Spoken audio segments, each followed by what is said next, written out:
Welcome to 2K Sports in the NBA. I'm your host, Damon Bruce. We're in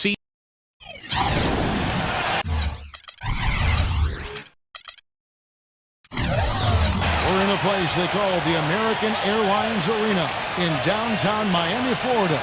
Right on the water, the home of the Heat, where we're broadcasting live today. Now a chance to check out our starting lineups.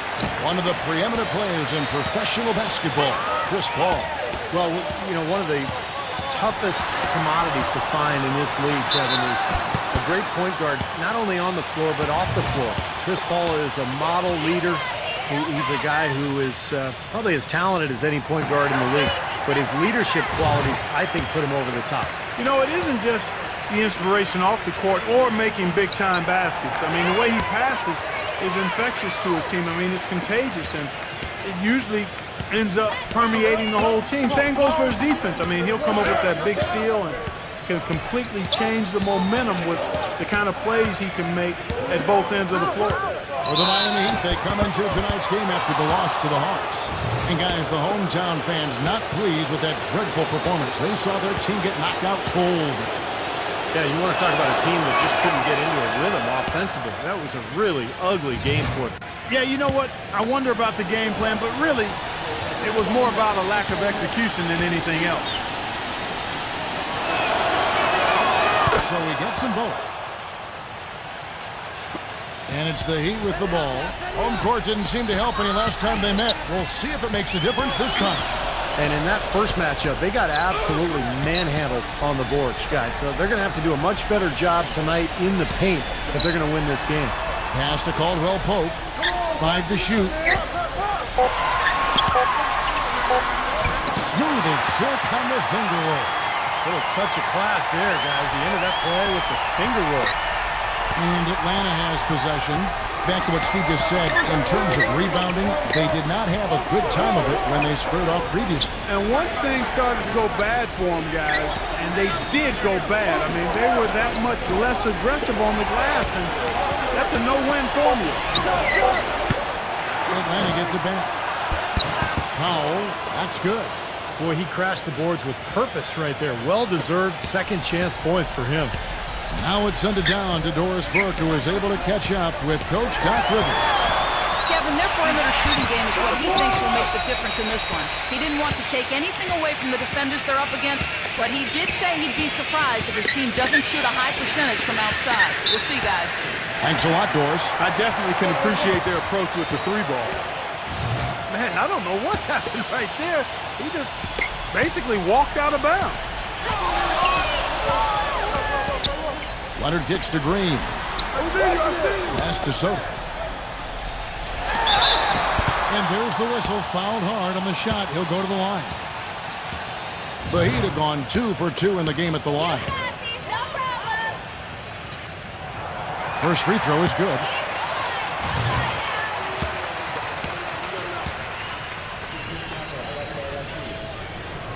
So after making the first, he goes 1 for 2.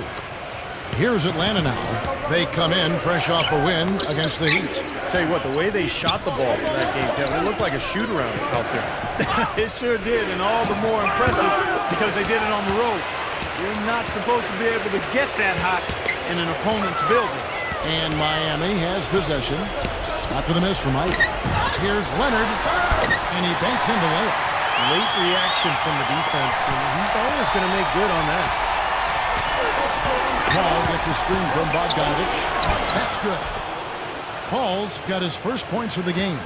The screenplay worked ideally there, and I'm not talking about the screenplay you see in a movie theater. Gave him more than enough room to get that shot off.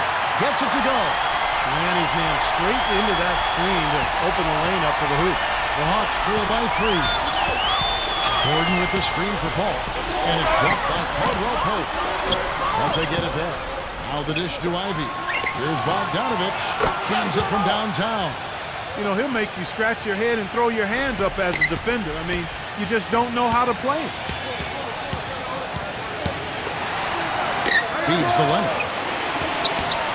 Defended by Bogdanovich. The three. That's good. 7 points in the game. How about this? They're shooting 80% so far. I know it's early, But offensively, they look great. Paul outside. Gordon with the screen for Paul. There's the pass to Gordon. Wide open. And all around the rim that time before dropping in. Bogdanovich has got 5 points so far. Outside Leonard. Fires top of the key. The offensive rebound. Passes to Caldwell Pope. Outside Leonard.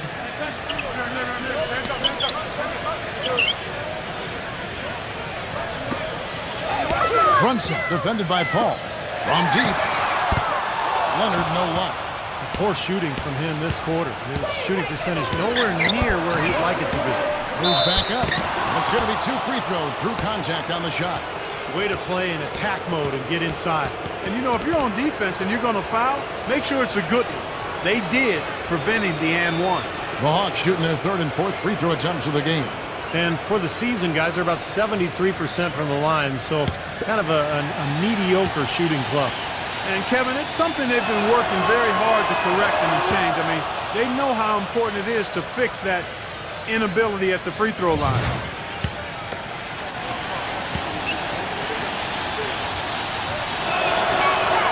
And that drops, so they now lead by 1. The Heat have gone 4 of 7 from the field, shooting over 50%.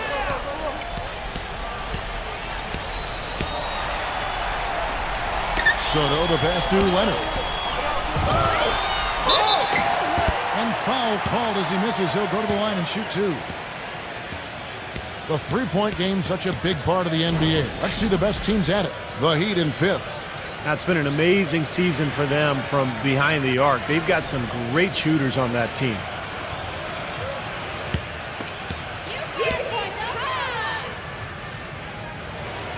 That's good from Soto. The Hawks making a switch here. Len's checked in.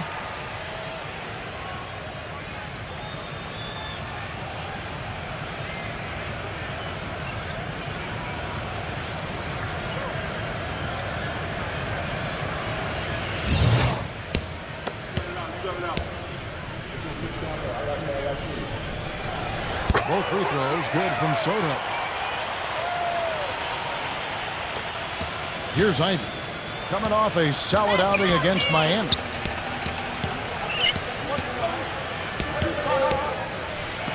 He passes to Bogdanovich. He dishes it to Ivy. Paul kicks to Ivy. And once again off the mark by Atlanta. The Heat with the lead. Pass to Soto. Here's Caldwell Pope, defended by Len. Here's Leonard. And a miss there on the triple. He's going to play his way right onto the bench and out of the game if he continues to shoot it like he has so far in this quarter. Gordon kicks to Ivy. Paul outside. Shot clock at 6.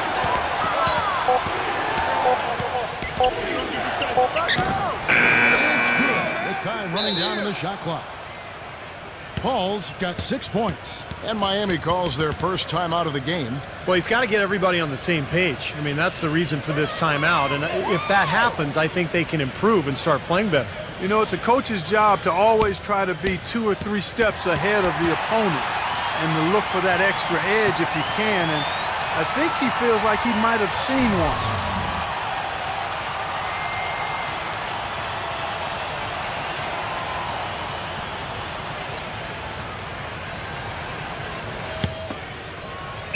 Miami's gone 1 of 3 from beyond the arc so far in the game. They set the screen.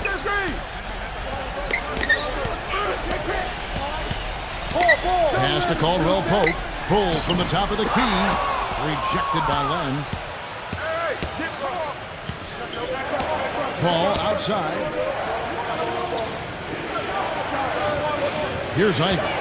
Still getting warmed up offensively. No buckets yet in the game for him. Three-pointer. Paul's shot is up. Boy, but he was close, Kevin, to making the defense pay for lackadaisical coverage there. Yeah, he had a really good look. I mean, he'll knock that down more often than not. Green, no luck. Boy, he really bungled that finish.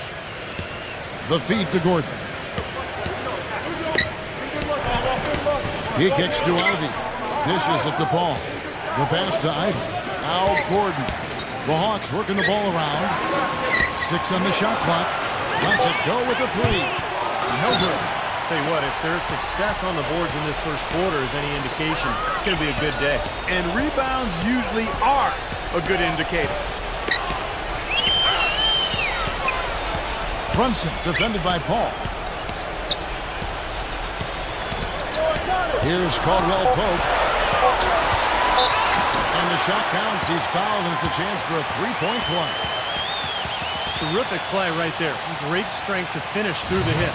That's how you do it, the bump and the bucket. And guys, what do you think about the offensive approach we've seen so far for the Heat?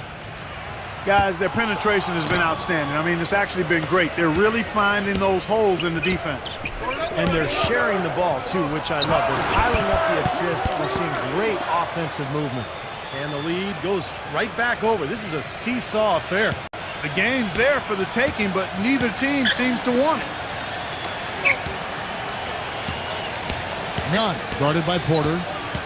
Passes it to Caldwell Pope. Nunn. And he drops in the layup off the glass. And the Heat lead by 1. 6 changes of the lead here. Yeah, no team able to build a big lead early on. I mean, it's tight. What do you think, Steve? Well, both teams still kind of feeling each other out here. And neither team has been able to find an edge in this game. Now here's Len. He's been patient so far. Nothing yet on the scoreboard. We've got 1:55 left in the first quarter. Here's Green, and another basket for Miami. You know, of the last 6 baskets, 5 have come on the interior. This is major smash mouth basketball, guys. Love it. Old school. Just physical play in the paint. Dominate. Here's Matt. 11 points for him in that last game against Miami. Hayward, guarded by Green. Williams dishes to Matt. All good with the triple. He'd have gone 7 of 13, just over 50% from the floor. Some good looks. Hill left side. The shot, no good. The Hawks shooting 47% here so far. And he makes no mistake on the slam dunk. Stupendous rush to the rim and a mighty slam on the end of it. But through the teeth of some pretty soft D, I can't help but say that. Well, let's see how that impacts things here, because those kinds of plays sometimes can be game changers on both sides. And Green gets it to go. And they're beginning to fall apart a little bit defensively, especially inside. Well, that's 4 straight buckets now at the rim. He feeds it to Matt. Kicks it to Hayward. The dish to Matt. Pass to Len. Feeds it to Hayward. Offline with his 3. The Heat have gone 8 of 15 from the field, shooting above 50% here tonight. 5 seconds separating the shot and game clocks. Nunn defended by Matt. Williams with the block. He dishes it to Porter.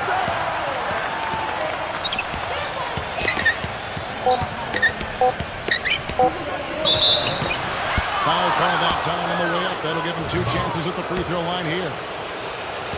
Obvious foul.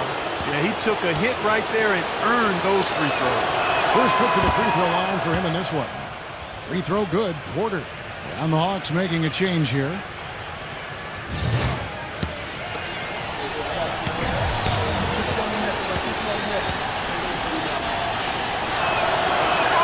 And so he hits both. At the end of one, a closer contested game so far. Hawks lead by 2. And we've got more NBA action on 2K Sports coming your way after this break.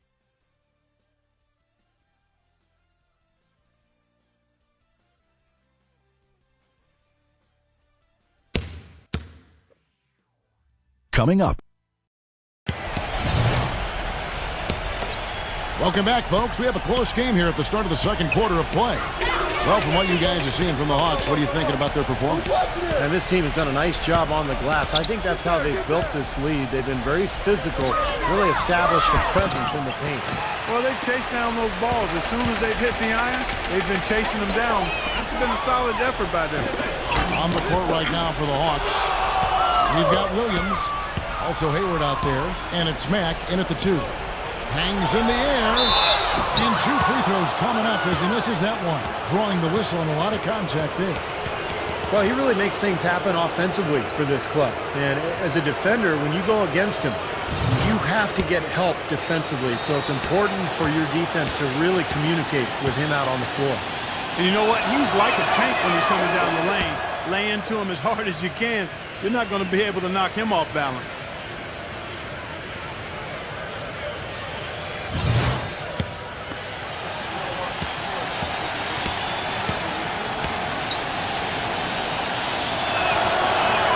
He hits both from the stripe. The Heat trail by 4. Right side, Rondo. Puts up the baby hook. And he was fouled on the way up. 2 free throws now for him. The Heat have had 7 opportunities at the free throw line and made good on 5 of them. Well, with a team percentage of 81% from the line on the season, this is one of the best free throw shooting teams in the NBA. Yeah, in general, they've been very solid. I mean, free throw shooting isn't something they've had to worry about too much this season, guys.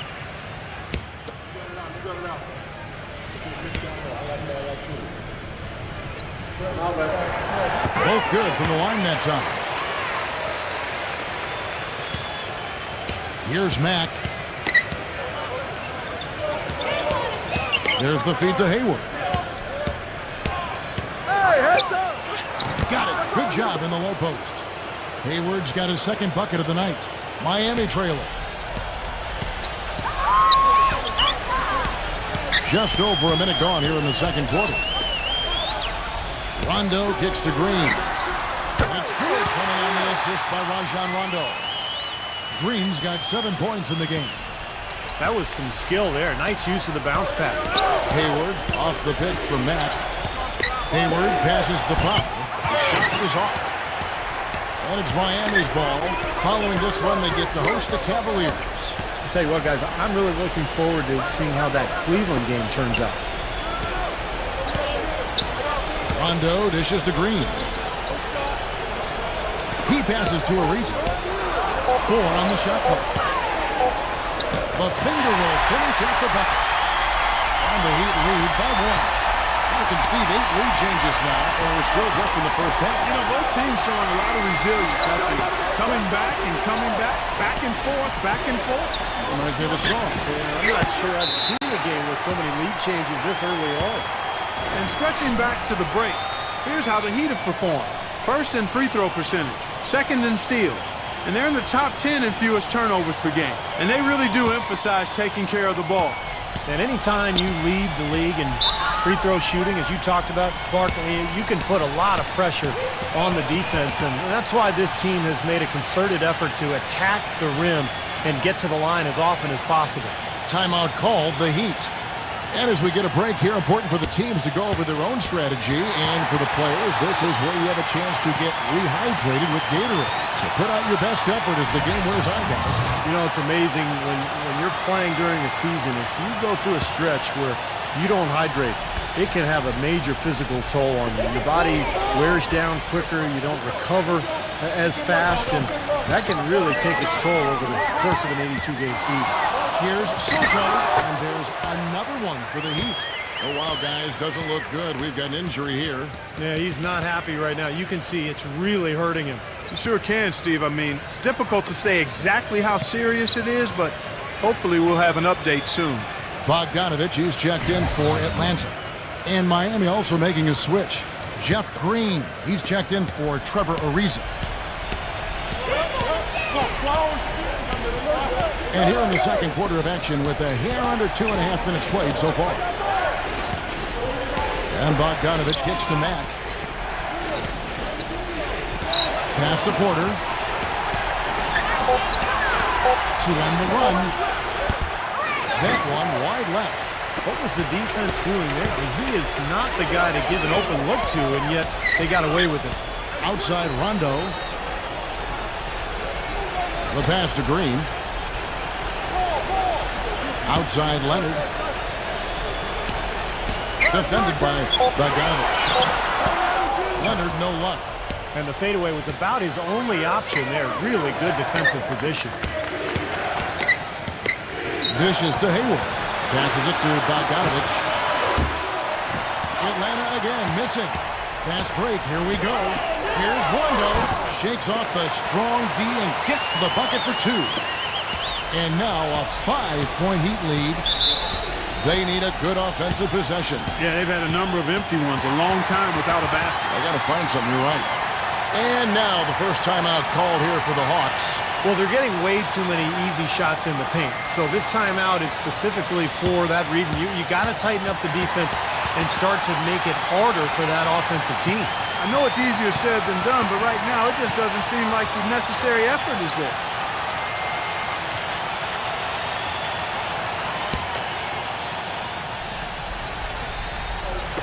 And Atlanta has possession. It's a 5-point game. Here is Hayward, guarded by Green. Hayward passes to Mack. Drains it from beyond the arc. Mack's got 5 now. He had to wait for a while, all the way until now, but he's finally got his first three-pointer of the game.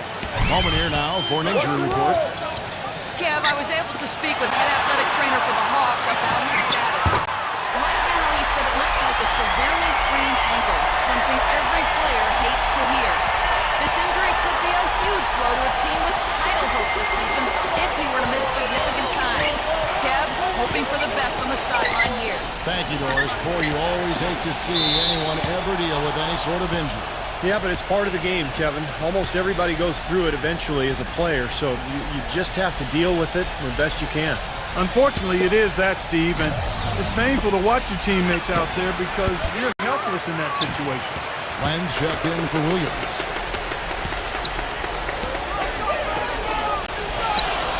Back to Rondo. He kicks to Green. It's good, coming on the assist by Rajon Rondo. Green's got himself on the board with 3 there. Boy, they've gone on this run, and ball movement has been a big key. Yeah, they have the defense on the run right now because every pass seems to have a purpose. They're getting great movement, great spacing, and they're really lining them up defensively. Count that one. And here are the Heat now. They're on a 17-7 run. Rondo kicks to Leonard. Defended by Bogdanovich. Back to Rondo. The tray. Matt grabs the miss. The Hawks trail by 6. With the lead pass. Leonard with the steal. And now here's Rondo, the fast break opportunity. Yeah. And it's blocked by them. Green. And can't hit the shot. But they're saying he got hacked, so he'll head to the free throw line. Easy call there. No question about that one. You could hear the impact from where I am. This is his first trip to the line tonight. Well, he rarely misses from the line. He's at 87% on the year. So as a team, you love to have him on the strike. Guys, I like that this is a part of his game that has really been consistent this year. Gordon's checked in for Gordon Hayward.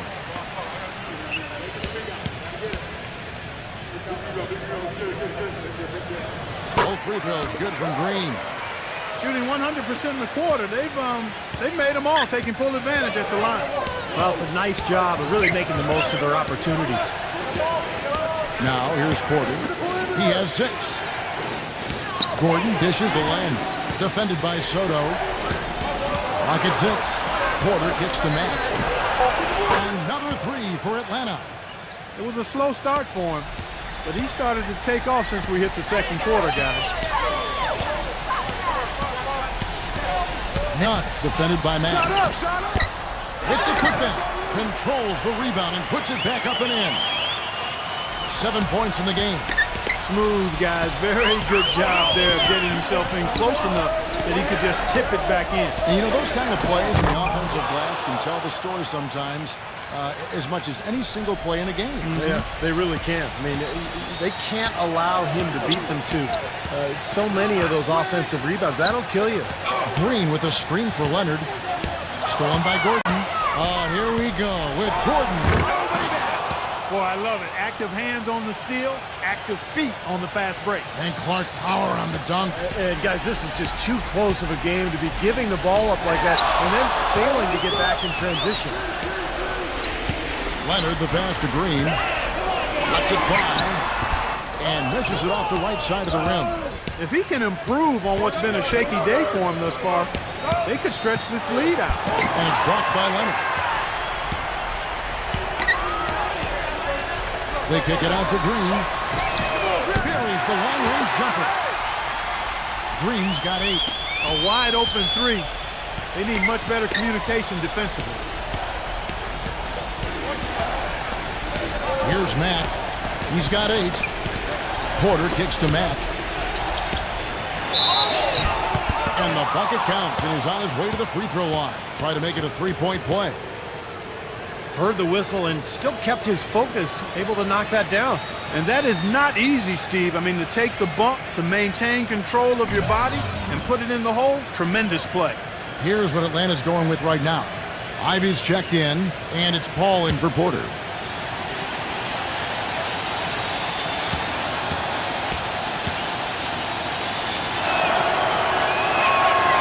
Second quarter, they've made all of their shots from the foul line, and that's a must-do when you're down.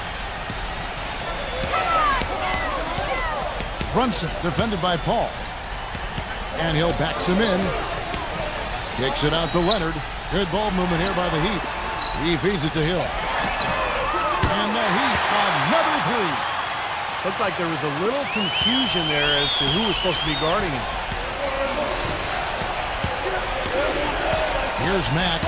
He's got 11. On the wing, Gordon.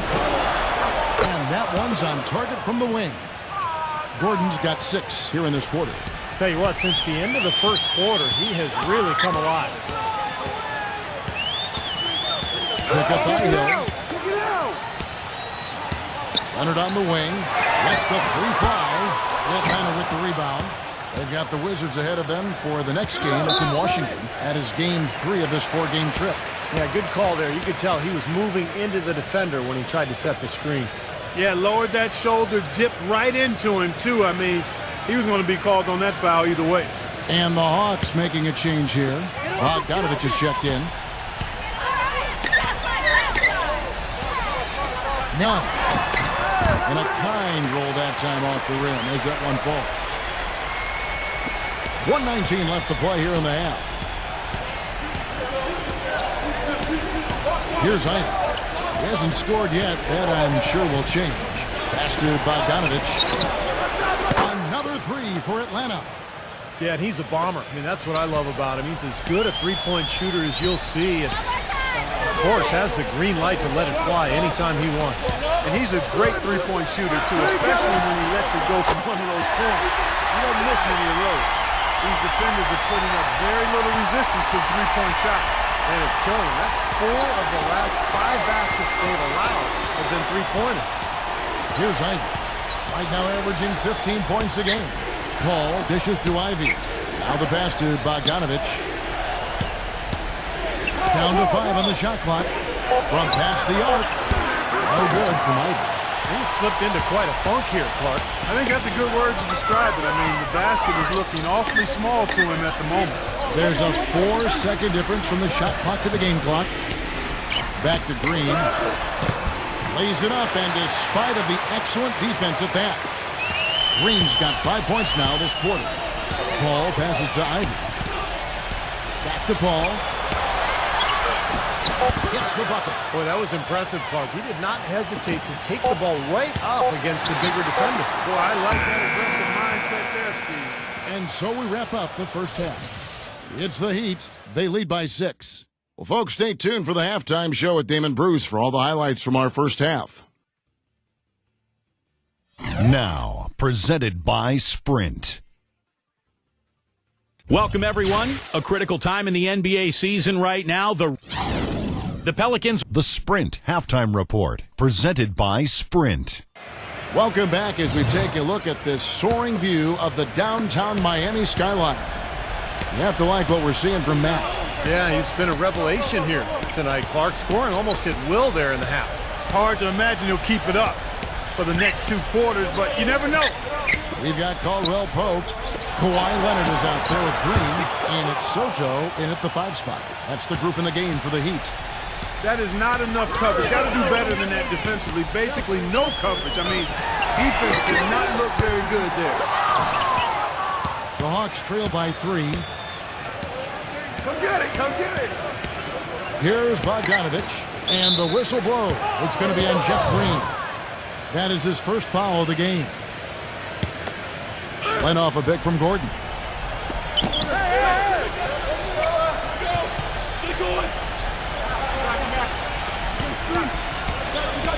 He passes to Bogdanovich. And the clock. And a foul on the shot. He'll go to the stripe for 2. It's on Kawhi Leonard. Yeah, the referee's all over that one. No doubt about it. Clearly a foul. Nothing to argue about there. And he knocks down the first one.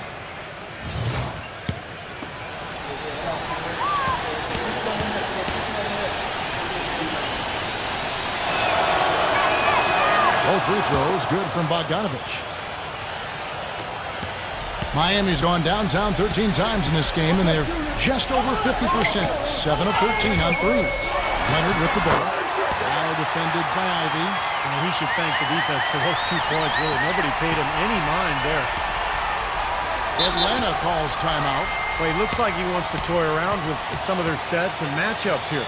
You know, I don't think you can afford to go through a whole game doing the same thing over and over, and you have to be able to adjust on the fly, just like he's doing here. With a break in the action, let's take a peek at the top rebounding teams in the NBA this season. The Hawks second. Yeah, this team's success has always been tied to their rebounding. Just a physically dominant club. Little over a minute gone here in the second half.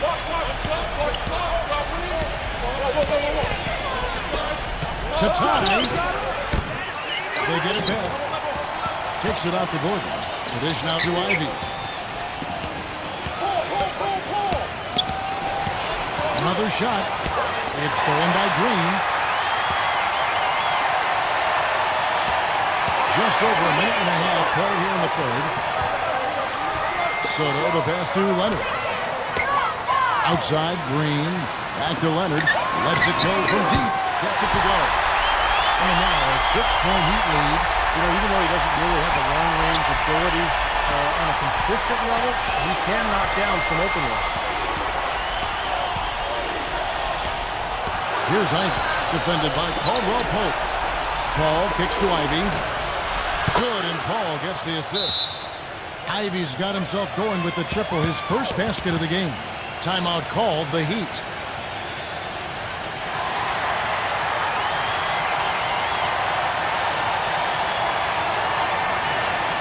Now we get a chance to check out the numbers for Kawhi Leonard. A lot of great basketball from him this year. 10th in scoring, and he's just been so consistent from the foul line, ranking in the top 15 in free throw percentage. And you don't become a top 10 scorer, Steve, without a variety of offensive moves and a whole bunch of tricks in your bag. So he makes for wonderful highlights the way he can score. Williams is checked in for Atlanta. Brunson, defended by Paul. Passes it to Soto. And he slams it one-handed. An indication there of why the scoreboard looks like it does.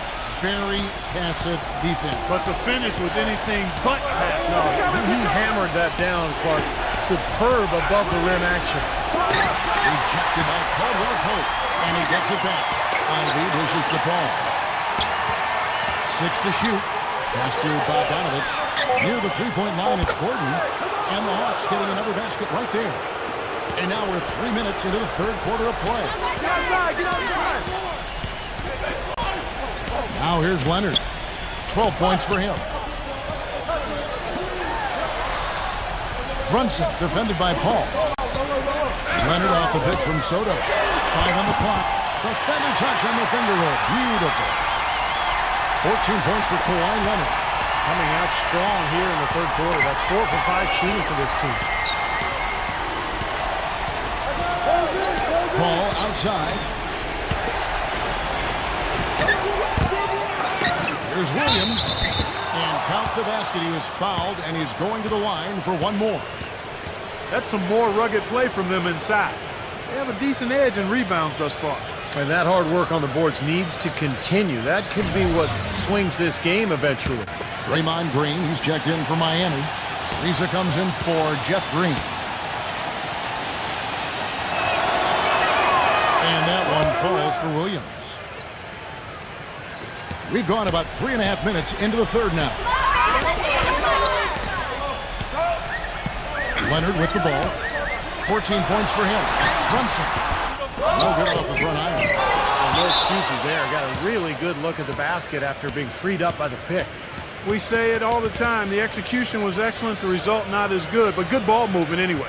And now looks like we've got an injury here, guys. We'll likely see him come out of the game. Oh, boy, this is something you hate to see, Clark. You know, it sure is. Injuries, though, are really an unfortunate part of the game, inevitable at times. Hopefully it's nothing serious. Udonis Haslem, he's checked in for Draymond Green. The pass to Bogdanovich. He nails it, and we're tied up. Bogdanovich has got 12 points in the game. You know, the more shots like that he hits, guys, the more he's going to forget the pain he's playing through. Sometimes shot making can give you that added boost of adrenaline. Again, the miss by the Heat. The Hawks have gotten 5 of 8 shots to fall for them in the third quarter. A nice 62% from the field. Ivy with the bucket. And their solid play in the paint continues, guys. Well, that's been the focus, Clark, as we've watched. I mean, they've created one chance after another inside. Now here's Leonard, averaging 22 points a game.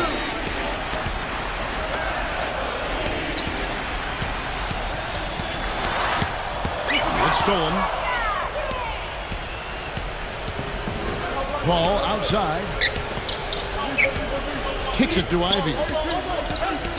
They set the pick. Back to Paul. Feeds to Ivy. 6 on the shot clock. Misses the 3. Well, it's just been one of those kind of games for him. Pushing it up. And it's blocked by Ivy. Here's Bogdanovich. He's covered by Leonard. He dishes it to Ivy. And it's out of bounds. The Heat will take it the other way. As we get a break in the action now, let's take a look at the East and how the teams are stacking up. Take a look at the Hawks. Right now, they're locked into 3rd place in the conference, looking to get a high seed for the playoffs. And checking out Miami. They're back in the 8th position.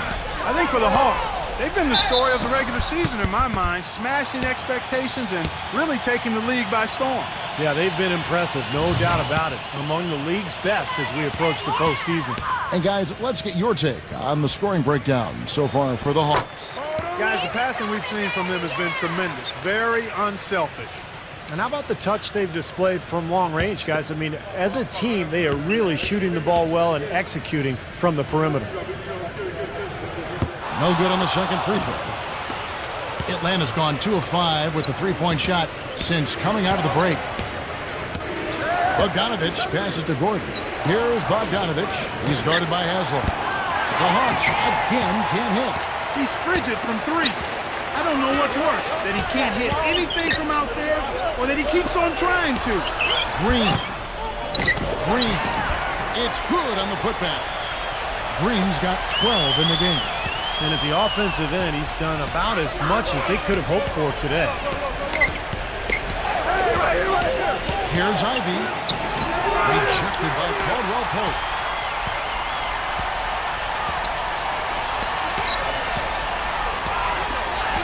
There's a screen. The feed to Green. Off the pick. Shot's good. 14 points for him. And now we'll get a perspective here on how the hustle game has been going for the Heat. Now we've seen them make that extra effort rotating from the weak side, closing out on their airspace, really sending shots back. Another factor here tonight has been the amount of points they've scored off turnover. Here's Gordon after the made shot from Green. Here's Williams. And he drew the blocking foul. He'll go to the line for 2. And here's what's upcoming now for the Hawks. At the conclusion of this game, they're off to Washington, where they'll face the Wizards. They're in the midst of a 4-game road trip right now. That'll be game number 3. Boy, you take a look at that Celtics game. That's one they'd really like to have. The first one falls. They're locked in from the charity stripe this half. Not a miss yet. And they're going to have to continue that pace, Clark, because they're down, and anytime you're losing, you got to take advantage of every offensive opportunity you have. And the Heat making a change here. Antetokounmpo's checked in. That misses, so he splits the free throws. The Heat have gone a solid 6 of 11 when shooting here in the third quarter. Paul with the block. And now the fast break. Ivy with the ball. Here's Bogdanovich. Nice shot from 10 feet out. Bogdanovich has got 6 in the quarter. Green kicks to Caldwell Pope. Back to Green. Expanding his range. This ball grabs the miss. Paul's got his 4th rebound with that last one here tonight. He's not exactly striping them from deep. He had 1 3-ball in the first half. Still bagels in the second. Early on, he tried to shoot his way out of this funk, but later in the game now, you might want to just give it up and look for his teammates to do the score. That one goes. Count. I think he's best as a spot-up shooter. When he can play off of his teammates and find openings on the perimeter, just catch and shoot. Got a quick release. Beautiful stroke. He does such a nice job of getting himself squared up and in perfect position before the ball gets there, preparing before the pass. Even with the D lurking, he made it look easy with the soft finger roll. Time called here. The Hawks decide to talk it over. He's definitely shaken up. They're using the timeout to let their trainer take a look at him.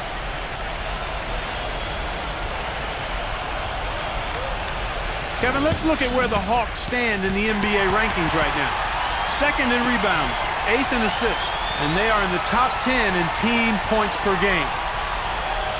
Yeah, I agree with you there, Clark. And what jumps out to me is the rebounding, because when you can rebound the basketball as a team, you can stay in every game. Even if you're not shooting the ball well, you rebound, you get extra possessions, and you allow your team the ability to make a comeback. Here's Gordon. Money from the wing. Gordon's got 4 points this quarter. The Heat leading by 3. Brunson defended by Paul. Here's Antetokounmpo. And count it. 2 points with a chance for one more at the free throw line. Well, he earned that one. Took the hit and still found a way to knock it down. Yeah, fantastic body control. And the will to get it done. You like that focus. Gordon Hayward's checked in for Gordon.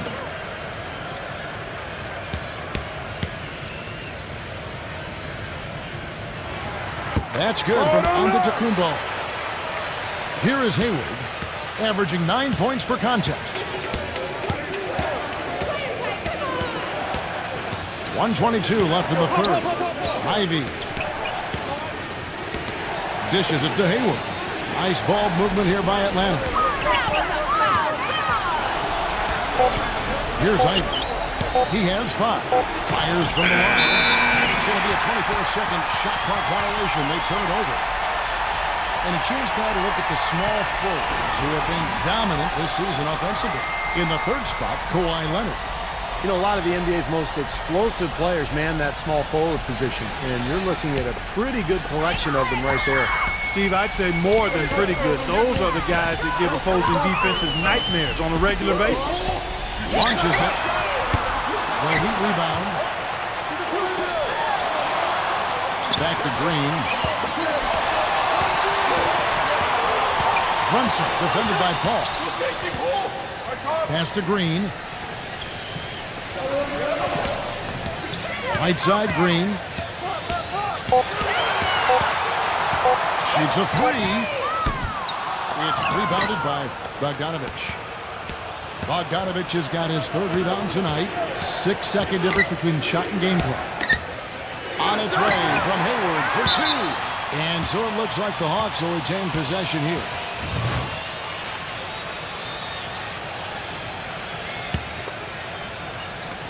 $19 seconds left to play in the third. That's good. Hayward's got his 3rd basket of the night right there. You got to love the big bucket in the paint in this sort of grinded-out physical game. Yeah, that was your game, Clark. Pound it inside and take the ball right to the defense. That's what I tried to do, man. I knew my limitations. The open shot by Rondo. Misses the jumper. And we've reached the end of the third. Heat lead. This third. Welcome back as we get rolling once more. The fourth quarter right ahead in what's been a very well-contested game. All fueled up and ready to go. Let's reset the lineups courtesy of Gatorade for the fourth quarter. And so in the game for the Hawks, they've got Porter, Bogdanovich out there with Hayward, and it's Ivy in at the 2 spot. Textbook example there of how to use defense to create offense. Yeah, beautiful transition play after the steal all the way to the basket. Wasted no time going from defense to offense. Well, it feels like they're starting to pick up the intensity as the game itself starts to get a little more tight and close.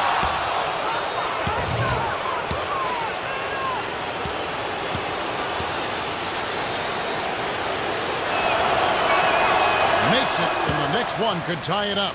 Trevor Ariza's checked in for Draymond Green.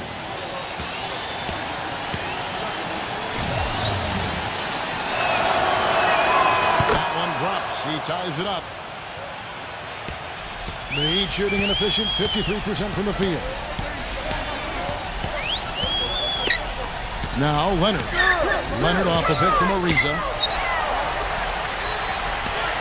Pulls up. Leonard, no luck. The Hawks shooting at 51%. Really solid. Gordon dishes to Porter. He passes to Bogdanovich. Backing him down. He kicks it to Porter. Just 5 on the clock.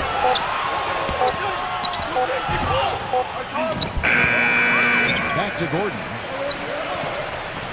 He feeds it to Hayward. The dish to Porter. Pass to Hayward. Here's Bogdanovich to take the lead. Porter gets the bucket and the foul. That one is on Ariza. And this game is really heated up. I didn't think it could get any more high scoring than it already was. Well, there's always room for more offense, Steve. You know that. And Antetokounmpo's checked in for Miami. The Heat trail by 3. Clark, they've been looking out of sync offensively. You know what? A basket here would do a lot for their confidence. Back to Rondo. No. And it's good coming on the assist by Rajon Rondo. Rondo's got his 3rd assist on the night. Hawks have gone 2 of 3 from the field to get the 4th quarter started. So the whistle blows on the shot and 2 free throws for the contact right there. And a moment to check out Miami and who they've got coming up. Following this one, they get to host the Cavaliers.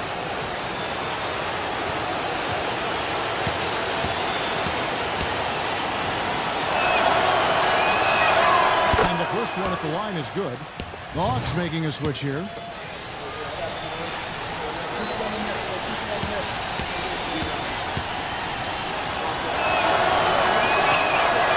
Matt drops them both. And we're around 2 minutes into the 4th quarter here.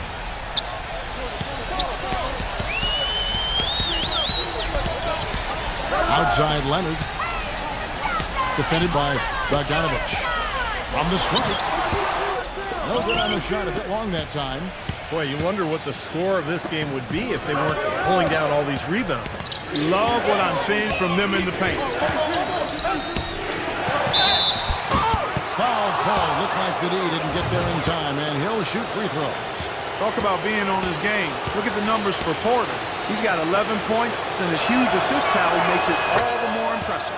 Well, and he's got this team in such a good groove right now. The way he's moving the ball and passing, getting everybody involved, they're in a great flow. Draymond Green, he's jumped in for Trevor Ariza. And Porter drops them both. He's not a very good free throw shooter, but what a game he's having at the line right now. None. Defended by Matt. And here is Green. Shot clock at 5. Leonard attacking. The basket drops, and he gets fouled in the shot. One free throw coming his way. You know, he operates so well close to the bucket. There's nothing he likes more than seeing an opening inside. The Heat making a switch here. Caldwell Pope's checked in. Now here's Paul. Pass to Matt. Off the left rim and out. He's one guy the defense is not afraid to leave open from that range, and for obvious reasons. Outside Leonard. And there's the pass to Antetokounmpo. Back to Leonard. The Heat need to get a shot off. Antetokounmpo. And the go-ahead bucket, no good. Over 3.5 minutes through the final quarter now. Paul passes to Hayward. No good off the back of the rim. I thought he'd make that one, and that's his range, and the defense nowhere to be seen. Kicks it to Leonard. To take the lead. Jump shot is good. Leonard's got 12 points here in the second half. Went right down to the wire here, Clark and Steve. Still anyone's ballgame. Both teams really invested now. I mean, this is the type of game you love to win, and you hate to lose it. Boy, after all this energy that both teams have expended, you're right, Clark. This would be a tough one to lose. And here are the Heat now after the missed three from Bogdanovich. And Green gets it to go. Hayward with the ball. Passes it to Bogdanovich. Bangs home the trifecta. And this is someone that can really hurt you from long range. He did that to a degree in the first half, and he's doing it now.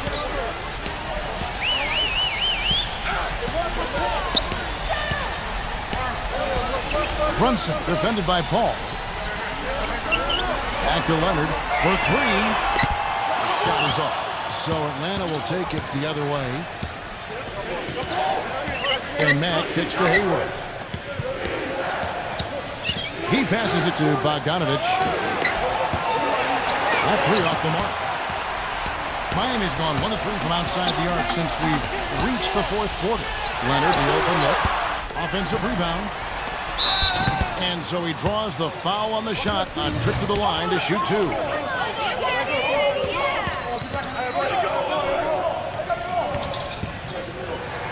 And he makes the first. The Hawks making a switch here. Len's checked in.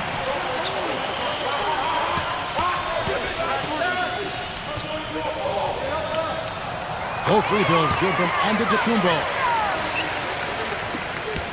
The Hawks trailing. Here's Ivy. Feeds it to Paul. And it's hauled in by the Heat. Green's got his 4th rebound with that last one here tonight. Leonard attacking. Stripped it away. Here's the break.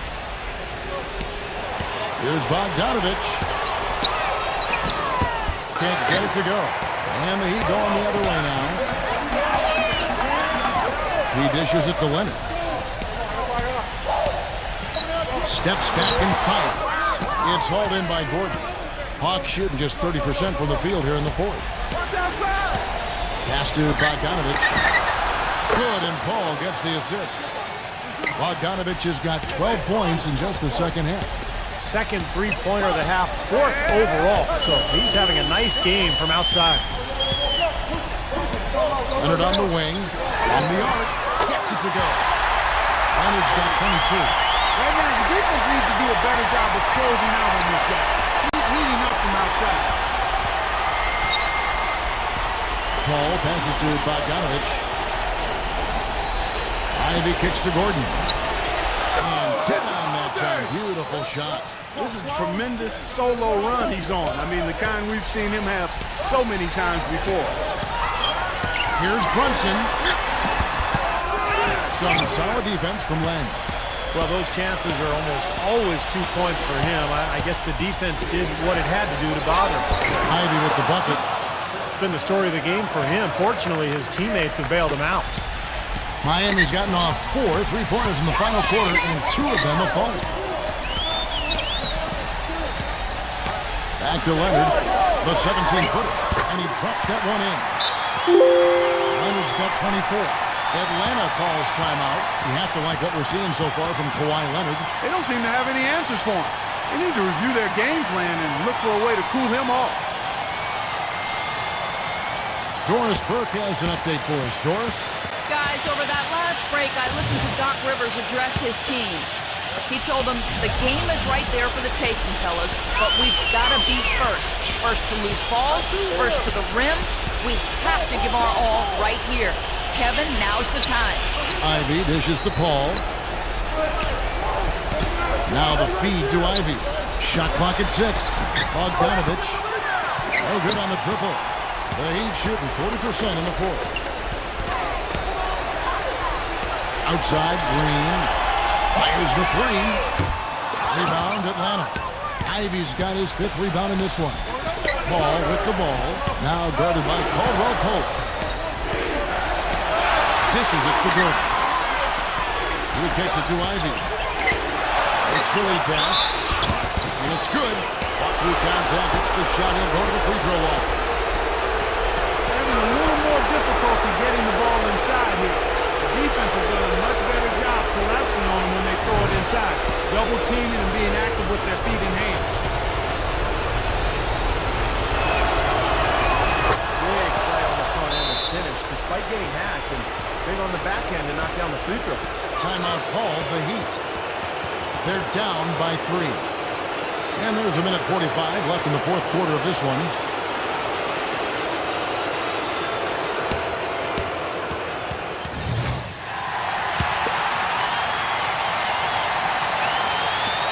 And there's a minute 45 left in the fourth quarter. Here's Brunson. Played in with a nice touch off the glass.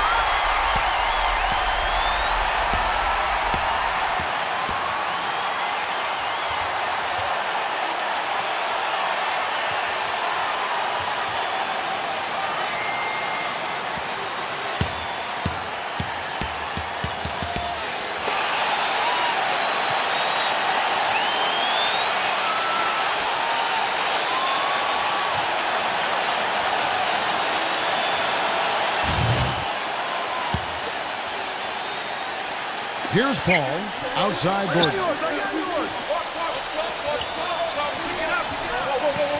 1:33 left here in the fourth quarter. Paul kicks to Bogdanovich. No good from outside. Miami trailing. Picked away and stolen by Gordon. Ivy passes to Bogdanovich. There's the steal. Leonard with the ball, and it's Gordon picking him up. Outside, Green. It's good! Ooh, a pressure basket right there. Now that's coming through in the clutch. Hawks have gone 7 of 16 from the field here in the fourth. That's about 43%. Here's Ivy. On the pass to Bogdanovich. Ivy. From free throw range, nails it. And that shot sucked the life out of the whole building. Well, that was a big one, Clark. You can hear it. Yeah, that was a gut punch right there. These fans, oh man, they're struggling. Now here's Leonard. Money! My goodness, that one got him going. Did it ever? They're on cloud nine. What an atmosphere here. This is incredible. Here's Paul. 7-second difference, shot and game clock. Gordon with the screen for Paul. There's the dish to Ivy. Rebound by the Heat. I think he was surprised by how much space he had there and just rushed the shot a little bit. That's right. No other option but to foul and hope for some misses. Yep, you got to extend the game here. Try to keep that clock from moving. Clutch defense of the highest order there. That's huge. And it's out of bounds to the Hawks as Atlanta retains possession. Time call here. The Hawks decide to talk it over. They're trailing by 1. 11 seconds left to play in the final quarter.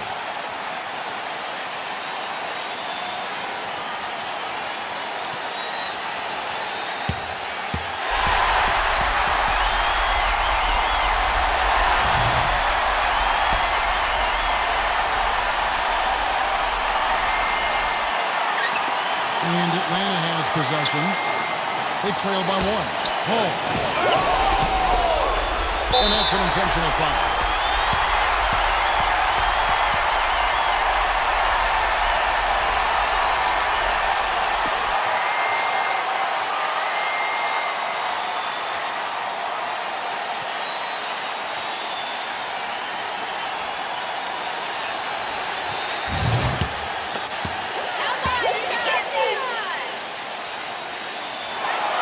Good on the first, and that will put them up by 2.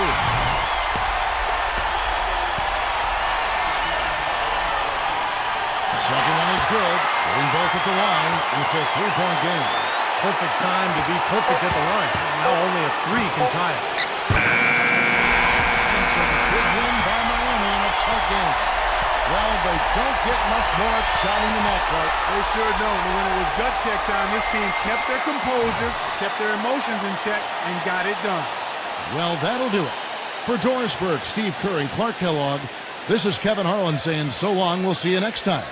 And as we leave, we give you our Jordan Player of the Game, Kawhi Leonard.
Damon Bruce here. Welcome to the NBA here on 2K Sports. It's Monday Night Basketball. Live from Denver, it's the home of the Nuggets. We're broadcasting from the Pepsi Center.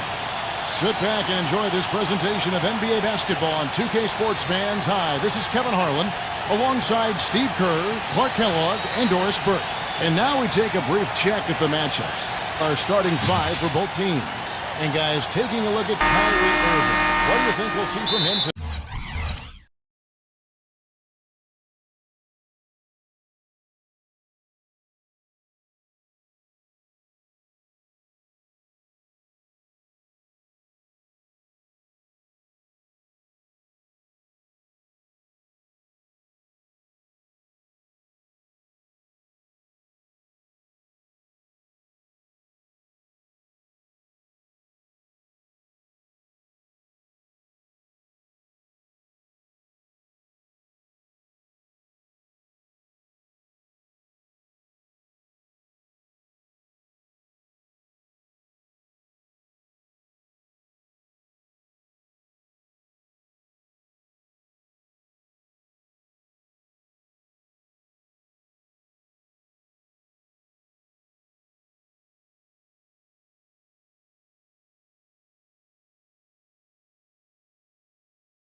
Welcome, everyone. I'm Damon Bruce, and this is the NBA on 2K Sports.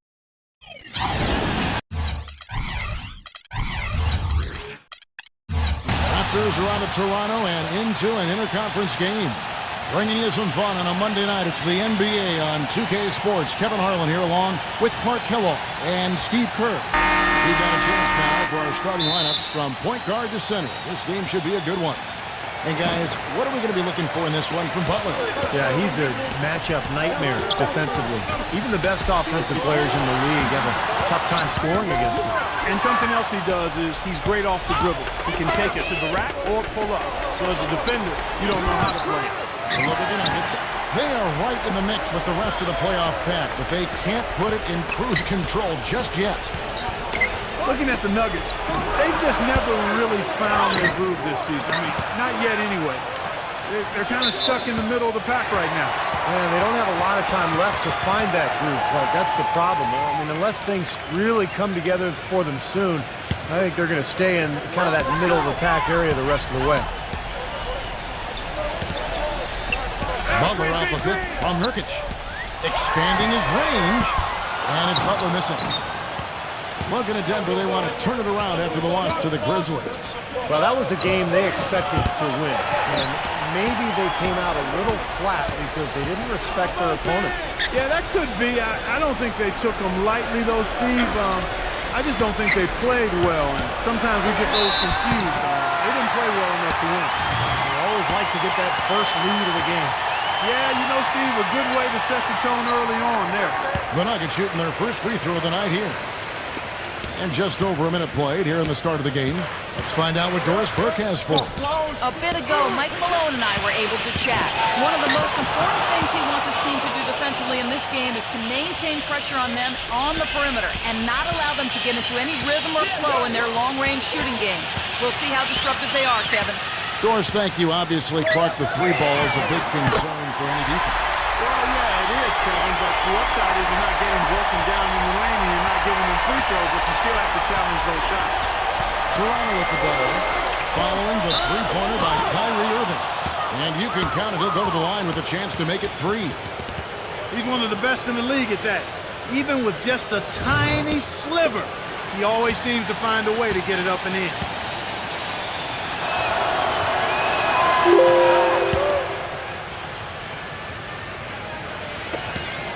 Denver's gone 1 of 2 from long range in the first quarter.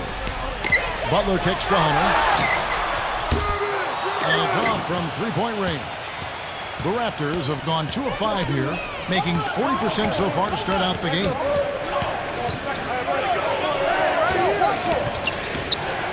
Deflects the pass. Number 23. And the go-ahead bucket, no good. What was the defense doing there? I mean, he is not the guy to give an open look to, and yet they got away with him. Outside Irving. There's the triple. Toronto grabs the miss. Defeated by the Wizards in their last game, they'll try to put that one behind them.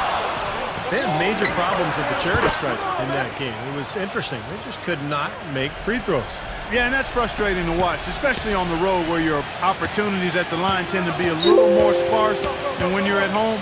Boy, you've got to cash in on it. And Denver has possession after the Raptors pick up 2. That's good. Well, you can't leave him alone, especially from long range. Number 10, defended by Hunter. Number 10, the step-back jumper is good. That was an outstanding pick that gave him the room to bury the jump shot. Underrated, but not undervalued. Irving passes to Nurkic. Butler. Outside Irving. There's the three. No good. Kevin, I didn't like that defensive effort at all, but they're lucky he missed it. Yeah, they were very lucky defensively because there was some miscommunication there. They left him wide open. You know, that's a problem he has. I mean, not being able to knock down that open jumper. I think it happens far too often. Pass to Sarge. Nurkic, defended by McDaniel. 6 to shoot. Here's Hunter. Drops in the tray. Boy, he found the perfect spot behind the arc there. Big gap in the defense. Raptors trail by 3. Randall passes to McDaniel. Number 10. And they wasted no time getting those 3 points back. 5 points in the game. The Nuggets have gone 50% from the field to this point, 4 of 8. Irving gets a screen from Nurkic. Hunter, the pass to Irving. Left side, Butler. Here's Saric. He passes to Nurkic. Good ball movement here by the Nuggets. Again, Irving missing. The Raptors have gotten 5 of 10 shots to drop in this game so far. Right at the 50% mark. They set the pick. Number 10. A three-pointer off the mark. Well, with that much space off the pick, you've got to drop that in. Yeah, you got to make that one. I mean, that's a high-quality shot you should make 9 out of 10 times. He had his choice of finishing moves there, and you just got to love the fact he went old school with the finger roll. Here's McDaniel, and you know that's going to be goaltending, guys, so that's a free basket right there. He almost got to that shot in time, but not quite. You can't touch the ball once it's on the way down. Can you hear the crowd kind of murmuring? I don't think they agreed with the officials on that one. Steve, I tell you what, they're really letting them have it. Timeout is called. First of the game for the Nuggets. This game against Toronto here, it's their first look at the Raptors. And you look back at a year ago, they played twice during the regular season, each side winning once. Here's Irving. 14 points from him the last game against Memphis. Take it, Irving! Pass to Hunter. Irving with it. To the middle. It's stolen. And even 3-on-3 break. The pass to Randall. Beyond the arc. The shot is up. And Denver the other way now. And speaking of their season series last year, Steve, you might have had a problem telling which was the playoff team and which one wasn't. Yeah, maybe it speaks a little bit to the strength of their respective conferences last season that they did split those games, Kevin. The Raptors have gone 6 of 13 from the field, just under the 50% mark. Number 23. And the Raptors miss again. That's his comfort zone, so defensively, really nice job challenging the shot. Irving attacking. Here's Saric. And so he earns a trip to the line. Officials saw the contact, and he'll shoot 2. And the defense looking to protect the rim at all costs. Yeah, I like that. A foul to save the layup. Make him earn it at the line. And some stats here, guys. The scoring breakdown for the Nuggets. Well, they've definitely had the hot hand from the three-point line so far. Always nice to start out like that. The other thing they've had going for them tonight is their passing. I mean, doing a nice job. Plenty of their points early on coming off assists. A new group in now for the Raptors.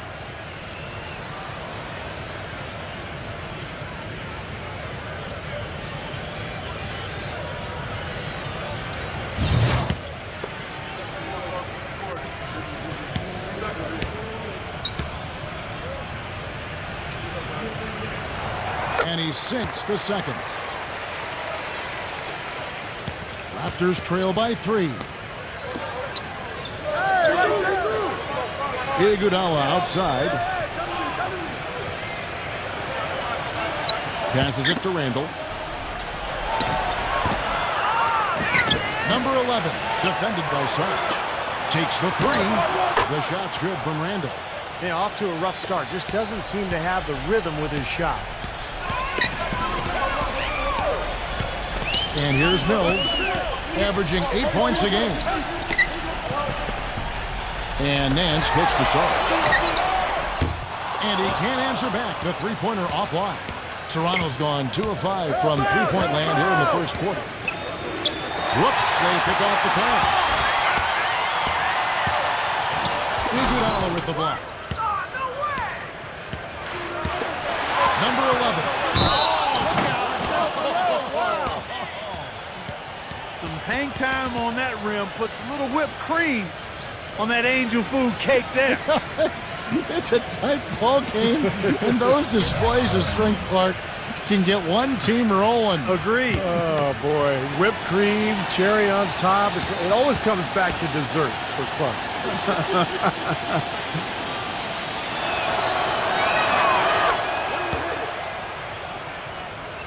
The Nuggets trade. Failed by 3. Guys are looking for a spark here. Yeah, I mean, a cold stretch offensively. They desperately need a basket. Mills gets the screen from Tucker. It's Patrick Mills with the 3. Mills has got his first 3 points of the game. And he came off that screen. The defense just couldn't get over the top. Beautiful play. Yep, and without a hand in his face, he's going to bury those. Rebounding is going to be the focal point for them in this one, fellas. I can feel it. Yeah, it's a physical game, and so far the numbers show that they've got the edge on the glass. And now looks like we've got an injury here, guys. We'll likely see him come out of the game. So tough to see a player go down with an injury like this. Yeah, it really is, Steve. It's just one of those things, though. You've seen it happen before as well. And you can tell, whatever it is painful for him. Iguodala outside. He passes to Williamson. Back to Iguodala. Harris. 3-pointer. It's rebounded by Mills.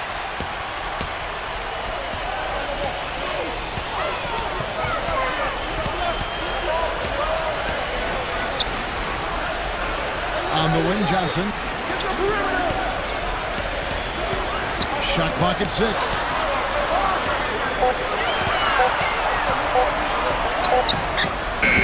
Can't get it to go. So the Raptors will take it the other way. Harris outside. This one for 3. That one goes. Count it. And the Raptors lead by 1. Guys back and forth this first half. Well, 5 lead changes early on, guys, as we grapple back and forth. This could be a back-and-forth game all the way, guys, the way it's being played. This is fun to watch. Here's Tucker. Looking for his first basket still in this one. And Mills kicks to Nance. From deep three-point range, an absolute pound from three-point range. This is great. 3-pointers going down quickly at both ends. Yeah, it took them no time to answer back on that possession. And the basket by Harris. And they've set up countless buckets off assists. That's a huge part of what they've been doing here today. A lot of dime dropping going on out there, Steve. Now here's Johnson.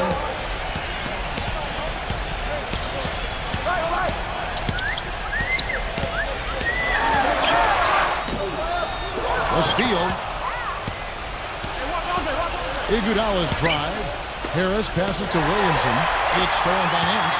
8-second difference between the shot clock and the game clock. Off his leg. And the official saying it was kicked. The Raptors making a switch here.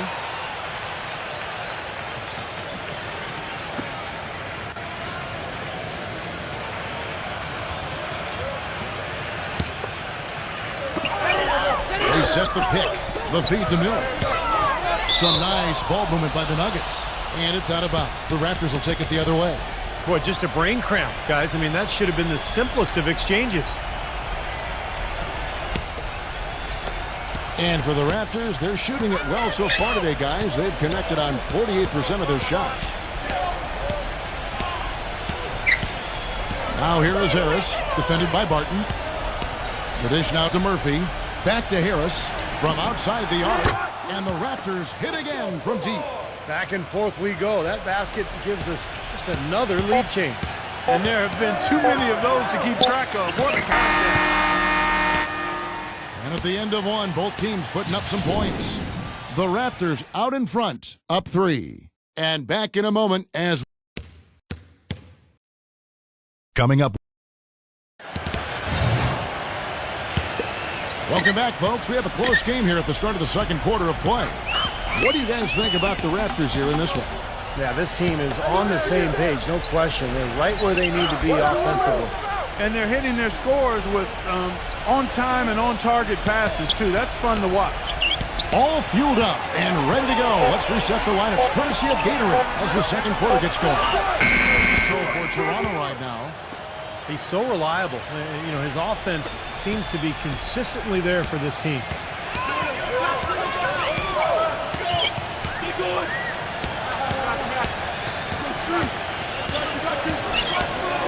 Kicks it to Mills. Winslow. Clock at 6. Dishes it to Mills. The Nuggets need to get a shot off here. Shoots a fader from beyond the arc and then some. Mills has got his second bucket of the night. Of all the guys you want to leave open out on the perimeter, he is the absolute last guy on the list. Attention to detail. Know your personnel. And the shot is good. And the Raptors lead by 5. How many times have we seen a possession like that from them today, ending with a basket coming off a pretty pass? Well, if you just looked at assists as the measuring stick, they've been by far the better team. Time called here. The Nuggets decide to talk it over. He did not look too happy about some of the things he saw on the court, so I would expect some changes here. I think it's the right move, quite honestly. I mean, they just didn't look sharp or at their best out there, so take the time out and give yourself a chance to regroup. Nurkic passes to Irving. Right side Irving. Out to Nance. Taken away. And now Harris running the floor all by himself. And guys, what do you think about the hustle stance for the Raptors? Boy, they've really amped up the pressure at the defensive end, guys, and have piled up the steals in the early going. Well, the other thing I like is defensively they're causing turnovers, and that's allowing them to get into transition. The shot's good. Nurkic. You know, Kevin, he never gives up on a play. That's what I love about him. He just is one of those guys who will bring effort and energy the entire 48 minutes. And I don't know of too many other players who are as solid as he is in the low post. Just watch how many times he'll get his man to go for his fake and leave his feet. He gets him up in the air and takes advantage of it. No good from Hunter. And the defense got away with a major lapse there. And the shot counts. He's fouled, and it's a chance for a three-point play. Those defenders look like they're out of gas. I mean, they're getting pushed around on the low block. Well, their energy is lacking, and they've got to start playing harder and battle down in the paint.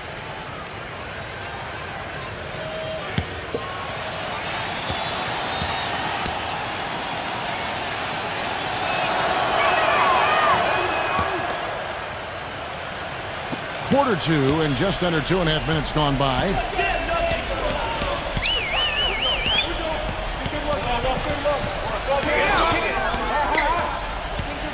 He kicks to Irving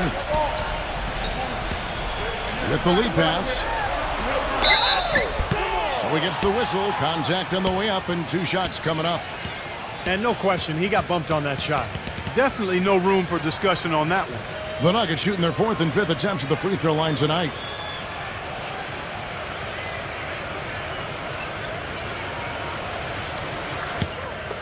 Easy boys, come on!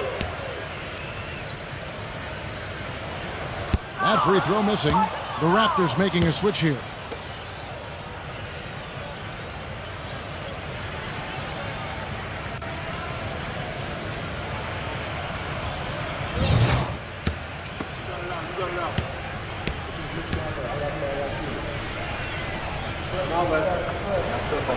No good on the second free throw. Here's the Raptors with the ball.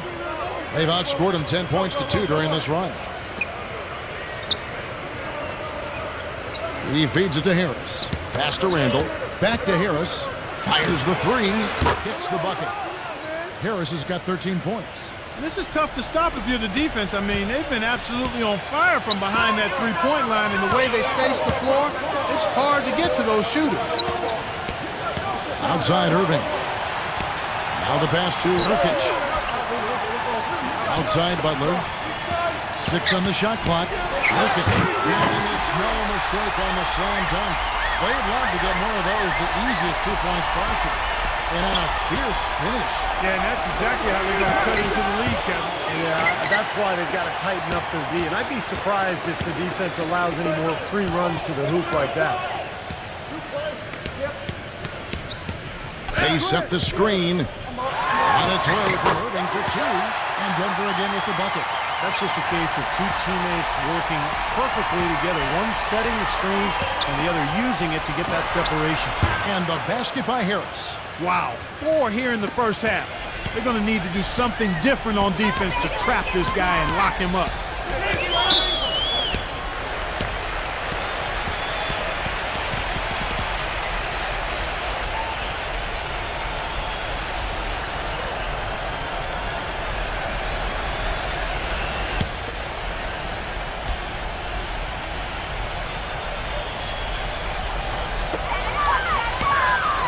Right side Irving. Here's Sarge. good, and the assist goes to Irving. You know, what an advantage he brings to this offense, guys. I mean, being able to drain the three ball, that really can spread a defense and extend the defense as well. Some nice ball movement here by the Raptors. Passes to Randall. A three ball. A second chance effort, and it's good on the layup. And the Raptors lead by 11.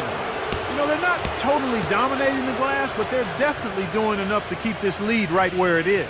Well, if you're doing enough good things and you're maintaining at least a slight edge on the boards, you're usually going to be in pretty good shape. You know, in the second half of the season, you get an idea of the Nuggets and where they stand statistically now.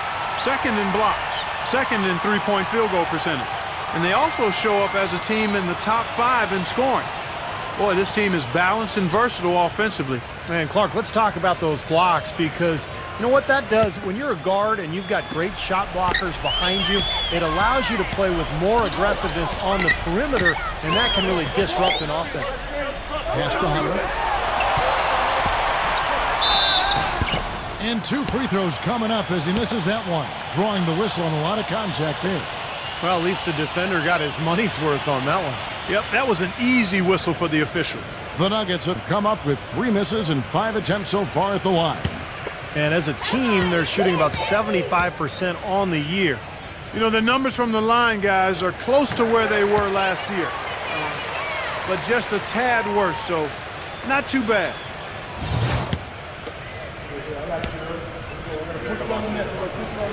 All free throws good from Hunter. Raptors leading by 9.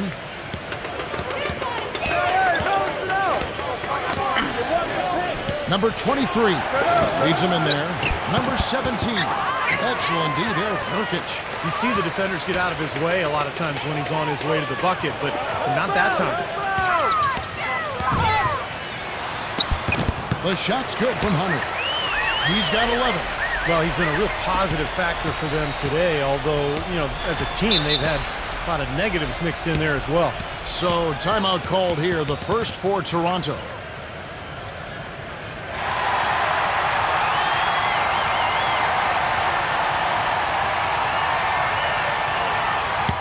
And let's go quickly to the 2K leaderboard to see the ratings of the best passing 2 guards in basketball. Kyrie Irving is second. That list of players just goes to show that great passing doesn't just come from the point. And the way these guys distribute the ball from the 2 spot is really a thing of beauty. And Steve, if you want to take your place among the great shooting guards in the NBA, you have to be able to do more than score. You got to pass it as well. And a lot of these guys can't. A three-pointer is right on target. He has 7. A little confusion defensively. Yeah, you know what? He sent the D a little message with that 3. Hunter, the pass to Sharp. Nurkic. Stolen. The pass to McDaniel. To the inside. The 3. It's rebounded by Nurkic. Now it happens. He's wide open, but just couldn't get it to go. And Butler, here we go. A feather touch on the finger roll. Beautiful. Butler's got his second basket of the night. Took advantage of some shoddy defense there. They've got to at least get a finger on it. Butler against Harris. Here's Randall. Almost, but it rolls out. The Nuggets trail by 8. Hunter defended by McDaniel. Here's Saric. And the 3 off target. Boy, but he was close, Kevin, to making the defense pay for lackadaisical coverage there. Yeah, he had a really good look. I mean, he'll knock that down more often than not. And out of bounds as the Nuggets gain possession. As we approach the playoffs, let's see how the East is shaping up. A look at Chicago. Right now, they've acquired the second-best record in the conference. And, of course, the Toronto Raptors. Right now, quite a ways down below. You know, right now for the Raptors, they've had a disastrous season in a lot of ways. I mean, you can tell that by looking at their place in the standings. It's been ugly for them. I don't know how this happened, guys. I really don't. This is a team that had plenty of talent. I think people genuinely thought it was a playoff club. But, boy, once things started to go wrong, man, they just went straight south. Nailed from three-point land. Sarge has got 6 points in the quarter. Well, it looks like he's finally found his footing in this game. His first quarter was a real struggle, but he's got it going now. McDaniel. And again, Toronto no luck. Been a poor shooting performance for him today, but luckily for them, a lot of his teammates have come through. Irving, good look. And there's another one for the Nuggets. Raptors leading by 3. Pass to McDaniel. Number 23. And that time, also a missed shot. Kind of rare to see him come up empty on a wide open look. Butler attacking. We've got 1:55 left to play in the first half. Good ball movement here by the Raptors. Randall defended by Sarge. 6 to shoot. Good. And he should thank the defense for those 2 points. Really, nobody paid him any mind there. The Nuggets trail by 5. Outside Irving. Pass to Sarge. Shoots the 3. Toronto grabs the miss. 1:16 left in the first half of the game. Pass to Randall. Fires from deep. That is good. And it's an 8-point Raptor lead. Well, they're not afraid to just let it fly from here. They didn't have as much success in the first quarter, but with this lead, they're looking to extend it with the 3-point shot.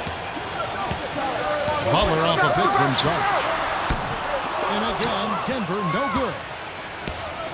Here's Randall. Lays it up and banks it in. He's got 10. Boy, after struggling in the first quarter, he's come alive here in the second. Denver's gotten half their shots from 3-point range to go down in the second quarter. 3 of 6 from downtown. And on the way from Irving for 3. Well, it looks like he's cooled down a bit after hitting those 2 in the first quarter. Inside, here's McDaniel.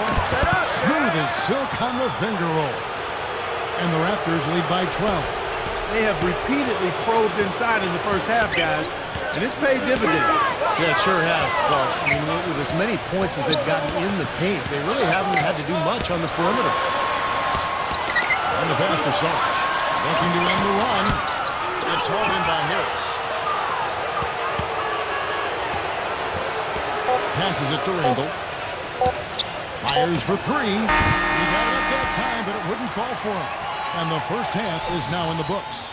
Raptors lead by 12. And join us right back here. Now, presented by Sprint. So good to the Pelican. The Sprint Halftime Report, presented by Sprint. Well, we're getting back to the action now. It's been a one-team show so far. We'll see if that changes here in the third. What a game we've seen here for Harris. He's got 16 points, and those 4 3-pointers he's hit have helped them too. Now, they'd be in a much different position in this game if he wasn't burying those long balls. They've got Sarge. He's out there with Jimmy Butler. And it's Irving in at the point. That's the group for Mike Malone getting going here in the second half. Well, guys, sometimes when he gets the ball in the backcourt, I mean, it looks like he's shot out of a cannon. He just takes off running, and it gives his team such a great push, such a surge as they try to get into the open floor to score. And, you know, this is the other thing about him. He's very sophisticated as a one-on-one defender. No matter who he's matched up with, he consistently takes away their #1 strength. Pass to Nurkic. Back to Irving. And the 3 ball is good. Irving's got 13 points. I'm not sure who was supposed to pick him up, but somebody's going to get an earful from the coach for leaving him that wide open. Number 10. That one a little long. That's not his shot there, guys. And whether you play D on him or not, he's usually going to miss that one. Irving passes to Nurkic. Here's Irving. He passes to Hunter. Off target from outside. Here in this third quarter, just over a minute play. The Nuggets trail by 11. Irving gets a screen from Sarge. The shot. He hits the back iron and sinks the shot. And that's 15 points for Kyrie Irving.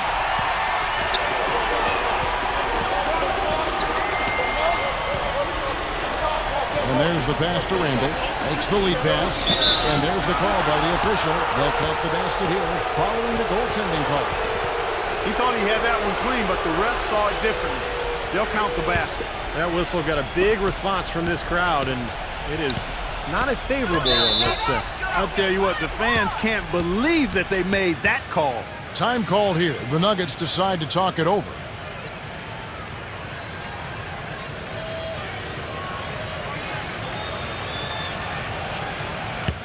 And we get a break in the action. Let's check out the leaders in steals. You look at Butler, 5th in the NBA. Very crafty player. You know, guys like him, Kevin, never give up on a play. I mean, they've got active hands on defense, but they're always moving, looking to make a play and be in the middle of things. Passes it to Nurkic. Defended by Randall. Here's Sarge. Some nice ball movement by the Nuggets. Pass to Nurkic.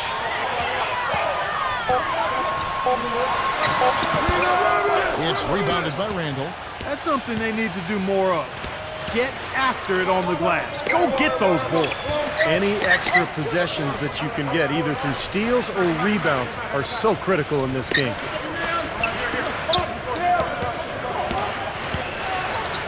Number 10.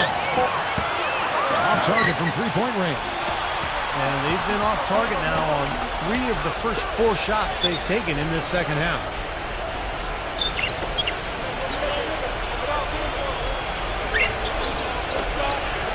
Number 17, defended by Sarge. Number 10, sinks the three-pointer. 10 points for him. The Nuggets trail by 14. Outside Irving. From 11 feet away. Number 23, covered by Irving. Number 10, and again, Toronto with the triple. That's his second three-pointer of the half and his 3rd overall. Nuggets have gone 2 of 5 shooting here in the 3rd quarter. 3rd quarter action and just under 3.5 minutes have gone. Outside Irving. There's the pass to Hunter. Rockets hits. Shot's good by Sarge. Sarge has got 10 points in the game. Raptors leading by 14. Toronto calls timeout.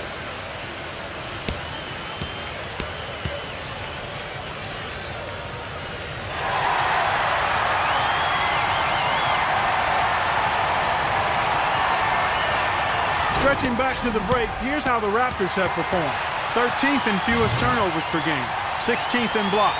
And as far as team rebounding numbers, not a strong suit for this year. Top 20 in the league is all. No good. Denver's gone 2 of 3 when they ventured outside the arc in the 3rd quarter. Here's Barton. No good with the wing jumper.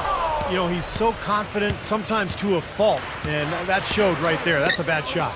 Exactly. I mean, that's self-inflicted damage right there. There are a lot better options than what he took. Second shot opportunity. Number 17, defended by Barton, and the shot is good. And the Raptors lead by 16. The Nuggets have gone 3 of 7 on field goal attempts here in the second half. Irving kicks to Butler. Butler off the pick from Nance. Butler goes in. Terrific design on the pick play, and he lays it in. Butler's got 7. Give an assist there, not for the pass, but for the solid screen set on the inside that freed him up and made the layup possible. No good from Randall. Nuggets have gone an even 50% from the floor here in the 3rd quarter. 4 of 8. With the floater. Rebound by Iguodala. Raptors leading by 14.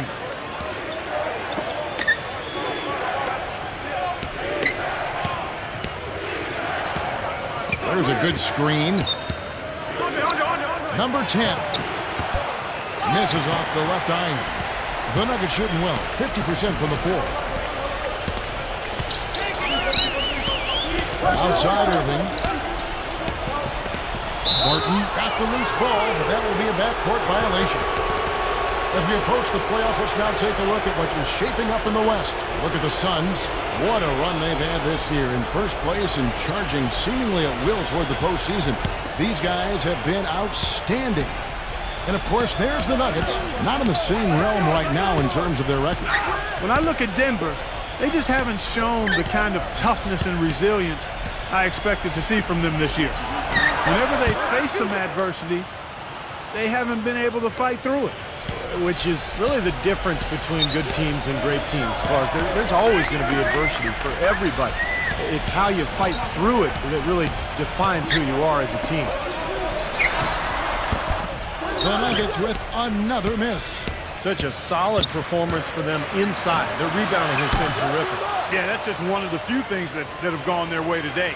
A little bit of a defensive breakdown there. He's not the guy you want to leave open on the perimeter. You've got to stay attached to him. Gibson setting the pick for Irving. Feeds to Gibson. Lots of room. Yes, and it's Irving picking up the assist. Gibson's got his first basket. And they have to mix it up defensively. That was just too easy. Number 23. Martin with the rebound. Martin's got his third rebound tonight. And the whistle blow. It's going to be on Andre Iguodala. That is his first foul of the game. Tough call there and a tough break for the defense. But, you know, I think you could still see him kind of sliding in there. I don't have a problem with the call. A new group in now for the Raptors. Johnson the screen. He dishes it to Mills. Back to Johnson. Pass to Hunter. Johnson outside. There's the feed to Tucker. From beyond the arc. No good. So the Raptors will take it the other way. Number 23, covered by Mills. McDaniel. It's rebounded by Mills. The Nuggets trail by 17.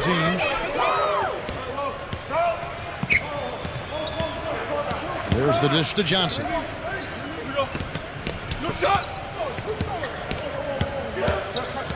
Kicks it to Tucker. Just 5 on the clock. He feeds it to Mills. From deep. Oh, that's blocked. 3-on-3. Pass to McDaniel.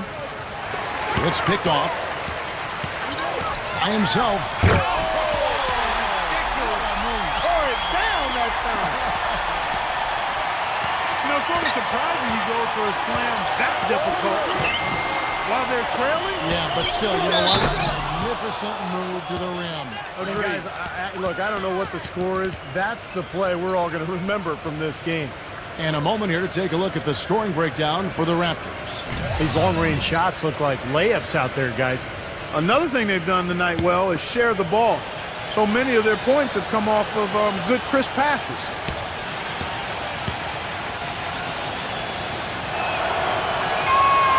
That's good from Williamson. The Nuggets trail by 18. 1:57 left in the third. Tucker dishes to Mills. Hunter, the pass to Mills. He kicks to Tucker. Shot clock at 6. From outside, off the mark. You've got to give them a lot of credit for the job they've done on the backboards.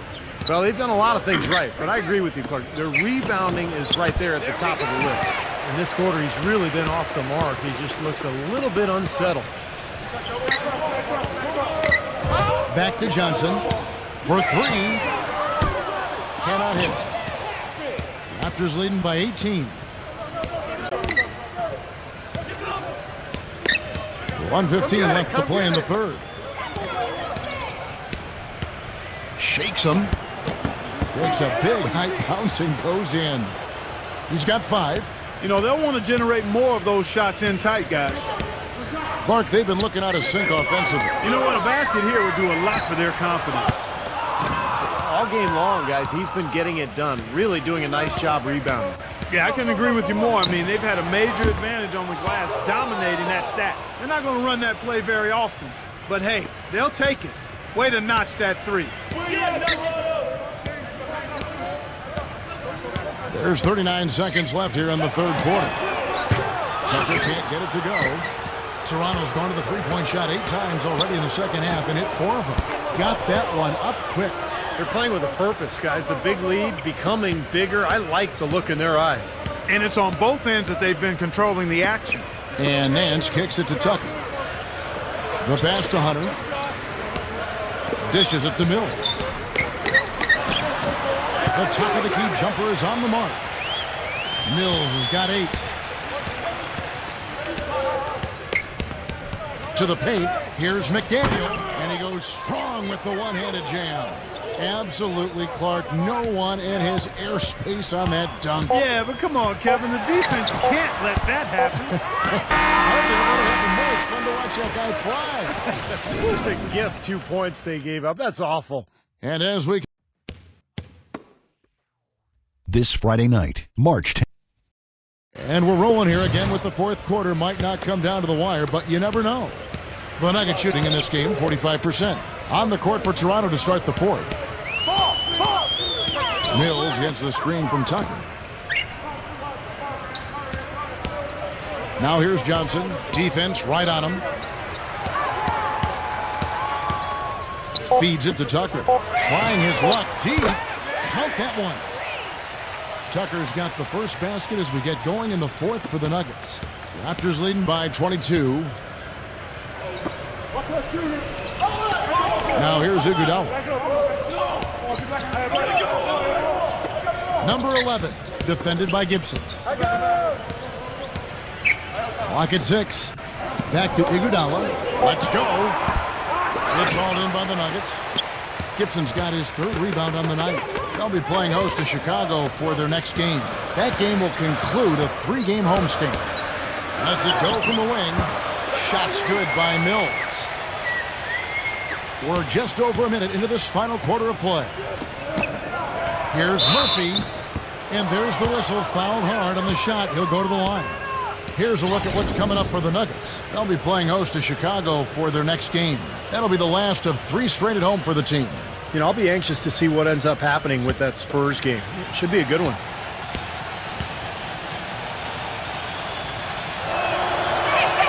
The free throw drops for Murphy.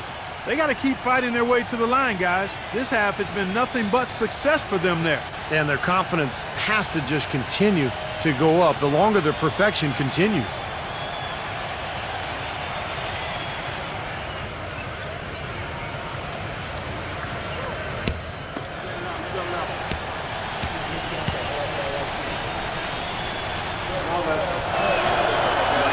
And so Murphy hits them both.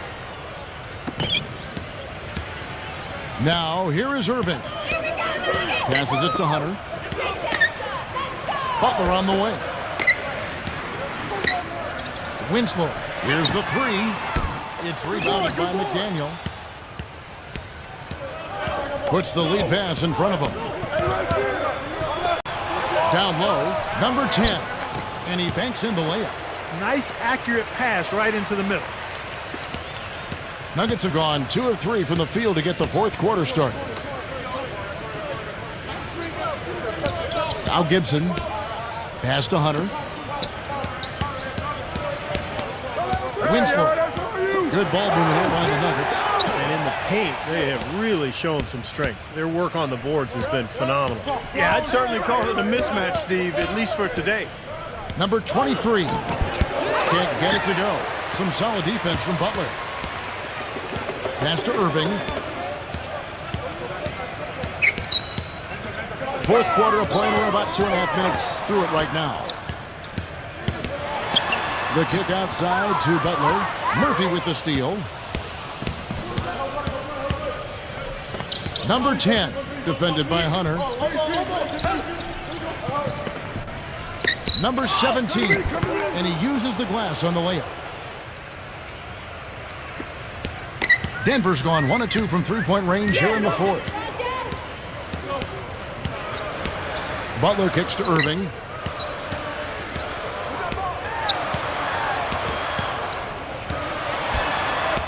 And out of bounds as the Raptors gain possession. Look now at the Raptors' upcoming schedule. After this one, they take on the Clippers at the Staples Center. And that will be the fourth of the string of 5 played on the road. The Raptors shooting it really well. 54% from the floor.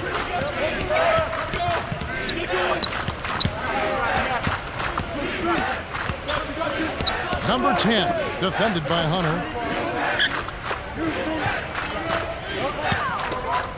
They pass to McDaniel. Pocket 4. But they recover it. To the paint. Number 17. And a foul called on the shot. Got him on the way up that time, so he'll shoot 2 right here. Yeah, he got whacked. Shouldn't be much debate on that one. Yeah, that was as straightforward as it gets, guys.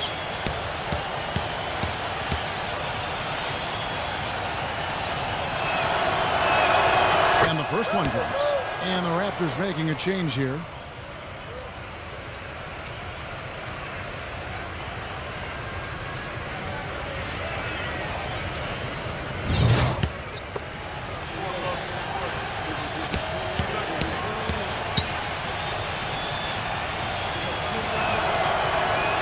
And so he makes both from the line. Mills with it. Over 3.5 minutes through the final quarter now. Tucker, shot to stop the drought. No luck. I'll tell you what, the defense has nothing to worry about out there with him shooting. I mean, he can't dial it in from deep this half at all. It's Murphy outside. That is good. Murphy's got 5 points in the quarter. They can't afford to give him that kind of look. Well, it came off a good screen, but still, as a defender, you got to fight over the top of that. He dishes it to Tucker. Murphy with the steal. Fast break, Toronto.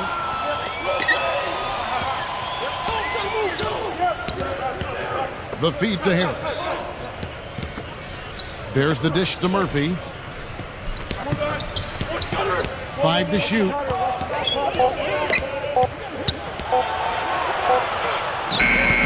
And it's Denver with the rebound. Johnson dishes to Mills.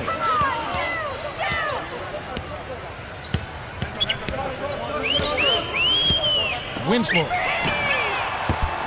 No good from outside. They're losing their composure a little bit here on the bad end of a run. Yeah, they are, and they need to come up with a rally-wrecking play here to stop this run. The Nuggets have gone just 33% from the field in the fourth quarter so far. They are 2 of 6. Shoots a 3, and that one's good.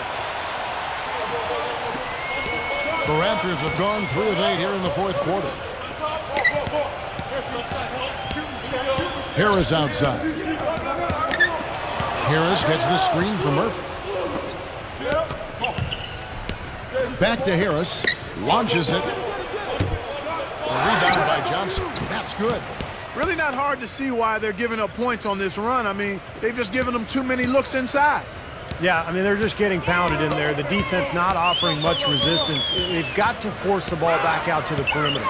Mills with it. Picked up by Harris. Johnson, the pass to Mills. Kicks it to Tucker. 6 on the shot clock. Winslow. He tries for 3. Another 3 for Denver. And here is Harris. Picked by Murphy. To the inside. And he was fouled on the way up. 2 free throws now for him.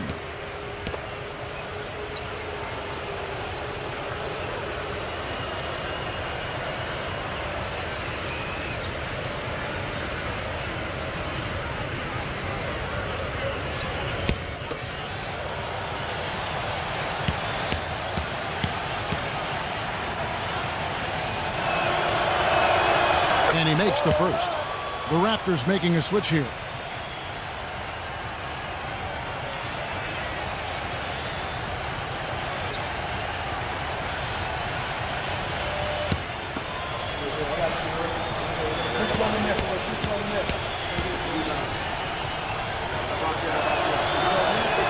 He's perfect from the line this time. Denver's gotten 3 of their 6 3-pointers to fall here in the fourth. He feeds it to Tucker. Winslow, the 3. They grab their own miss. Iguodala outside.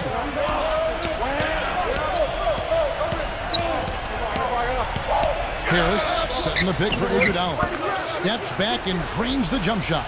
Solid screen right there that freed him up for the jump shot. The Nuggets have gotten just under 45% of their attempts to drop in the fourth. 4 of 9. And out of bounds as the Raptors gain possession. The Raptors making a switch here.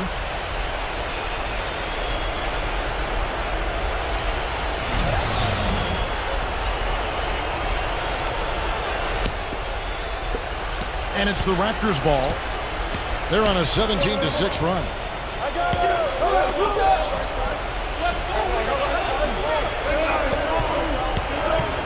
Number 23 is guarded by Johnson. Back to Iguodala. 6 to shoot. Number 11 and blocked. Here's Mills. He kicks it to Tucker. He passes to Mills. The Nuggets moving the ball around. Dishes it to Tucker. From deep, gets it to go. Tucker's got 6 here in this quarter. The Raptors have gone 5 of 12 from the field entering the fourth quarter. Number 23, covered by Mills. And it's going to be a 3-second call.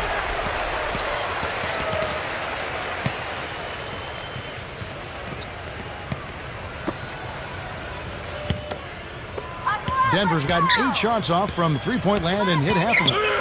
Mills gets the screen from Tucker. And they call an illegal screen here. If they can't take care of the basketball, they're going to have a very hard time turning this game around. Yeah, the turnovers already piling up here in this quarter. Here's Iguodala.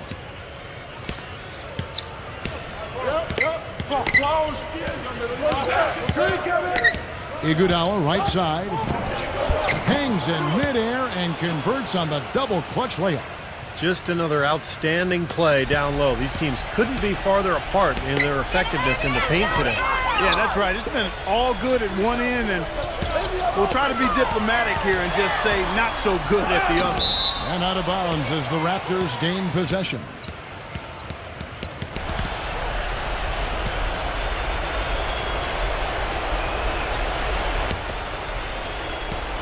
The Raptors have gone 6 of 13, so just above 46% on their field goal attempts here in the quarter. Hernandez. Back to Iguodala. Harris outside. 5 on the clock. Offline with his 3. The Nuggets shooting about 45% from the 4 in the fourth. And Mills kicks it to Tucker.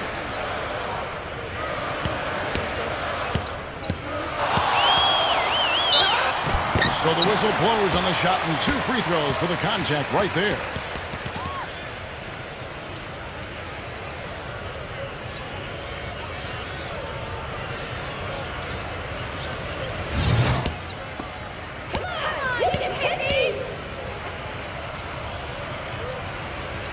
The first one falls. You got it. Easy shot. Come on.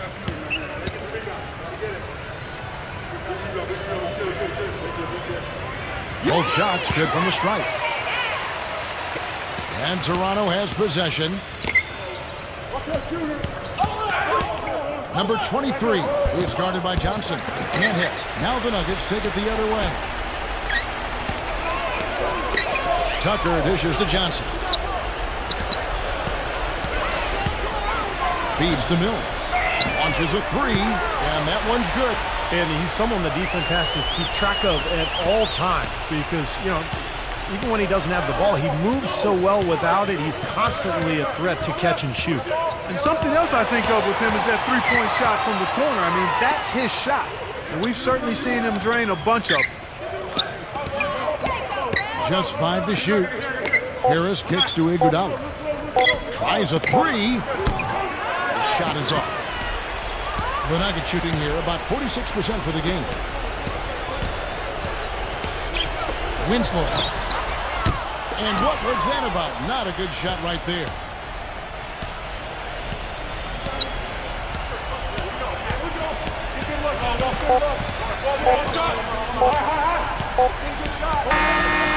Toronto takes this one, but by a big margin. Some days, Clark, everything goes right for a team, and they just had one of those games. Yeah, it certainly was. I mean, these guys played a great all-around basketball game here. That about does it for Clark Kellogg, Steve Kerr, and Doris Burke, and the rest of our great crew. This is Kevin Harlan saying so long, and thanks for watching. Now, here is our Jordan Player of the Game.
Hi and welcome. This is Damon Bruce, and you're watching 2K Sports. Playoff.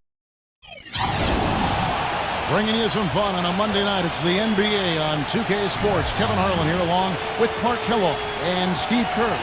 Now a chance to check out our starting lineups. And guys, taking a look at Klay Thompson. What will we see from him, do you think, today? Yeah, and he's a bomber. I mean, that's what I love about him. He's as good a three-point shooter as you'll see. And, of course, has the green light to let it fly anytime he wants. And I know he's a fan favorite because he can catch fire immediately at any point in the ball game and just start pouring it in from all over the place. This is the last stop for the Pelicans before returning to New Orleans. Right now, they have the 10th best record in the West. They need wins. Well, they're not a team I'd want to have to face right now because the level at which they've been playing during this winning streak is remarkable. And you're not by yourself there, Steve. I mean, I don't think anybody wants to have to go up against this team, not when they're playing this well. And here are the Pelicans now. It's a three-point game.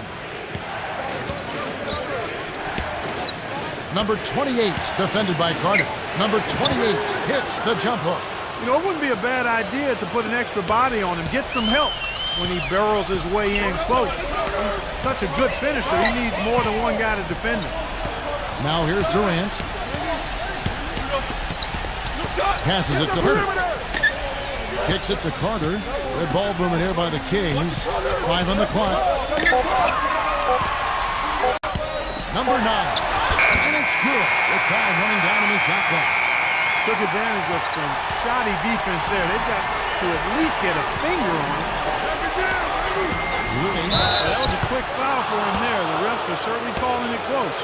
And he's knocked off course by the D. The foul called. He'll shoot free throws. It's his first trip to the line.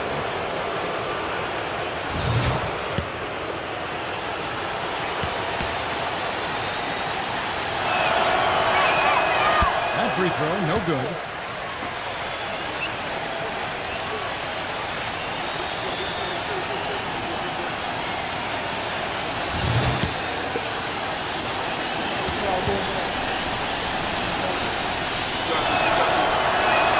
Good on the second free throw.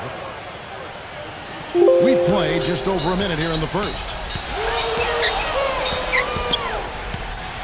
Richard defended by Lovey. And a fast break now for the Pelicans. Thompson against Durant. Back to Thompson from deep. Carter pulls it in. He certainly didn't take advantage of the poor defense, but they can't count on him to continue missing. No, that's for sure, because this guy's too good of a shooter to miss that look consistently. Richard, he's covered by Thompson. Number 9. And a beautiful feed leads to a monster jam. Hang time on that one. Puts a little whipped cream on that angel food cake there. It's a tight ball game, and those displays of strength, Clark, can get one team rolling. Agreed. Oh, boy.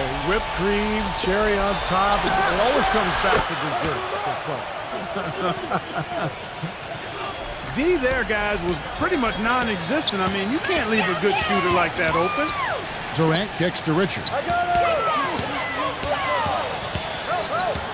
And just under 2.5 minutes elapsed here in the first. And a miss there on the triple. Looking at the last game for the New Orleans Pelicans, it was a win against the Warriors in Oakland. And it was the role players in that game, Kevin, that really led the charge. You know, the guys who normally don't score a lot, they came in and really contributed. A total team performance, Steve, the kind you need if you're going to win on the opponent's home floor. The Pelicans have shot 2 free throws, and they're 1 of 2 so far.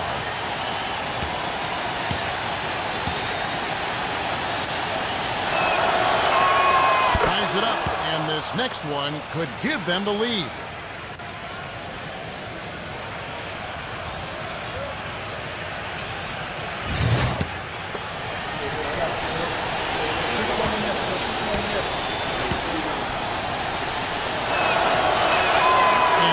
Falls, and that puts him up by 1 point. Boy, his free throw shooting, just another reason he's such a good all-around player. All right, let's go over to the sideline with Doris Burke. Kevin, thank you. Mike Brown and I got a chance to talk for a bit. A big factor in this game, he said, is how well they do to contain the young shooter Klay Thompson, saying Thompson can really give you trouble coming off screens. We've got to have all-out energy fighting to stay on his hip, and then we need to pressure on the ball handler to try and delay the pass. Kevin, both jobs are hard. Thanks, Doris. Now Durant. After the missed 3 from Huffy. Number 9. And again, it's Sacramento converting. The mid-range jumper becomes a pretty high percentage shot for him when he has that kind of space. First quarter of action, just under 3.5 minutes played. And that one's good. He has 5. Boy, he made a nice little bounce pass there. We call that the pocket pass, and he did it well.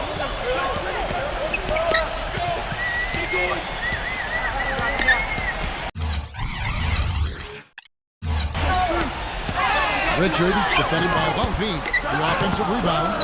He's got a nice touch on that shot normally, but good defense there clogging the lane.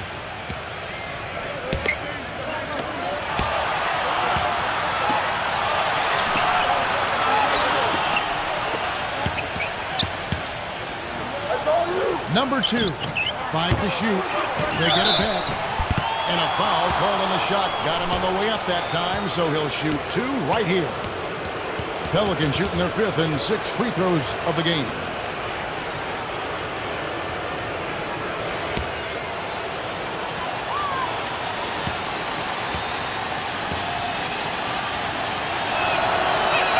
And the first one at the line is good. Anderson, he's checked in for Carter.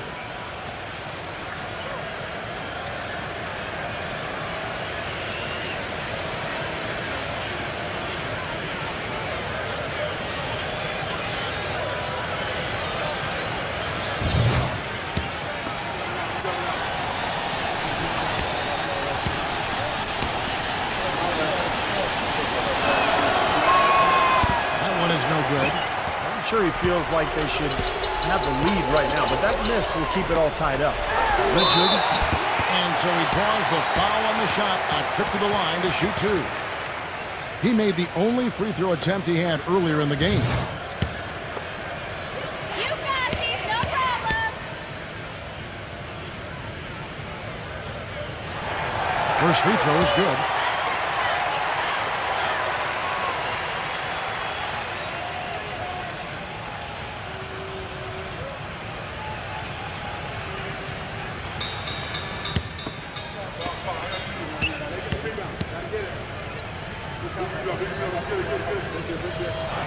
And that's good as he hits both of his shots.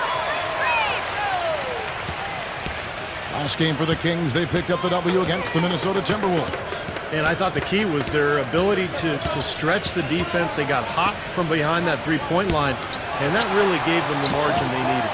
Yeah, that's right. It opened up things for them in a huge way. The defense was never able to get comfortable. Now here's Anderson after the miss from Huffy. Back to Anderson. Now the feed to Durant. Cans the shot from the wing. Durant's got his second basket. Tell you what, he is so difficult to guard, especially on a shot like that one. Here's Huffy. Hits the three-point bomb. I like the way he's not forcing anything, taking advantage of what the defense is giving. He's been a key contributor for them in this quarter. So the Kings called timeout, their first.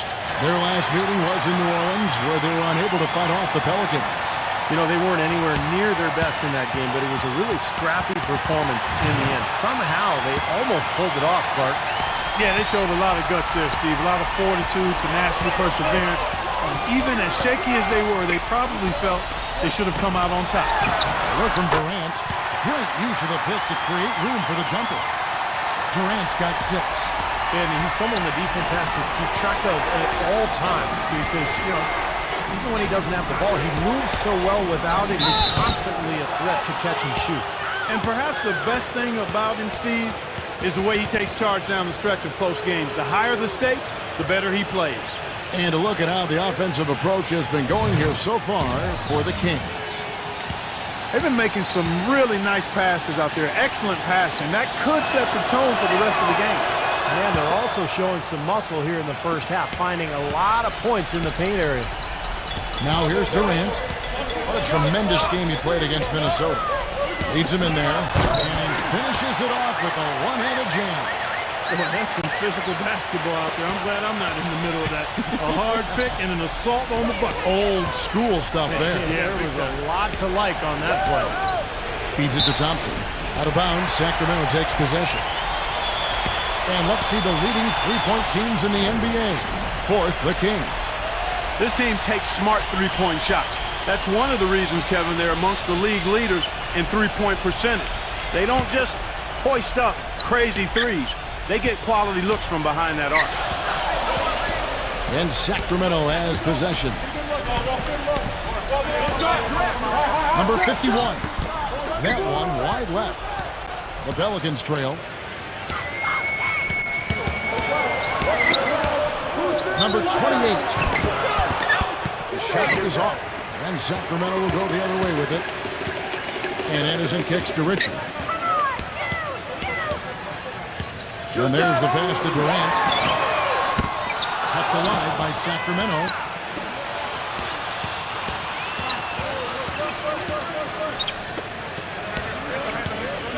There's a screen. Richard No good from outside. Well, with that much space off the pick, you've got to drop that in. Yeah, you got to make that one. I mean, that's a high-quality shot you should make 9 out of 10 times. Pass to Humphrey. Drills the three-pointer. He's got 14. Getting it done offensively, guys. 5 for his first 7 shots. Not bad. Back to Durant. Anderson outside. Good ball movement here by the Kings. Pass to Hunter. 6 to shoot.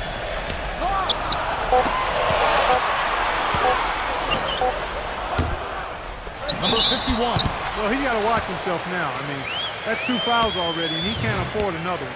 He got a great read of where that miss was going, and that allowed him to be the first guy to it and get the putback. And the Pelicans making a change here. New Orleans has gone 3 of 6, 50% from deep so far tonight. Davis with it. He's picked up by Landry. Stolen by Landry. Anderson in the post. Griffin's there. They set the pick. And the pass to Hampton. Back to Anderson.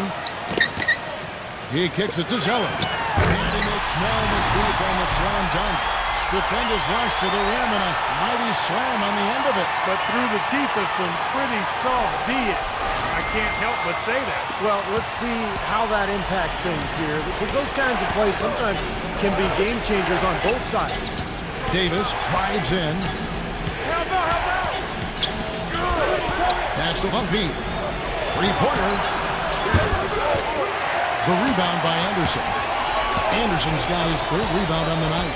Tell you what, if their success on the boards in this first quarter is any indication, it's going to be a good day. And rebounds usually are a good indicator. Well, Sacramento, since the All-Star break, we get a look at the numbers they've put up here. 1st in field goal percentage, 1st in three-point shooting, and they're the number 2 scoring team in the league. This is a well-balanced, well-oiled offensive machine. And the shooting is really what stands out to me. This is a team that does such a good job of finding open looks. They're unselfish. They work offensively to create good shots. And when they do that, they're on their game. They're tough to beat. And the Pelicans making a change here. Holiday's checked in.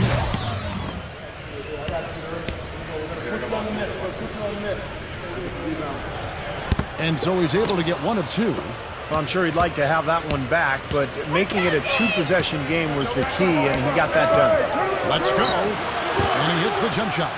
Both teams on fire right from the opening tip. Pedal to the throttle, Steve, just like we like it. And the shot counts. He's fouled, and it's a chance for a 3-point play.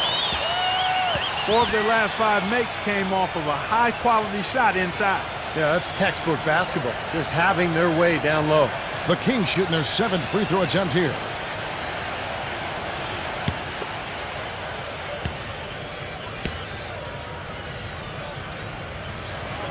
That free throw good from Hampton. 1:25 left to play in the first quarter. And Holiday kicks to Davis. Yes, and it's Holiday with the assist that time. Davis has got his 2nd bucket of the night. They're getting a bunch of their points outside of the paint. 3 of their last 5 buckets are from three-point range. But the defense isn't making them earn it. I mean, those shots have just come on easy, open looks. We get a break in the action, so let's take a look at the West and how the teams are stacking up. Take a look at the Kings. Right now, if the playoffs started, they would have the 7th seed. And, of course, there's the Pelicans, 3 spots below. When I look at New Orleans, their season hasn't been great, and it hasn't been terrible. It's been fairly pedestrian. A few times it's looked like they're about to turn the corner, but they just haven't been able to sustain that winning momentum. And I'm not quite sure why that is, because I think they've got the talent to be among the league leaders. But it looks to me like it's not going to happen for them this year. They set the pick. Hampton passes to Zeller. There's 39 seconds left here in the first quarter. Down to 5 on the shot clock. Jones from outside. And the shot is good. Jones has got himself going there. His first points of the game on the deep ball. Pelicans trailed by 3. Outside Holiday. Davis. Griffin defended by Jones. Griffin kicks to Davis. He tries for 3. Gets it to go. Davis has got his third bucket of the night. And they're getting their points now almost exclusively from the three-point line. That's 4 of the last 5. You got to run those guys off the line. I agree, and the defense is practically giving them those shots, though. Here's Holiday. No good. It's the end of the first with a tie game here. And already these off. This Wednesday. And the second quarter getting underway. No team gaining an edge so far. And let's quickly break down the game we've been watching for the Kings, guys. And I like what they've done offensively, really attacking the rim, getting a lot of points in the paint. And, guys, they've been the aggressor early. I mean, attacking the hoop and getting into the paint, that can make the game really easy for you. On the court right now, second quarter for the Pelicans. They've got Smith. And it's Davis at the 2 spot. Here's Smith, and it's blocked by Zeller. Passes to Hampton. And they're going to count the bucket and send him to the line. It could be a three-point play. How about that play? Great body control. Still manages to finish the play despite the contact. You know, when that whistle blows, you're not done. Get greedy and find a way to knock it down. The Kings making a switch here. Allen's checked in. Now here is Holiday. Smith kicks to Holiday. The dish to Davis. Back to Holiday. With the lead pass. Gets it to go. That lead pass allowed him to get straight to the hoop without losing any momentum. The Kings leading. Next up for them, the Knicks coming out here to play. That will complete this 4-game homestand. Here's Hampton. Shot is no good. Good D by Holiday. And there's the call by the official. They'll count the basket here following the goaltending call. He thought he had that one clean, but the ref saw it differently. They'll count the basket. And the Kings making a change here. Landry's checked in.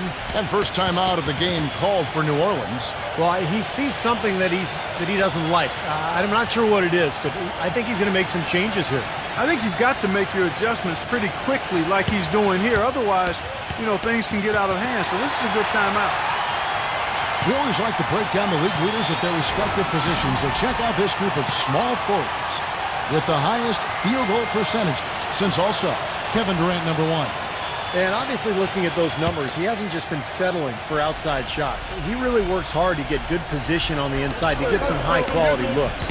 And that hard work is paired with a very aggressive mindset, Steve. I mean, he attacks the basket whenever he gets the chance, every opportunity, and a lot of his shots come right at the rim.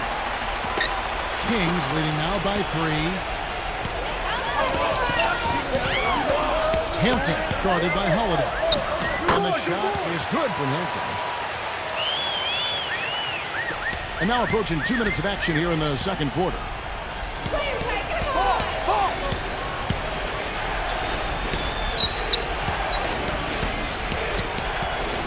Pass to Griffin. Lets it go. And too long on the shot. You've got to like what they've been doing down there in the low post, Clark. I do. I love it. Their rebounding has been outstanding. So important in a tight game. And it's the Kings with the ball. Only giving up 2 points this quarter. He dishes it to Allen. Lock at 6. Hampton. He's guarded by Davis. No good from Hampton. Well, the shot was there for him, and he had to take it. I don't care if he didn't convert. He's got to take that every time. Outside, Davis. Back to Holiday. Outside, Davis.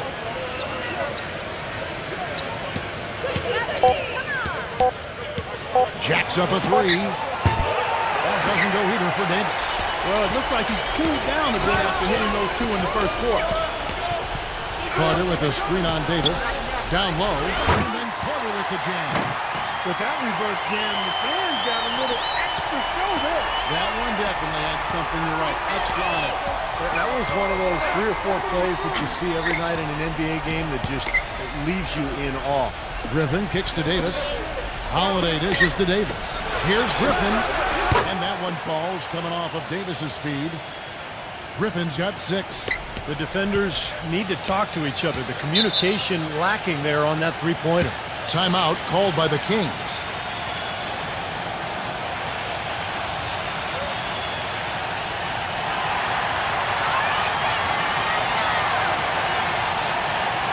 chance here to see how the Kings rank in the NBA right now. 4th in three-point field goal percentage. 7th in field goal percentage. And they're in the top half of the league in scoring as well. Not too shabby.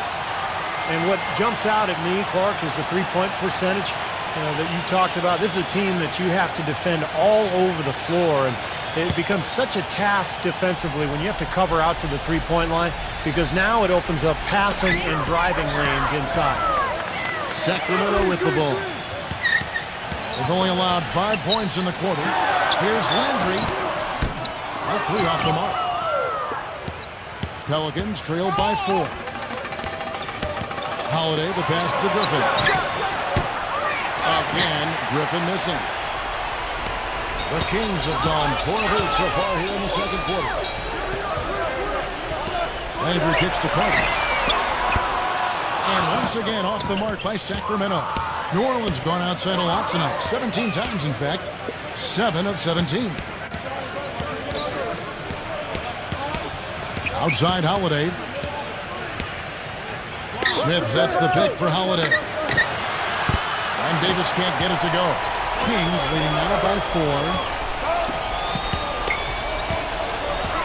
Number 9, covered by Smith.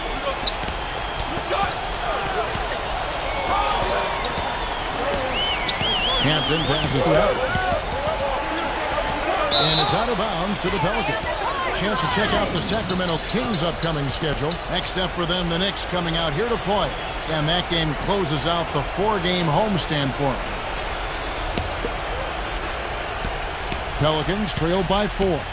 And Holiday kicks to Smith. Holiday. Some nice passing here by New Orleans. Griffin can't get it to go in. His touch has disappeared on him this quarter. He just hasn't been able to get it going. Here's Landry. Number 9. Hangs in midair and converts on the double clutch layup. He's got 8. Well, we've seen that more than a few times. An easy bucket in the lane.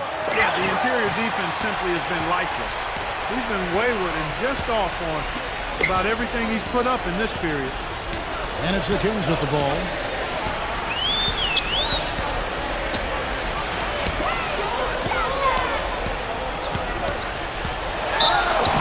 And foul called as he misses. He'll go to the line and shoot 2. And no question, he got bumped on that shot. Definitely no room for discussion on that one. He's getting his first free throw attempt of the night right now. And the first one drops. And the Pelicans making a change here.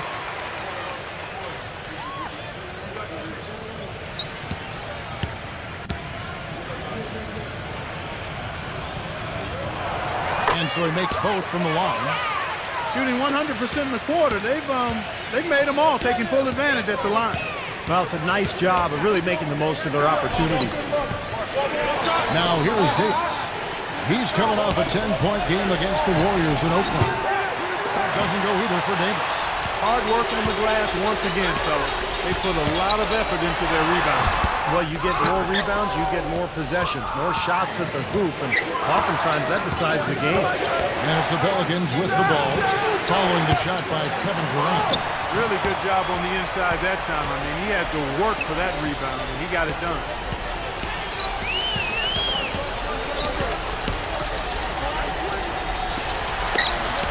Outside Durant. Laid in with a nice touch off the glass. Durant's got 8 points. Not much the defense can do once he gets to the bucket. Now a timeout called by New Orleans. Yeah, he's seen enough of this interior scoring that his defense is giving up. So the message during this timeout is to lock things up inside. You know, sometimes a group can just get spaced out on defense. They're not connected and playing 5 as 1. And usually a timeout can help you refocus and recalibrate that defense. Griffin's check in for Davis. Landry against Griffin. Here's Pumpy. A three-pointer is right on target. 17 points in the game. Yeah, let's see if that triggers another explosion from. Remember, he hit 3 three-pointers in the first quarter. The 3. That's good.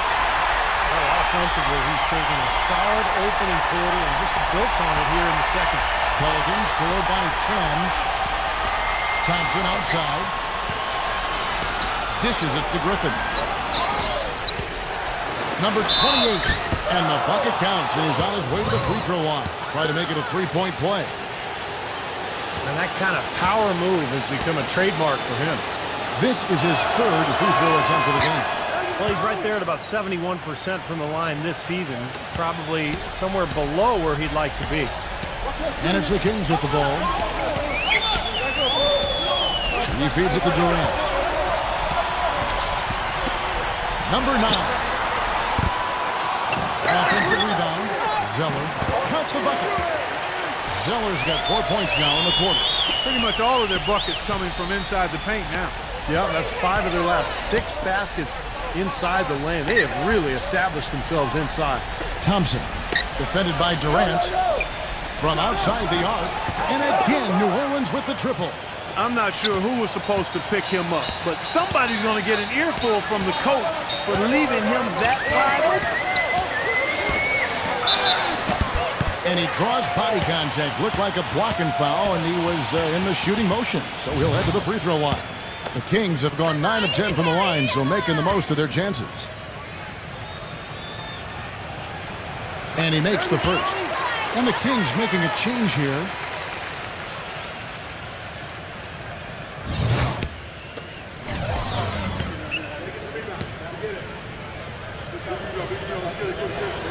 He doesn't get the second one. Pelicans trail by 7. Thompson for 3. It's rebounded by Durant.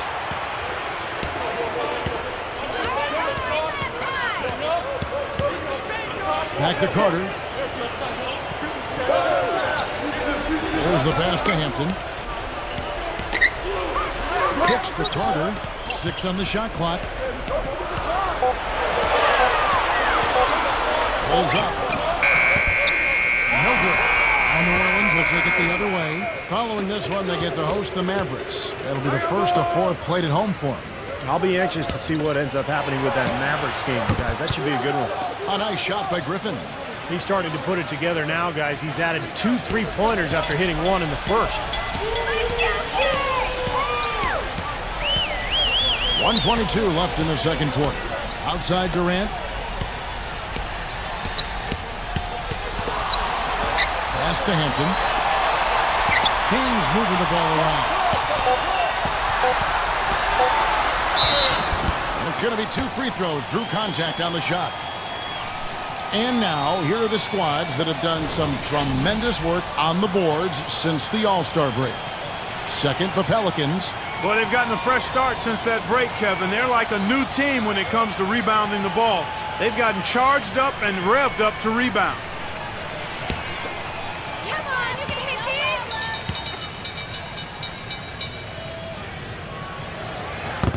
That's good from Hampton. The Pelicans making a switch here.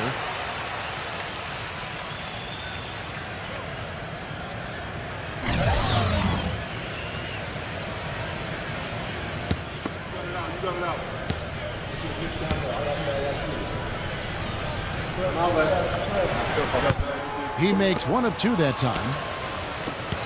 Pelicans trail by 5. Carter comes in with a double team. The feed to Thompson. Here's the 3. And another 3 for New Orleans.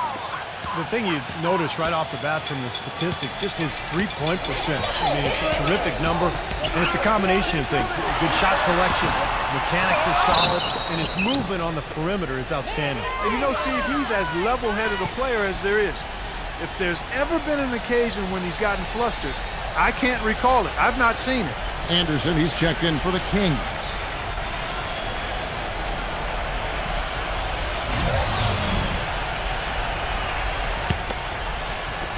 .43 seconds left in the first half.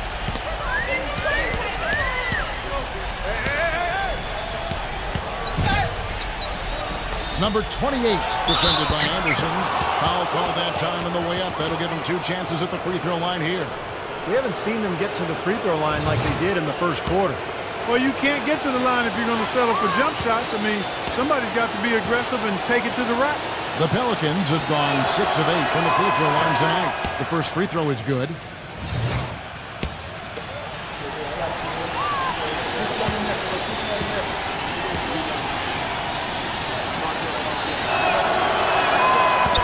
good on the second free throw. Sacramento's gone 1 of 3 from way outside since the start of the second quarter. Durant kicks to Anderson. The basket good off the assist from Durant. Durant's got his 3rd assist on the night.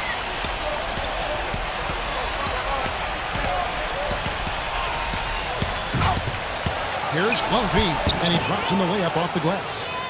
He's got 19. Boy, I tell you what, he's having one of those days where if he takes it, he makes it. Back to Durant.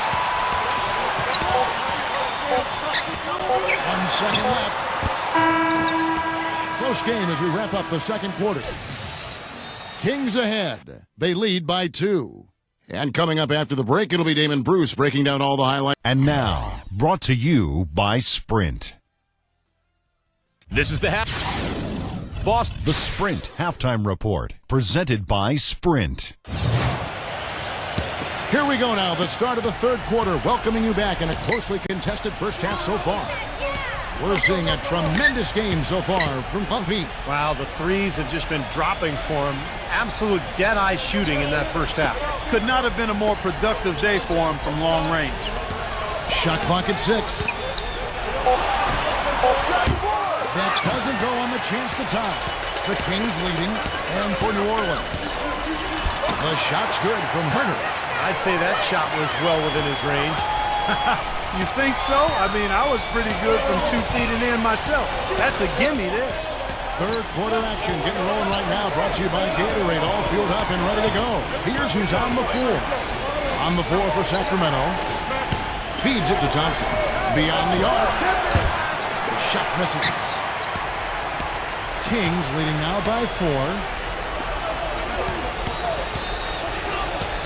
Second half of basketball, just over a minute played so far.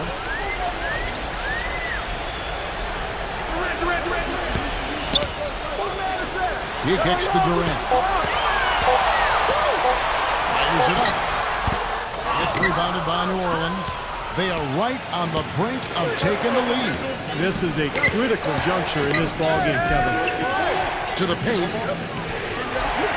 A feather touch on the finger roll. Beautiful. Well, they certainly didn't have much of a problem getting the ball into the post that time. Well, that's important because this game, I think, is going to be decided by who controls the paint in crunch time. He passes to Herter.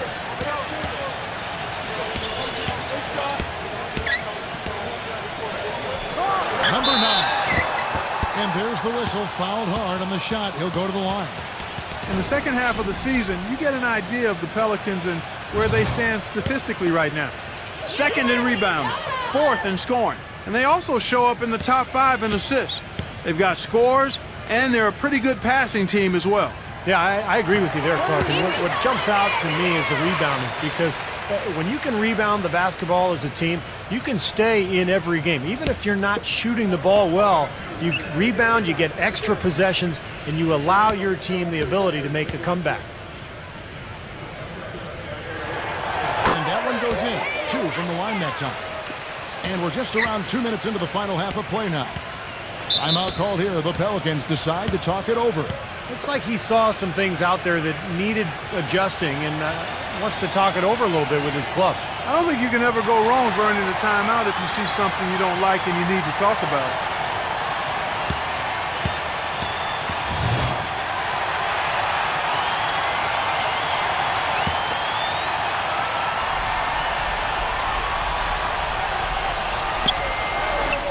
And it's the Pelicans with the ball, trailing by 4. That was the 3rd straight high percentage look this defense has allowed. I mean, these defenders have got to start bumping bodies in the paint. Be more physical. Be more aggressive. I agree, Clark, but it doesn't look like they have the will to do that at this moment. Passes it to Herter.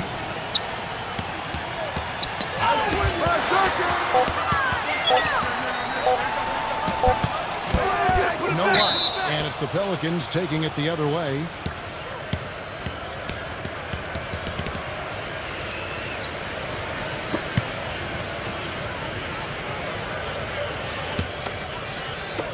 The Pelicans have gone 2 of 4 here to start the second half. Number 2, defended by Herter.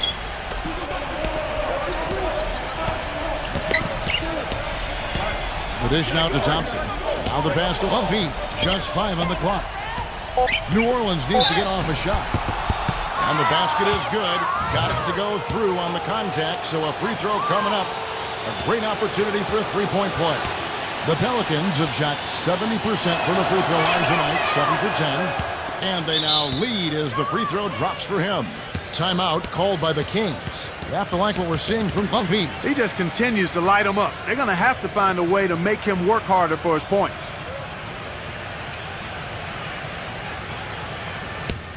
And let's get a check on some of the leaders from around the league with this list of the top assist men and small forward since we've emerged from the All-Star break.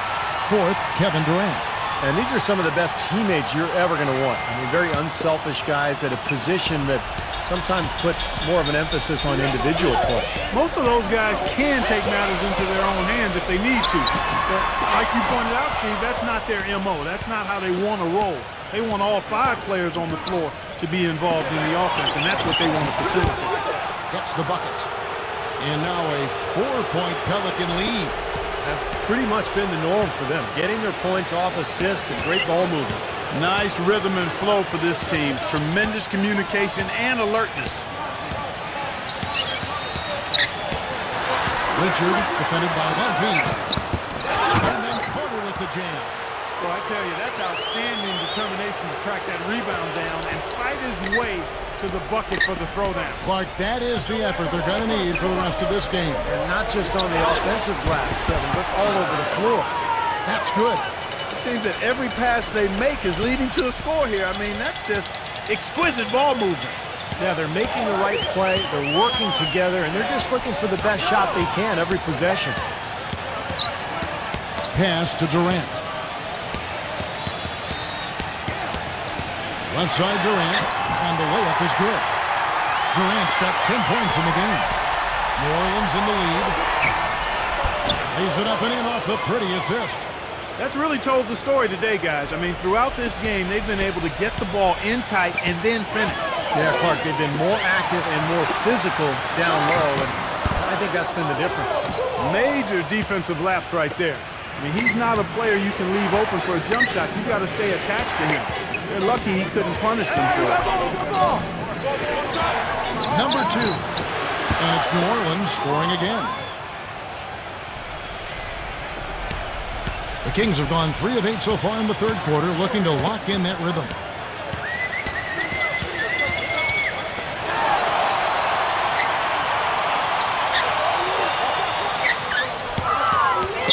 He dishes it to Carter.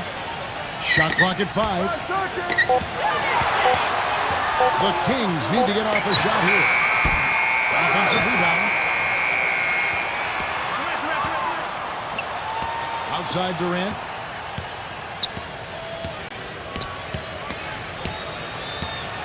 Second chance shot. Good as the jump shot falls.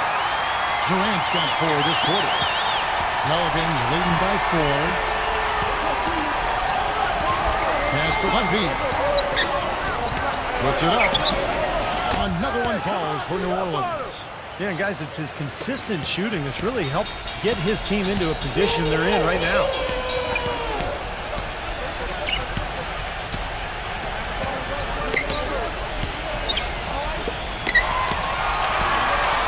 Number 9. Pelicans with the rebound.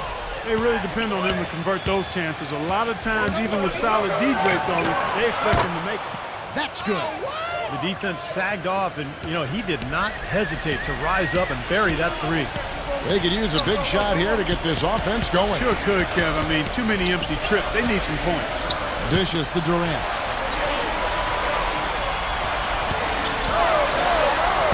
Six on the shot clock. Number 9. The basket good off the assist from Durant. Durant's got 4 assists in the game.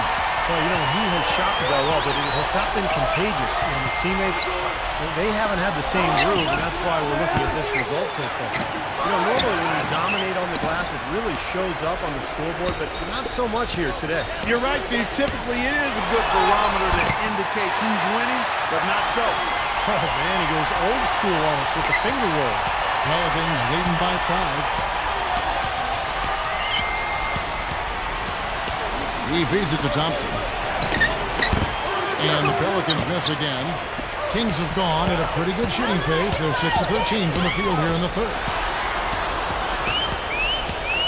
Passes it to Hunter.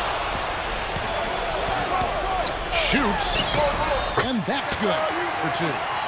And now just a 3-point Pelican lead.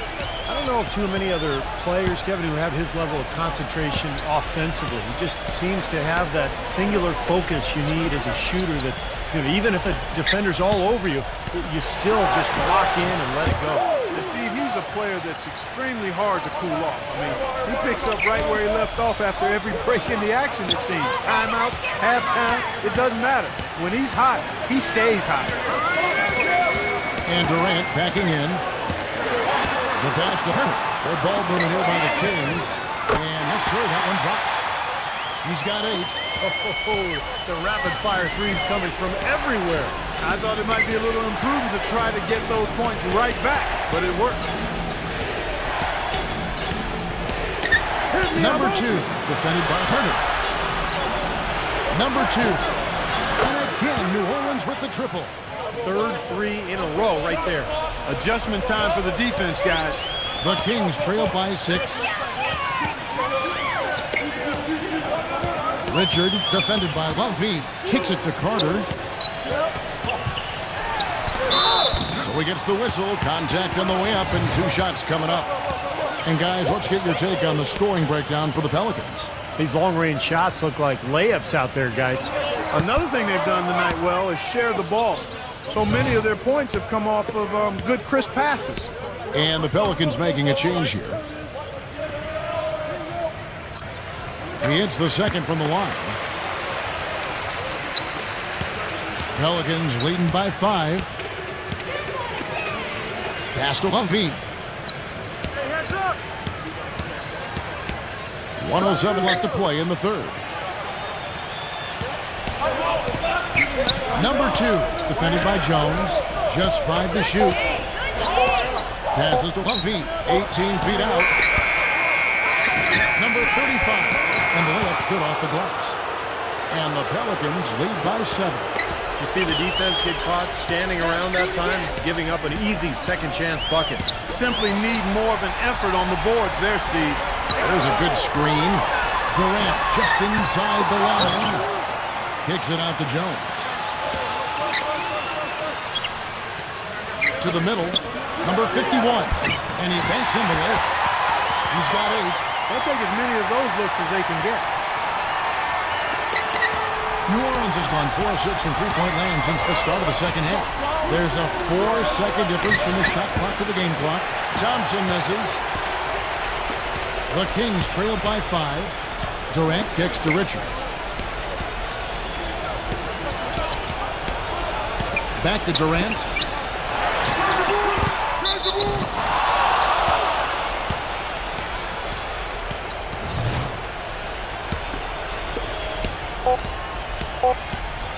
Here's Lovey. Oh, he knocks it in. A beautiful buzzer beater just in time.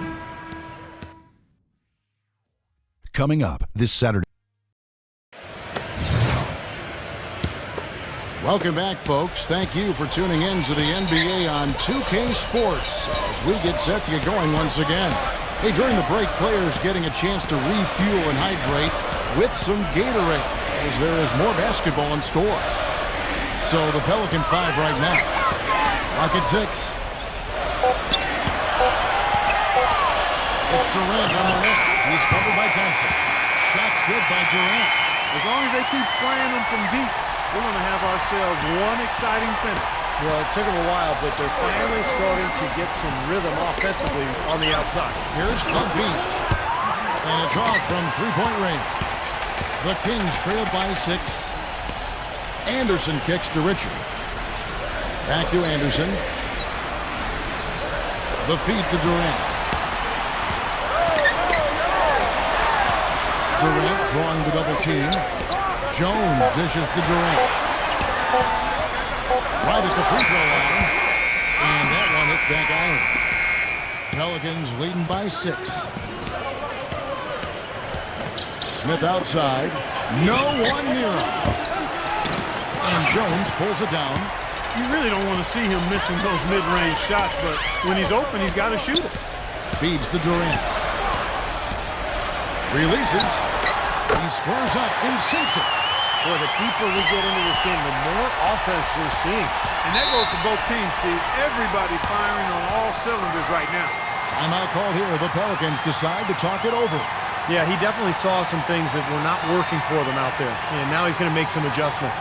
I'm not sure what it was, but he clearly wanted something to change out there.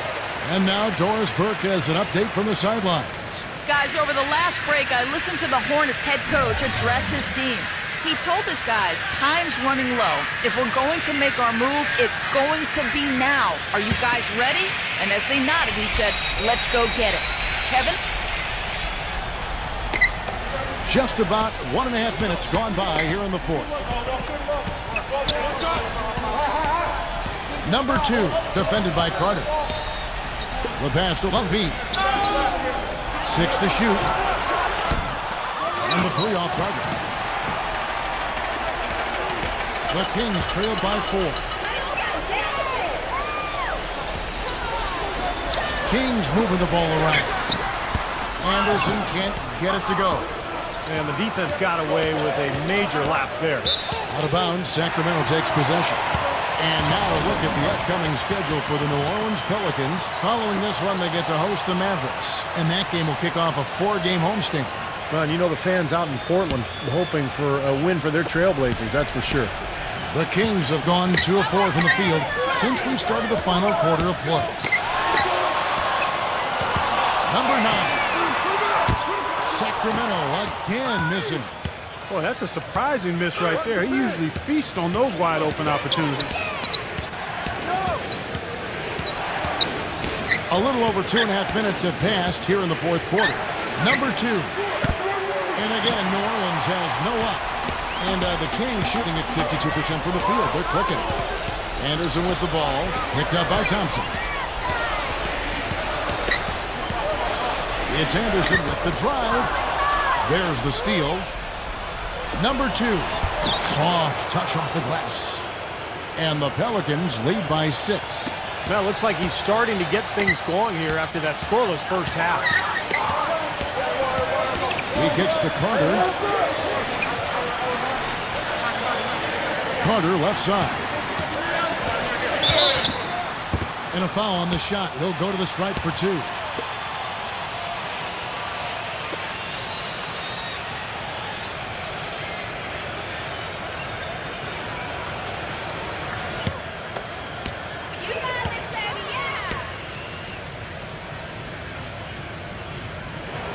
First one falls for it.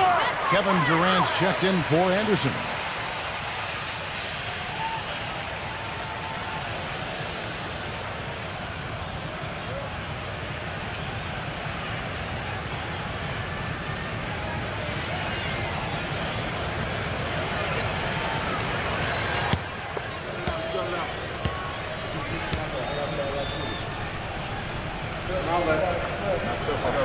He hits one, then misses the second attempt from the free throw line.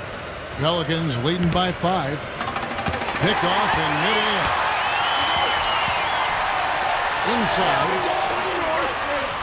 Carter on the wing. Plenty of space. And he nails that one right through the net. He played just over 3.5 minutes now in the fourth quarter.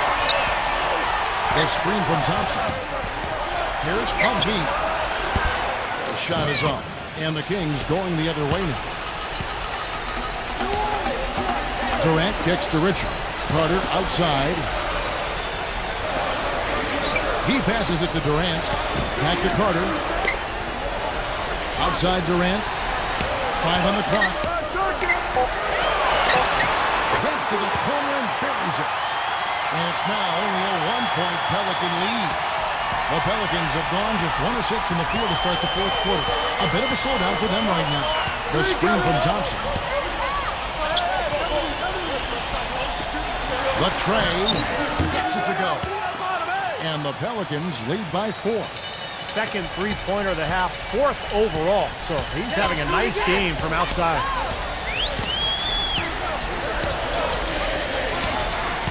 Outside Durant. pass to Herner.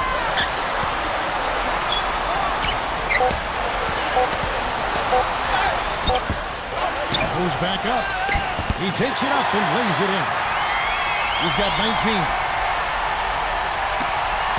New Orleans gotten just 1 of 4 3-pointers to go down for them here in the fourth.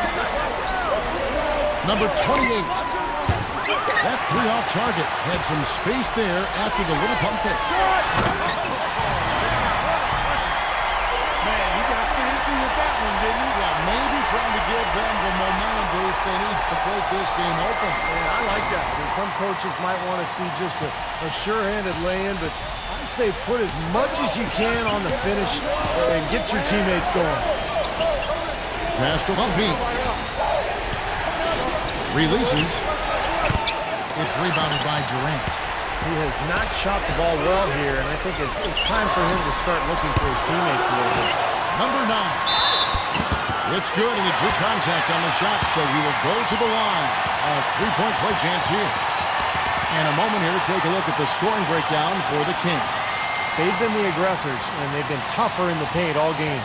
They've worked hard tonight at crashing the boards as well. They've had a bunch of second-chance points.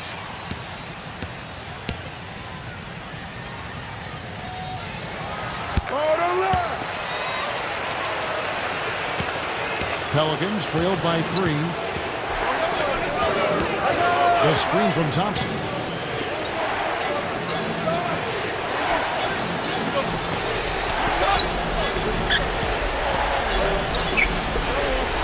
To stop the run. Carter fills it in. Carter's got 9 rebounds in the game, getting it done. Richard defended by Bumpy. The pass to Herner. Here's Richard. Can't hit. And New Orleans will come the other way. There's the screen. There's the dish to Thompson. And it's Thompson again missing. Kings leading now by 3. Durant kicks to Richard.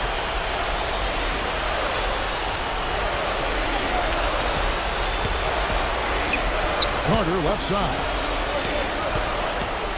6 on the shot clock. And shot opportunity. And the layup is good. Carter's got 5 points now this quarter. Pelicans trailed by 5. They really want to find that igniter here. Yeah, that's right. Kevin, the offense has basically been running in place. They got to get going. New Orleans moving the ball around. Pass to Bumpy. The jump hook. So the whistle blows on the shot and 2 free throws for the contact right there. Well, so far he hasn't been able to get to the line like he did in the first. The defense is playing him a little bit smarter, backing off of him a bit and defending without foul.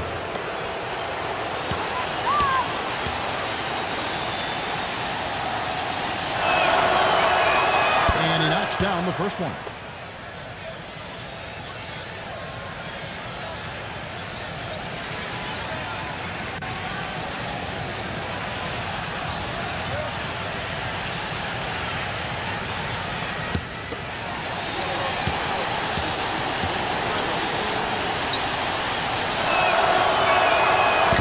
Can't hit the second. They really could have used a perfect trip to the line there. Instead, they're still down 2 possessions. Durant attacking, and the defense didn't have position. They whistle a blocking foul, and he'll go to the line. What a performance from Durant here. 22 points, and he's done a good job distributing the ball as well. Well, you can't discount what that's meant to this team. I mean, he's helped their cause with his passing, and it's really given his team a nice groove. That's good from Durant.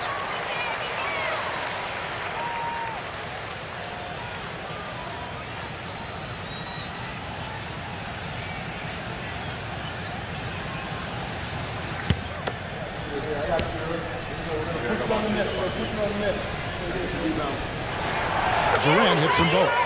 Well, as far as the league's big men go, he's one of the very best at the foul line.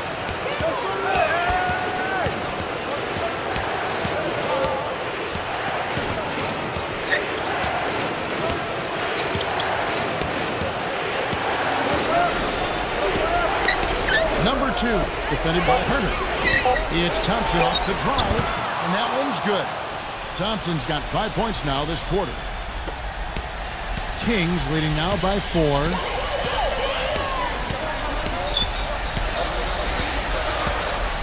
Passes it to Carter. He dishes it to Carter. From 12 feet out. It's rebounded by New Orleans.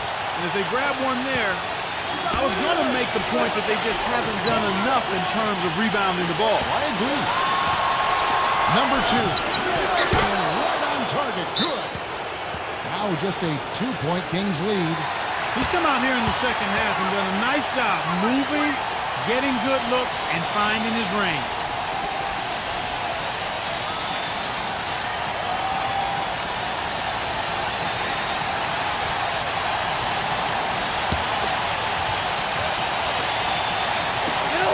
There's a minute 40 left in the fourth quarter. Here's Richard, and the officials whistle a foul on the shot. The bucket's good. He'll go to the line. Back to that point you were making about rebounding, Clark, it seems like they're coming up short just about every time. Well, you're right, Kevin. You know, as we've seen here, that lack of rebounding has certainly shown up on the scoreboard. And one puts them in a very nice spot as they stretch that lead out a little bit. Timeout called here. The Pelicans decide to talk it over. They trail by 5. There's a minute 34 left in the game.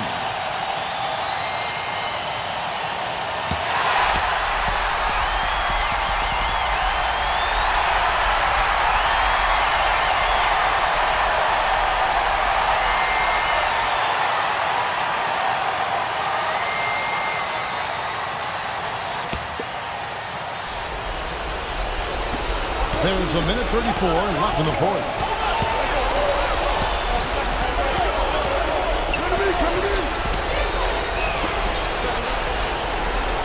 The pass to Humphrey. And it's New Orleans scoring again. He's missed 3 of his 4 field goal attempts here in the fourth, so he's got to step it up to help his play. Pass to Carter.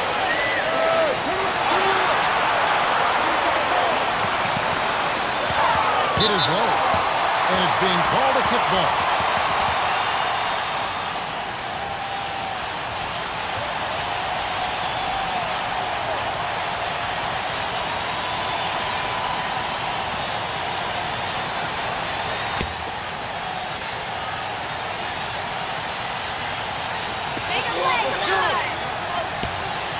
Durant against Thompson. It's Durant with the drive. Connects. He has really put his foot on the pedal this quarter, doing a tremendous job leading their offense. Back to Thompson. 46 seconds left in the fourth quarter. Pass to Bumpy. Clock at 6. That one a little long. Here's Sacramento. They're on a 16-7 run. It's Durant on the wing. Thompson comes with a double team. Back to Durant. Dishes it to Carter. The basket good off the assist from Durant. And it's a 7-point Kings lead. Well, that puts the nail in the coffin. A clinic in terms of how to play with the lead right there. Timeout called here. The Pelicans decide to talk it over. They're down by 7. 20 seconds left in the fourth quarter. Guys, what's your take? Well, never say never, I guess. They just have no quit in them. And I think you have to respect that attitude and approach. I know most teams would have called it a game already. A platoon swap here for New Orleans.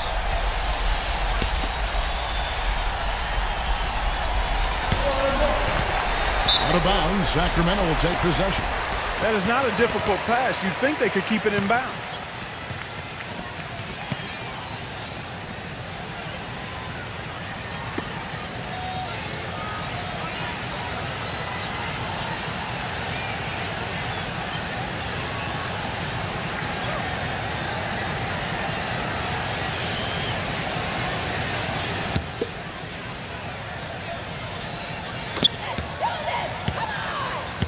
Sacramento's gotten off to an 0 for 2 start from downtown here in the fourth quarter. Hey, balance it out.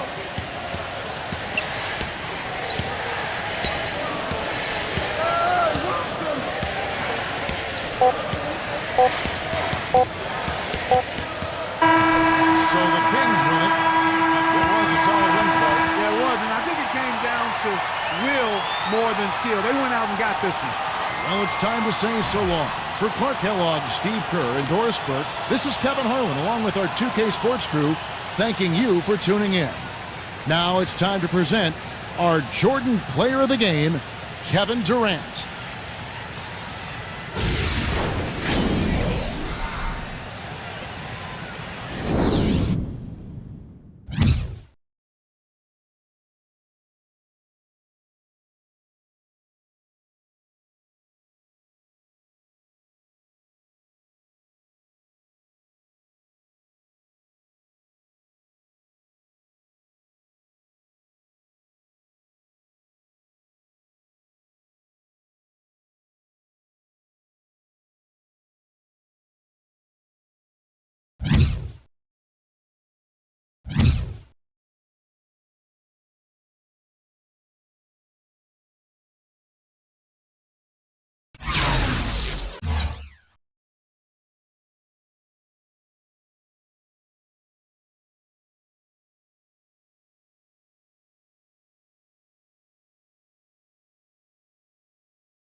Welcome to 2K Sports. I'm Damon Bruce. Glad to have you with us. The season. And both teams going through their pregame rituals, getting loose well before we're underway.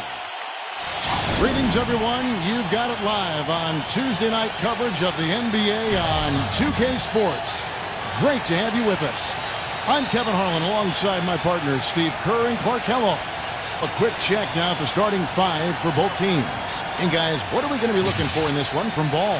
Well, we're going to see one of the experts in the league at making the long outlet pass to get the fast break going. Always with his head up, immediately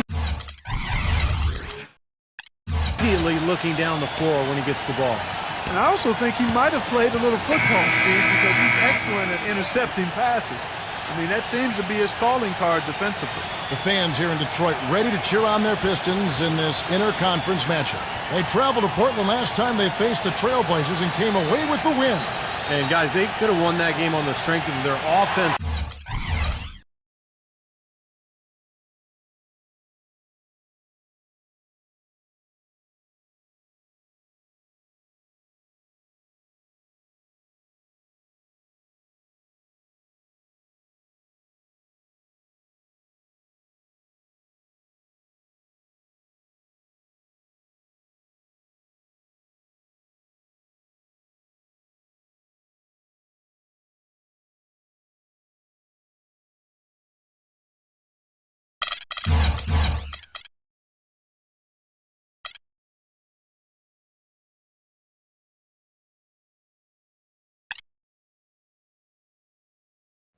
Welcome to the NBA here on 2K Sports. The season is winding down. The NBA began.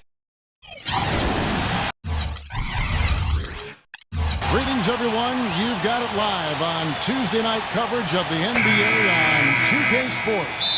Great to have you with us. I'm Kevin Harlan alongside my partners Steve Kerr and Clark Kellogg. And now a quick check of our starting lineups for both teams. And guys, what are we going to be looking for in this one from Ball? And Kevin, something that is right at the top of his skill set is his passing. I mean, he makes some crazy passes, playground stuff, but it's accurate. That's the key. A lot of flair, a lot of flash, but when it leads to a basket, hey, that's the main thing. But, Steve, we've got to give him credit for his skill as a distributor, too. I mean, he has a great feel for his teammates, and that leads to a lot of his assists and a lot of easy baskets for his team. For the Portland Trailblazers, they come into tonight's game after the loss to Orlando in Florida. And that was a real body blow for them. They got taken apart both offensively and defensively. Yeah, they gave away a lot of points at the free throw line in that game. Maybe it was being on the road. Maybe they were just out of sync, but something had them rattled. Steve, I don't know if it was the biggest reason for that loss, but clearly the misses from the stripe had an impact. And Portland has possession. McCollum, no good. Here's Fox. Nice ball movement by Detroit. Bagley. That's all you. Pass to Fox. Reddish, covered by Smith. 6 on the shot clock. Jackson for 3. Pistons keep it alive. Pass to Fox. Kispert. We've played just over a minute here in the first. A pass to Fox. Stolen by McCollum. He passes the ball. And a foul called on the shot. Got him on the way up that time, so he'll shoot 2 right here. The Trailblazers shooting their first free throws of the game. Well, to this point of the season, guys, they're knocking down about 76% of their free throws.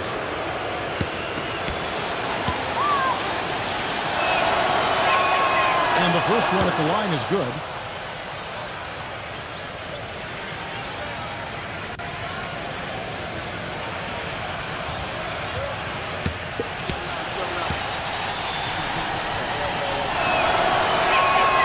So he gets them both.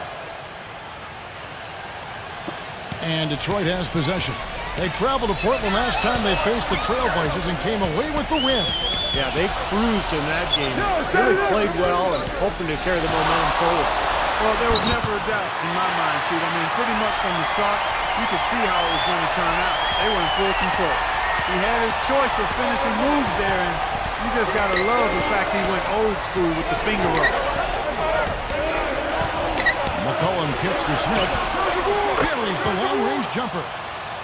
Smith's got himself going there. His first points of the game on the deep ball. For the Detroit Pistons, they come in off the loss to Cleveland. Kevin, that game defensively was an absolute nightmare. They went into that building and just got blown out by a very hot team. Well, they didn't defend those shooters like they should have. And once the fans got into it and the arena started rocking and thumping and bumping, things only got worse. And the Pistons with possession here. After the missed three from Stewart, Kispert defended by McCollum. There's the three. Rebound by Smith.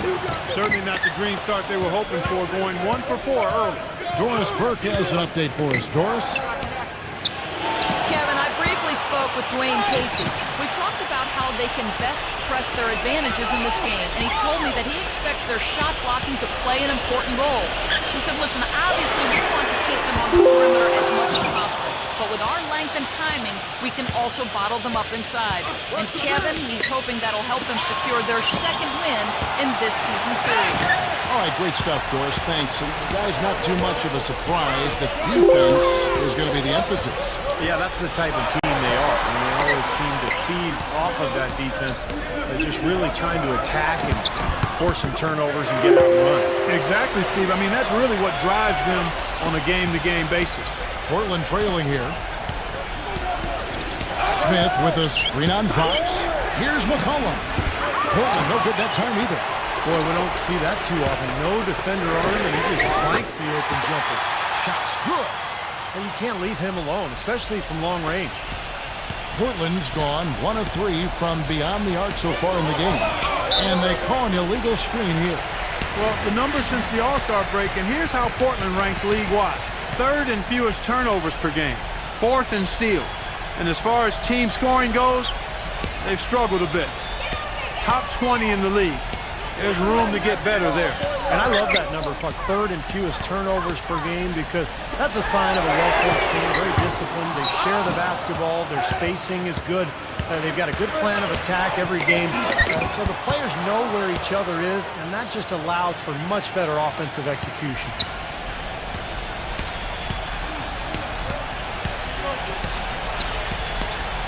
The pass to Fox.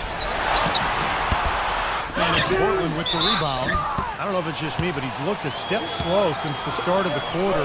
His shooting has really suffered. The Pistons have gone 2 for 2 in the game at the line. Well, how about the numbers for this club? As a team, 79% from the free throw line this year. Those are good numbers for any team. I mean, they can feel extremely good about their free throw shooting percentage this season. The first one falls, and the Trailblazers making a change here.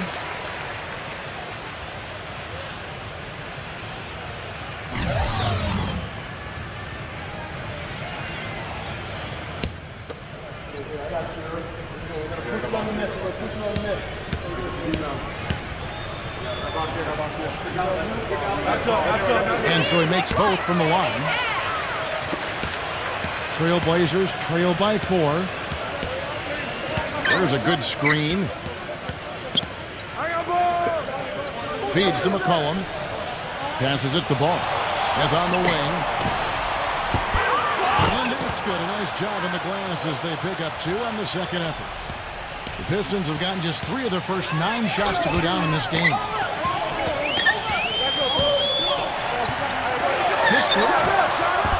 And again, it's the Pistons missing. There's no getting around the simple fact that that's a shot he has to knock down. Pass the ball. Beyond the arc. No luck. Detroit's gone a meager 1 of 6 from three-point land since we got started tonight. A pass to Fox. Ready. Off the mark there with the three-point shot.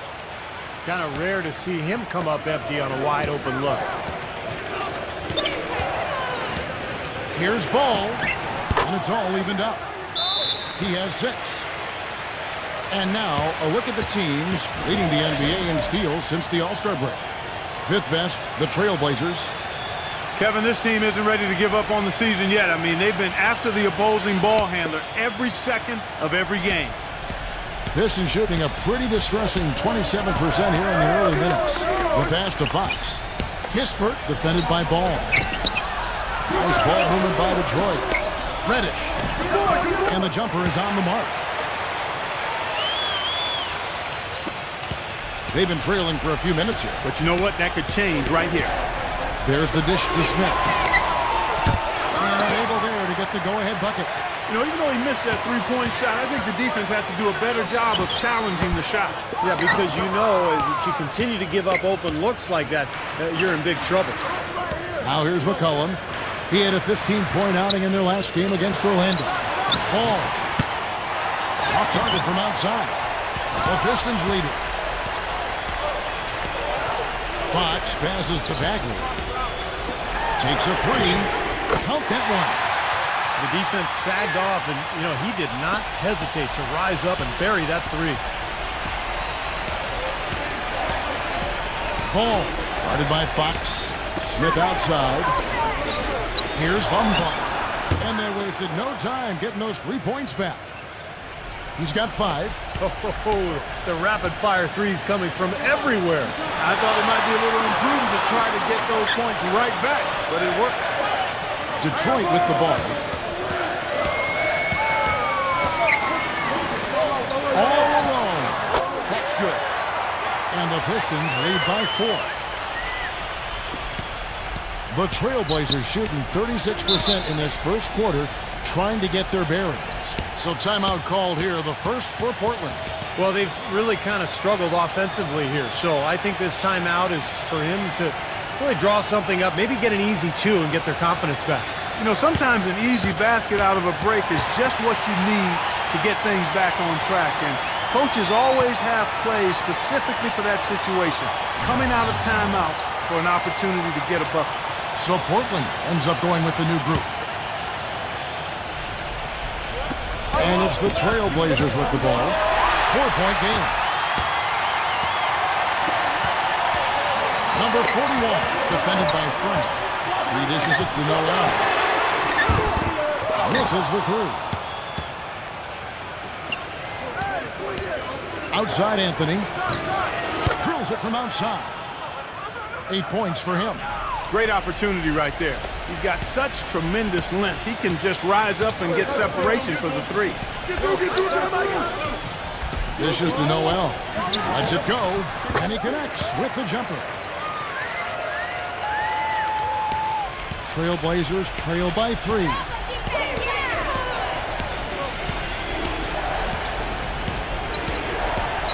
Anthony right side. Here's Humboldt. You know what? The Pistons go the other way with it. And even 3-on-3 break. Simmons dishes to Noel. Can't get it to go. Great D that time from Frank. And there's the call by the official. They'll count the basket here following the goaltending call. He thought he had that one clean, but the ref saw it differently. They'll count the basket.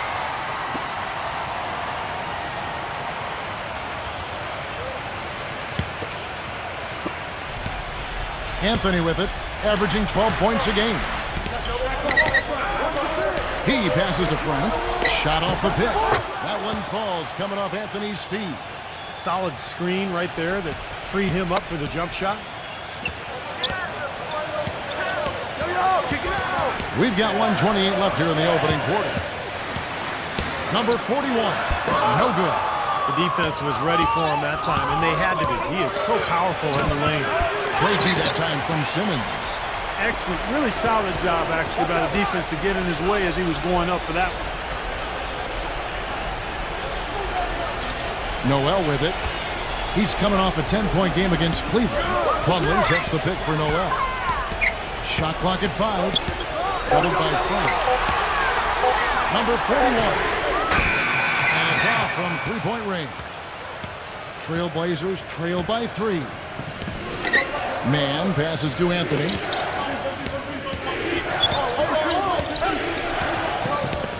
Passes it to Frank. The 3. Rebound by the Pistons. Simmons got his 4th rebound with that last one here tonight. Tell you what, they haven't wasted any time getting into the swing of things on the boards. Yeah, and even though it's early, I mean, that's a great sign for them for the rest of the game. Now here's Plumlee. He hasn't yet put up any points in this one. That's good.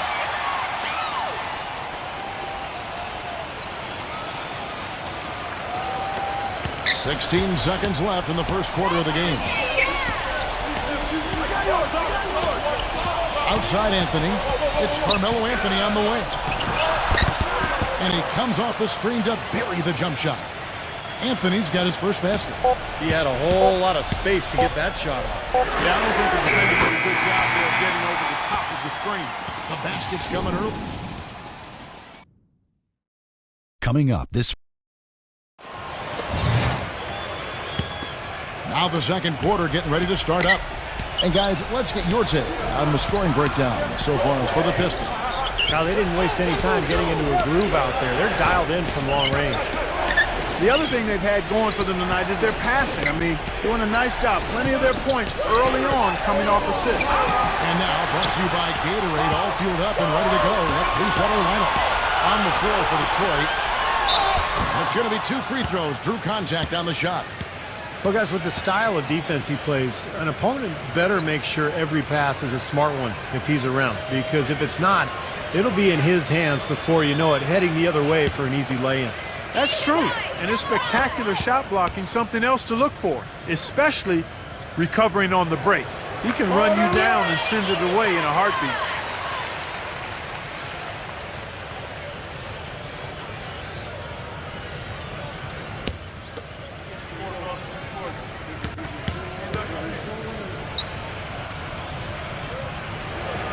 And he makes the first, but misses the second. Trailblazers trail by 8. Pass to Mann. Here's Frank. Oh, trying for it. Trailblazers keep it alive. Back to Anthony. And Anthony gets double teamed. On the pass to Frank. Second chance shot. The shot is off. The Pistons go the other way with it. Number 31, covered by Anthony. Now here's Noel. He's got 5. Fires for 3. Here's Plumlee. And that's off the glass and in. They have got to put a body on it, because otherwise, with his agility and athleticism, they're not going to be able to contain him on the offensive glass. About a minute and a half into the second quarter now. Anthony with the bucket. Very well executed pick to give him all kinds of space to get that one off. Number 31. Tried to come right back with a 3 of his own, but it's no good.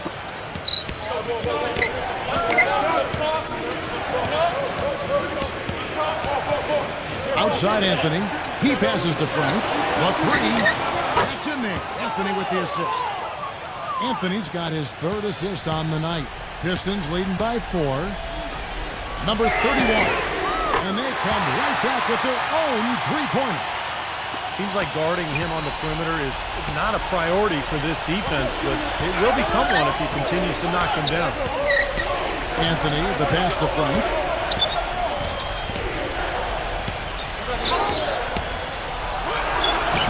Gets it to go. He's got 7. Boy, that was impressive. Major height disadvantage, but he still got the shot up over his man. Well, he's got the poise to handle any matchup, and he's not easily intimidated. You could see that there. And the Pistons with possession here. They've led by as much as 10. The shot's good from Plumlee. He got a great read of where that miss was going, and that allowed him to be the first guy to it and get the putback. The drive by Anthony. Good. Anthony's got 5 points in the quarter. Detroit's gone 1 of 4 from 3-point range in the second. Not a whole lot dropping out there for them. Number 41, defended by Frank. That's good. Noel's got 8 points. Gotta love the inside-out game there, guys. Trailblazers trail by 8. Passes to Frank. Back to Anthony. Pass to Mann. Doubled by Simmons. Out to Anthony. Shoots a 3. And the Trailblazers another 3. As opposed to the first quarter, they're doing a much better job from behind the arc here in the second. They're starting to heat up a little bit, percolate from behind that three-point line, and as a result, they're chipping away at that lead. He had a nice open look right there. He's got 6. It was a slow start for him, but he started to take off since we hit the second quarter, guys. Now a timeout called by Portland. Boy, he wants to get everybody on the same wavelength, that's for sure. He may change up some things here as well. Looks to me like he saw something that wasn't on the plan and picked now as the time to address it. I don't have a problem with that. It's getting late in the season. Let's see how the standings are out west. You take a look at the Suns. They've got their eye on the #1 seed as the season moves into the final stretch. Currently first place in the standings, and guys showing no signs of letting up. And, of course, Portland, quite a few spots down the ladder right now. Well, I think for Portland, I mean, they found themselves once again struggling through the latter part of the season, and they've had a lot of challenges, and it wouldn't surprise me if they're not part of the playoffs. Yeah, no playoff games for them. And, you know, I'm not sure what the answer is for this franchise, but hopefully they can add some talent this offseason, whether through the draft or free agency, and get the pieces together to help them get going in the right direction. The Trailblazers shooting their 3rd and 4th free throw shots of the night.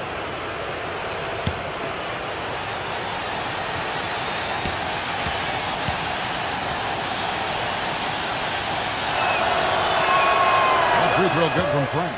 McCollum's checked in for Portland.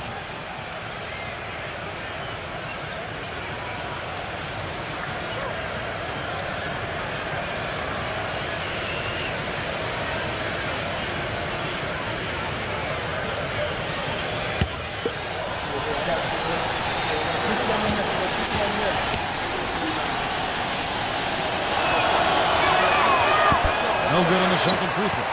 Pistons leading by 7. Number 31, defended by Frank. Kicks it to Noel. And another 3 for Detroit. Tell you what, until this defense gets out and defends the three-point line, I mean, it's going to be a parade. Yeah, we've already seen 3 in a row from out there. Anthony, the pass to Stewart.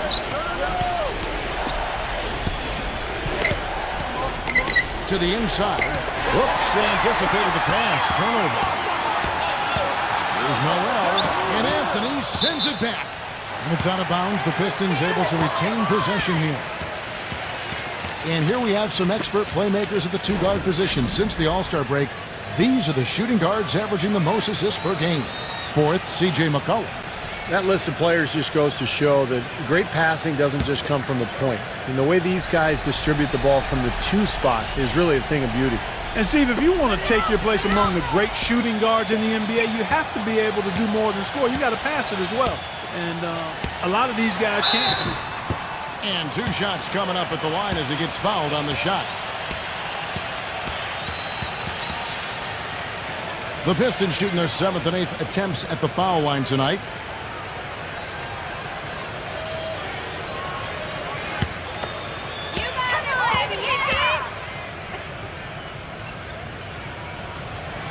The first free throw is good. The Trailblazers making a switch here.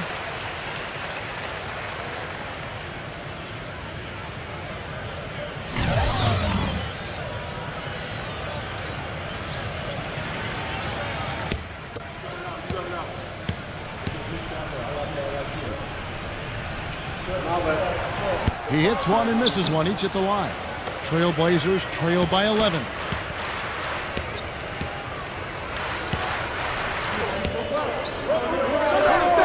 Launches it. It's rebounded by Bagley. Detroit's gone 4-7 on 3-point shots in the second quarter. There's Noel. And again, it's the Pistons missing. Nobody near him. He'll normally make that one. Smith kicks to McCollum. It's good. The assist that time from Smith. Pistons leading by 9. Now Noel. He's got 11. Puts the lead pass in front of him. Fox kicks to Noel. Drops in the tray.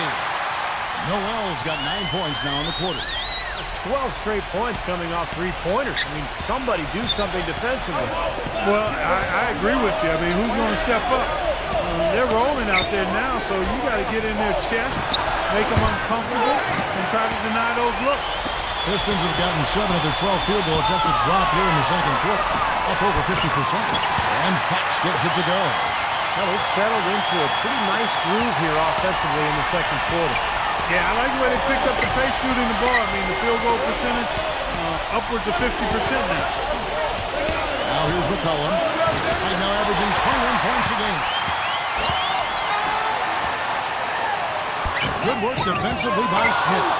Great job defending the hoop there. So important to have good presence defensively inside. And Anthony gets it to go. Now it appears an injury out on the floor, and that does not look like any fun. No, this is the last thing you ever want to see at a game. You know, at this point, we can just knock on wood, say a prayer, and wish him the best. Here's Fox, defended by Ball. Number 34. Wide open shot is on the money. They've done a really good job of knocking down their long-distance shots here in the second quarter. I mean, they're shooting just above 40% from downtown. That's outstanding. Time called here. The Blazers decide to talk it over. With Detroit, since the All-Star break, we get a look at the numbers they put up. First in three-point shooting. They were 6th in field goal percentage. And they're in the top 10 in fewest turnovers per game. And they really do emphasize taking care of the ball. Man, you look at those numbers, and what obviously stands out is first in the league in three-point shooting. That's amazing. They've just done a nice job of spacing the floor, getting good looks for their shooters out there, and really passing the ball unselfishly. So it's Portland now. They trail by 14. Ball. They get the rebound. The shot's good from Smith. Smith's got 5 points so far. Those are the kind of nice inside looks they've gotten in the first half here. And I think they should really continue to work it down low, Clark. That's really going to free up the rest of their offense. Puts up a three. Another three for Detroit. This looks like a pregame shoot-around with all the threes they're allowing. Yeah, I don't know, Clark. I think there might be even more defense in warm-ups. I mean, this is kind of embarrassing. So it's Portland now. 15-point game. Inside, McCollum gets it to go. McCollum's got 4 points now in the quarter.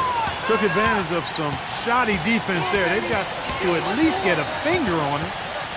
A pass to Fox. Smith with the ball. Tries again. And the officials whistle a foul on the shot.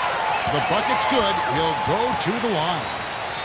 You know, Kevin, he never gives up on a play. That's what I love about him. He just is one of those guys who will bring effort and energy the entire 48 minutes. And I know nothing fires him up more than a huge jam right in the face of an opponent. I mean, those facials get him going. Don't discount how that can deflate the defender and the other team, too.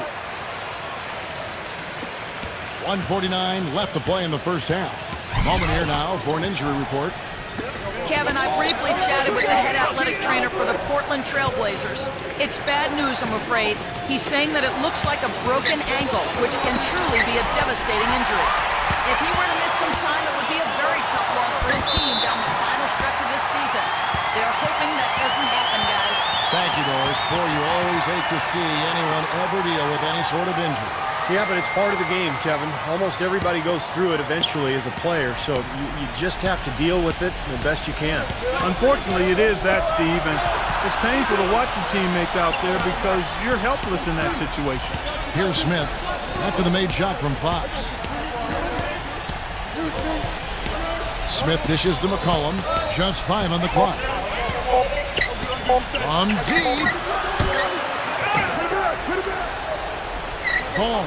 Guarded by Fox. The shot's good from Ball. 59 seconds left in the first half.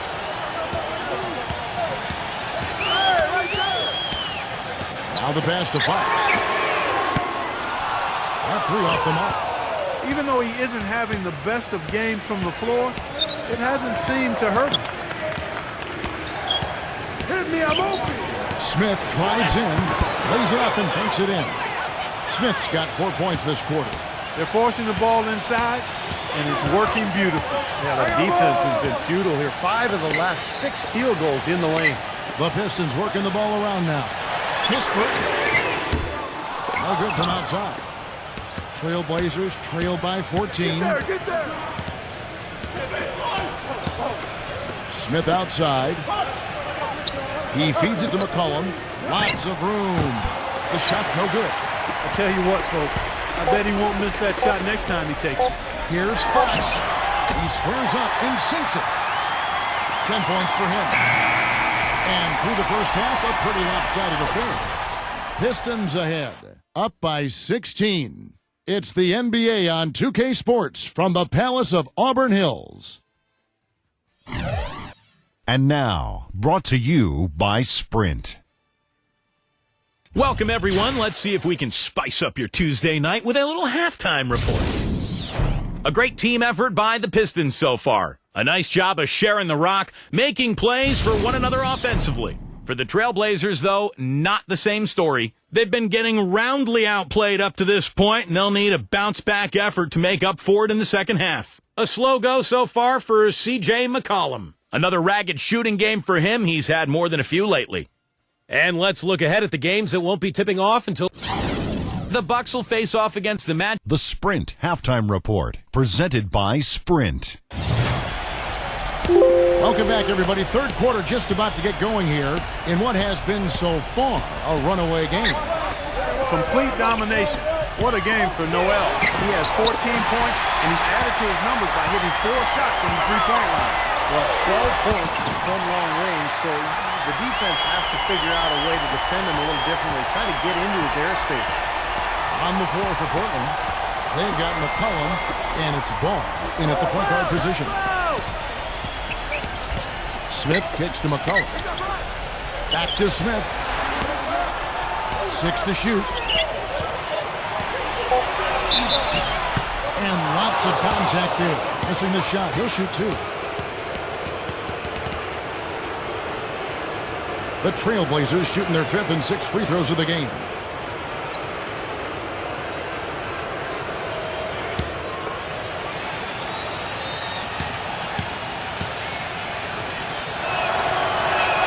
First one falls for him.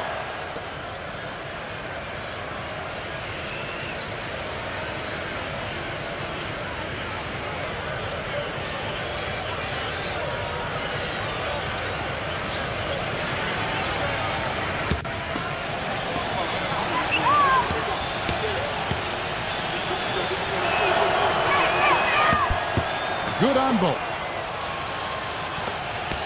Pistons leading by 16. Here's Fox.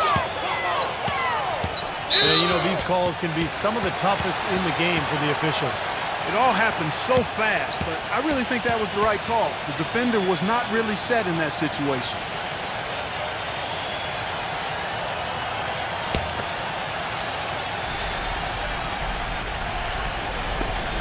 Reddish covered by Smith. Passes it to Bagley.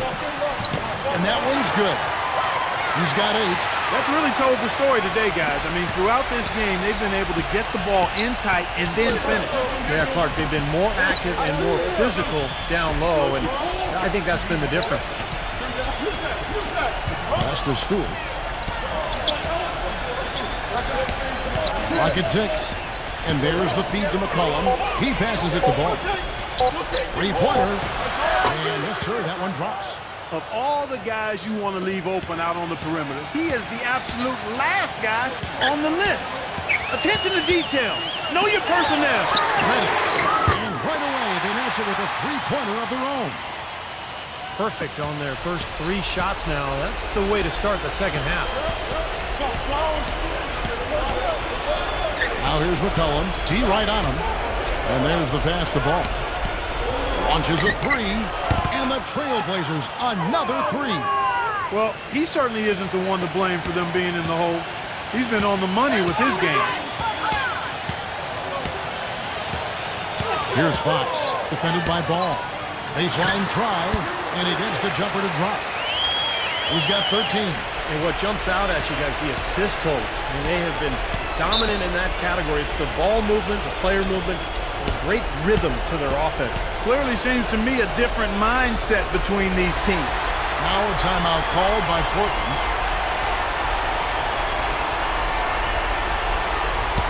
A quick check now. The 2K leaderboard in the league's best rebounders at the two-guard slot since the All-Star break. Fourth, C.J. McCollum. You know, it's not easy to do what these players have done in that area, strictly because of positioning. Typically, as a two-guard, you're going to be on the perimeter a lot more often than you will be inside. Yeah, but for all of these guys, you can point to their quickness as well as their superb instincts as to why they wound up on the list. I mean, you've got to have that nose for the basketball. And the Trailblazers making a change here. Anthony's checked in. He kicks it to McCollum. A little under 2.5 minutes gone by here in the third. Out of bounds. Detroit takes possession. Here's a chance to take a look at the Pistons and how they rank in the NBA right now. 4th in free throw percentage. 13th in rebounding. And as far as team scoring goes, they've struggled a bit. Top 20 in the league. There's room to get better there. Yeah, you look at the free throw shooting, Clark. It's very impressive. They've been in the top 5, as you talked about, and it's a result of a lot of effort, a lot of concentration. And when you shoot them that well, then you gain confidence and you really start attacking the rim because you want to go to the free throw line to shoot. Back to Smith. Fires from deep. Rebounded by the Pistons. And now we're 3 minutes into the third quarter of play. Here's Fox. It's stolen by Smith. And oh, here we go. McCollum's got it. The fast break chance. They grab their own miss. Here's Stewart. And they convert it last on attempt number 3. Good job creating an easy bucket there. Pistons leading by 17. A little under 2.5 minutes off the clock now here in the third. Here's Fox. Reddish. No one near him. And the Pistons getting another bucket right there.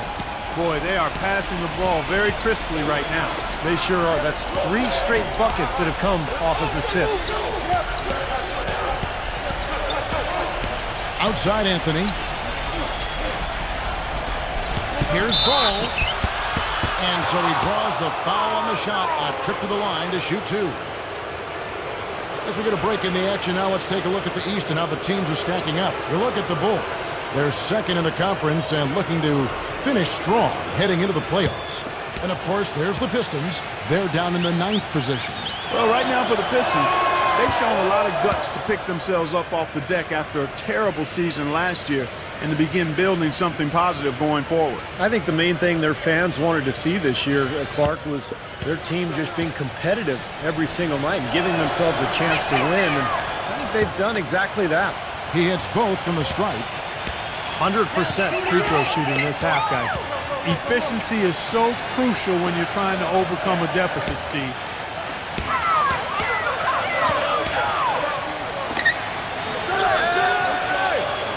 Kispert defended by Ball. A pass to Fox. Foul call that time on the way up. That'll give him 2 chances at the free throw line here. And here's what the Detroit Pistons schedule looks like. That'll be the second of 4 games at home for them. And let's get your take, guys, on the scoring breakdown for the Pistons. So far, they've turned in a fantastic performance from the three-point line. It's been a weapon all game. Now, their passing also continues to be outstanding, Clark. In the second half, we're really seeing a good, efficient offense as a result of that ball movement. First free throw is good. The Trailblazers making a switch here. Smith is checked in.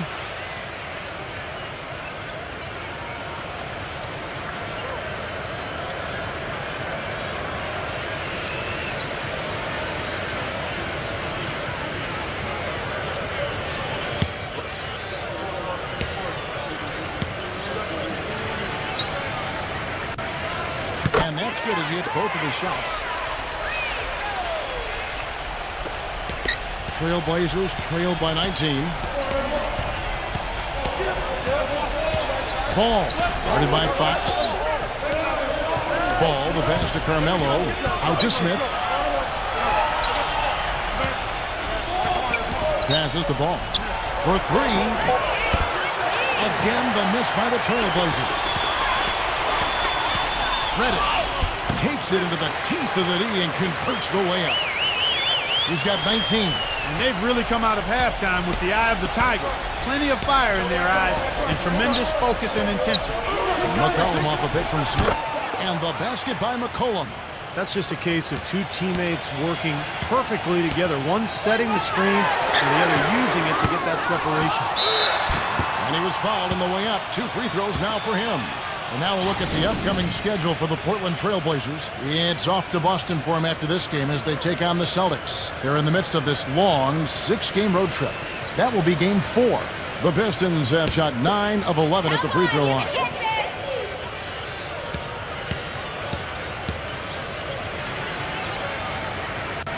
And the first one drops.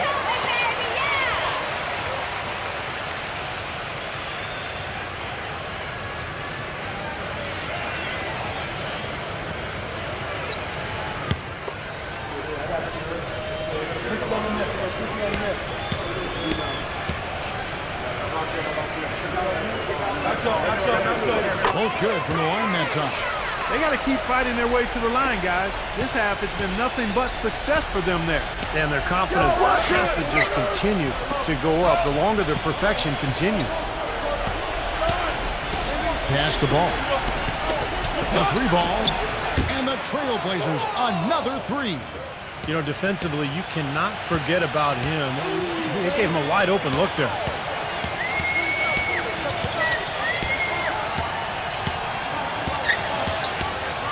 The pass to Fox. Kispert. Again, the miss by the Pistons. Boy, most games he can knock it down from deep, but it just isn't there for him in this one. Feeds it to McCollum. Good ball movement here by the Trailblazers.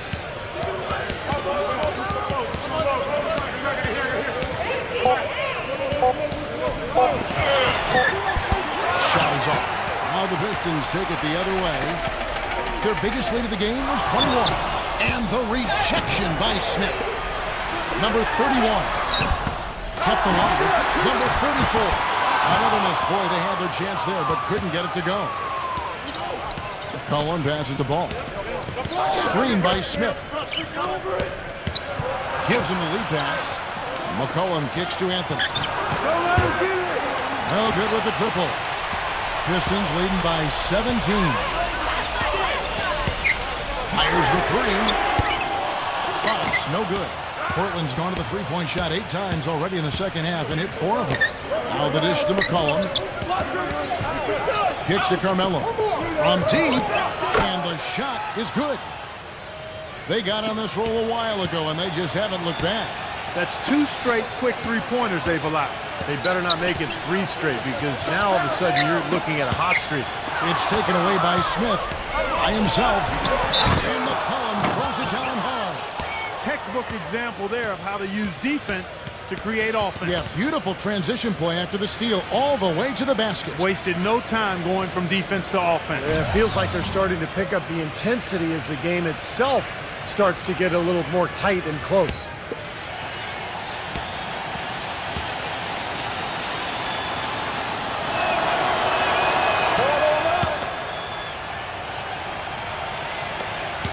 Detroit's gone 1 of 4 in three-point shots here in the third. This one for 3. Good on the shot. He's got 8. There is no way a player like him can be left wide open like that. Did you pay attention to the scouting report? Passes it to Mann. Ball guarded by Fox. And that one's good. Man, he has been their unquestioned leader offensively this quarter. Pistons leading by 12. Kispert defended by Stewart. No good on the triple. Boy, just by his body language, Kevin, you can tell he thought that triple was going to fall. Yeah, a little frustrated now, shaking his head after that miss. Ball, the pass to Smith. Off the mark, had a chance to trim it to single digits. He has not been on his game. And, you know, their deficit isn't totally on him, but he has not helped the situation. He's been wayward and just off on about everything he's put up in this period. And the basket by McCollum. The D has gotten a little lax defending the three-point shot at that end. Agreed, Clark. They poured in 3 of the last 5 baskets on pretty open looks behind the arc. An indication there of why the scoreboard looks like it does. Very passive defense. But the finish was anything but passive. No, he hammered that down, Clark. Superb above the rim action. But they'll get another chance. And here we go. A pass to Fox. And he punches it home with one hand. The defense looking a little bit dazed now. A ferocious throw down there. Not bad for a player of his size. Not bad at all. How about that spring coming out of those legs? 1:05 left in the third quarter of the game. The shot's good from Stewart. They're not as aggressive from the outside here, but maybe they should think about stretching the defense a little bit, like they did in the first half. I mean, stretching the defense makes it easier to score inside, too. Got that one up quick. 11 points in the game. That's his second three-pointer of the half and his third overall. Pass the ball. Stewart defended by Plumlee, and it's Mason Plumlee with the foul. That is his first foul of the game. The Trailblazers making a switch here.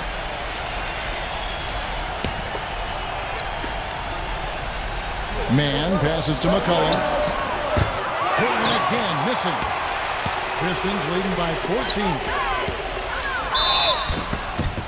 And count the basket. He was fouled, and he's going to the line for one more. They haven't been as aggressive from outside as they were in the first half. They're playing smart with the lead. I like that. They're being very selective and deliberate in their offense. That's a good strategy when you're on top. Anthony's checked in for McCollum.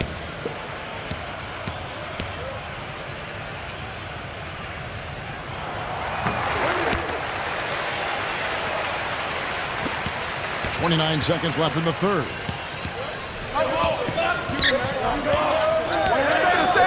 There's the pass to ball.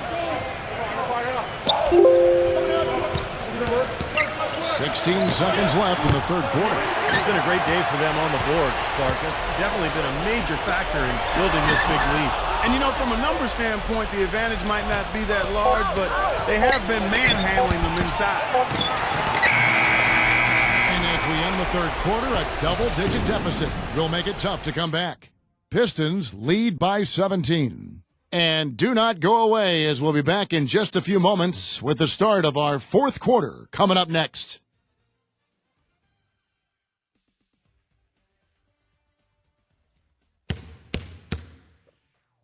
This Thursday. Welcome back as we get ready to start the fourth quarter. Not exactly a nail-biter here, but you never know. Pistons leading by 17. Number 41, covered by Anthony. He dishes it to Noel. The three-pointer, no good. And for the Trailblazers, they're shooting pretty good tonight at 48%. And for the Trailblazers, they've got Anthony, and it's man in at the four. No good from Ball. Well, I like the defense there. Right up in his grill, didn't give him a chance. And for the Pistons, dishes it to Noel. Number 41, defended by Ball. And it's out of bounds to the Pistons as Detroit retains possession. The Trailblazers making a switch here.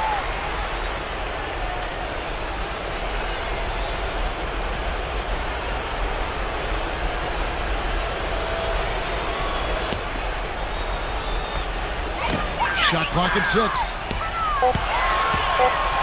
There's Noel. On target from three-point range. On the floor for Portland. Anthony is out there with McCollum, and it's man in at the four-man position. Yeah, the referee's all over that one. No doubt about it. Clearly a foul. Nothing to argue about there. Easy boys, come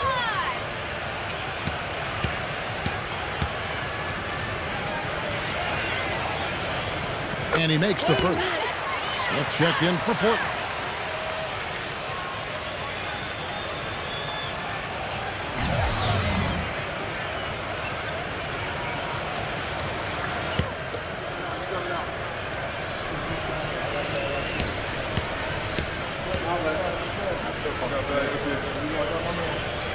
Both shots good from the stripe. 1 minute now into this fourth quarter.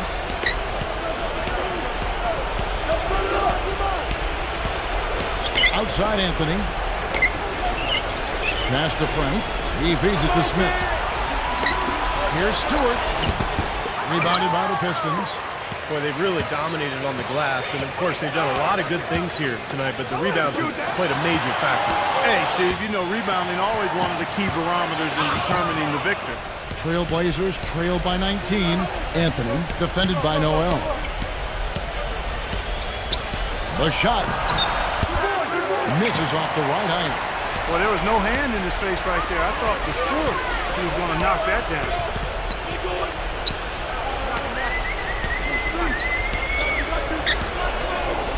Reddish takes the three. Rebound by Smith. Smith's got his 5th rebound in this one. Here's McCollum. So he gets the whistle. Contact on the way up and 2 shots coming up. And checking out the game for McCollum. 13 points, and he's got 2 baskets from out in three-point land. I'm sure they'd like to get him a few more of those, so look for them to run some screens for him, try to pop him open.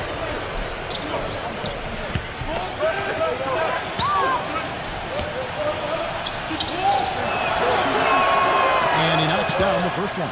The Trailblazers making a switch here.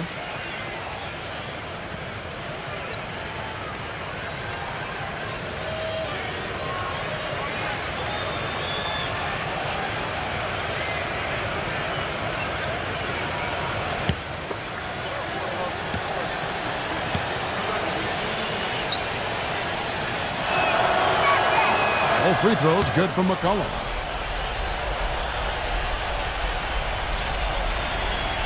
And out of bounds as the Trailblazers gain possession. Boy, they couldn't hook up there on what's really a pretty basic pass.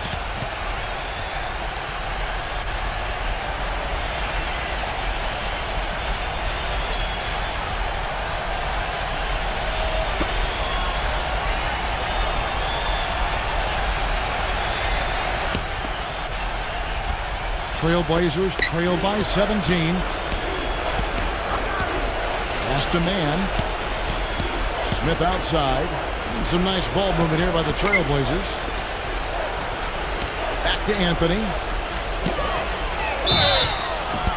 Foul call. Looked like the D didn't get there in time, and he'll shoot free throws.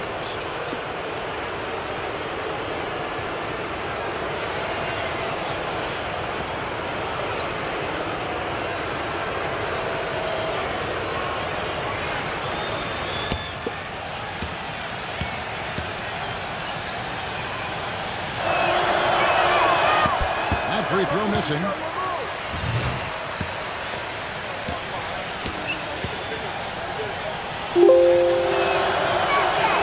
And he's good on the second. You really have to like the work they put in at the free throw line here in the half. I mean, they've been really aggressive in drawing foul, and then they've been able to knock down their free throws. Taken away by Anthony. Smooth as silk on the finger roll. Good defense, but gotta love the finish with the finger roll over the top. And over 2.5 minutes in the books here in the 4th.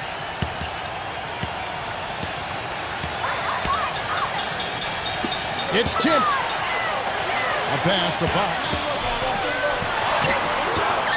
Detroit, no good that time either. And there's the basket. Whistle blows and a chance for a 3-point play. Going to the line for 1. That's kind of his strong suit, the ability to find his way through the defense and finish at the rim. The Trailblazers making a switch here.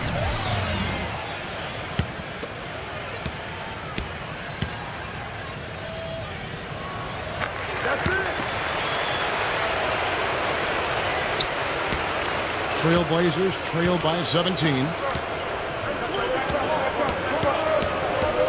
And just about 3 minutes through the 4th quarter here. McCollum, no good. Detroit's gone 0-3 so far in the 4th quarter from long range. Doubled by Stewart.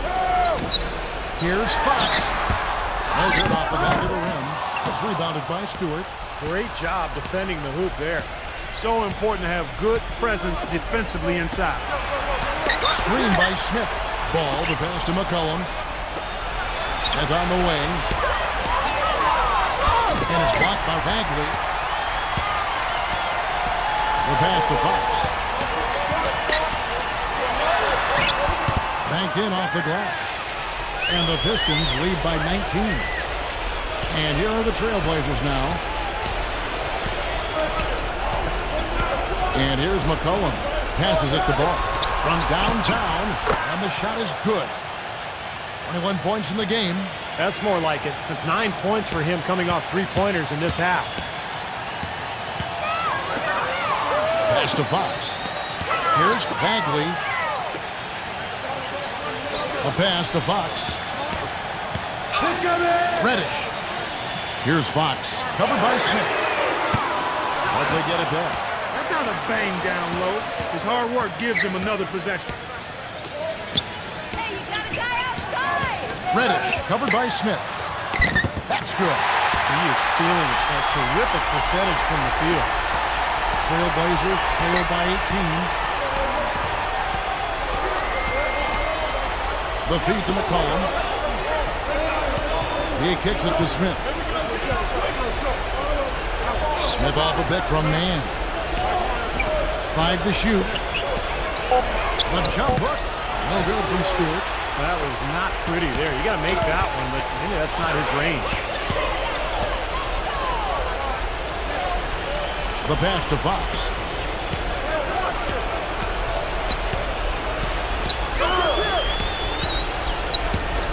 Uncovered.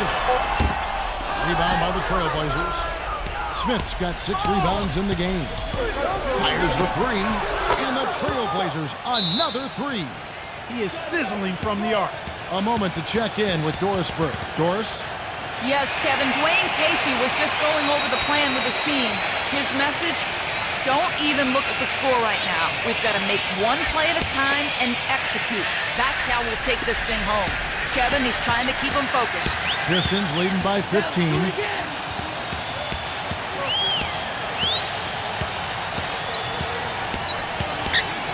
Kispert defended by McCollum. Passes it to Fox. Sinks the three-pointer.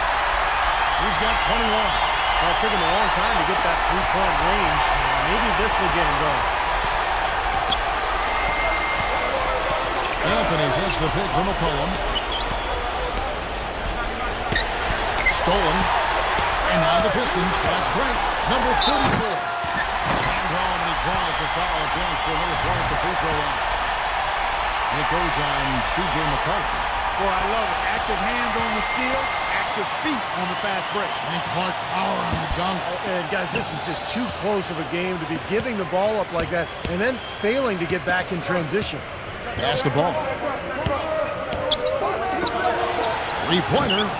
And again, it's the Trailblazers from deep. Just seems like they've given up far too many points from the three-point shot today. A lot of open looks out there. I agree, Steve. The defensive rotations have been abysmal. Kispert. Second shot opportunity. And he's knocked off course by the D. The foul called. He'll shoot free throws.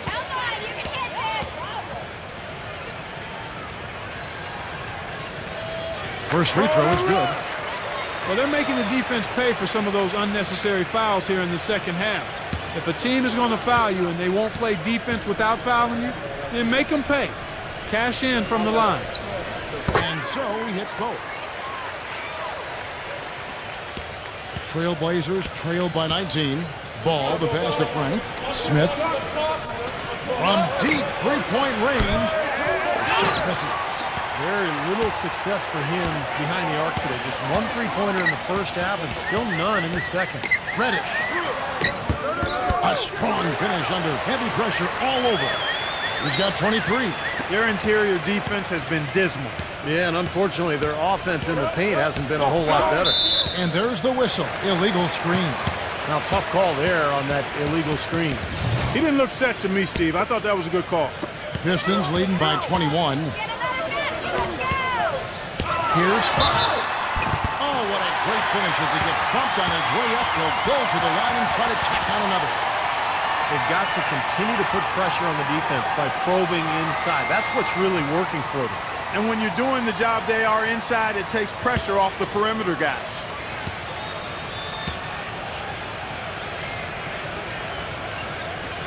That's good from Fox. Hitting around 92% of their free throws overall, you've got to love that kind of efficiency. Good volume at the line, but they're knocking them down. I mean, you make 9 out of 10, you're going to win a lot of ball games. The pass to Stewart. And they get it. And there's the slam dunk to finish it off. The defense just couldn't recover in time. Yeah, the D pretty much went brain neutral on that one, Clark. Wouldn't Yes, you? sir. I like that phrase. Yeah, I don't use that phrase very often, but to me, that's what happened. He shifted the brain into neutral. Yes, he did. That was embarrassing. Clock at 6. Off his foot. And the ref's whistling a kick ball.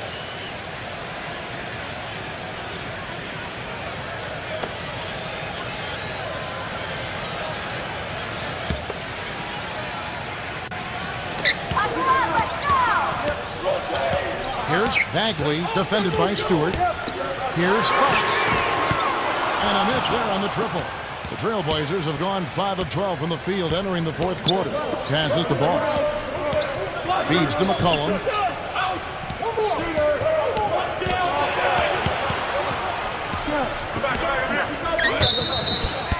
It's good, and he drew contact on the shot, so he will go to the line.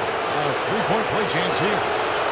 He's very savvy in traffic. When he gets inside, has a kind of an uncanny way of shielding himself from contact and finding a way to finish at the rim.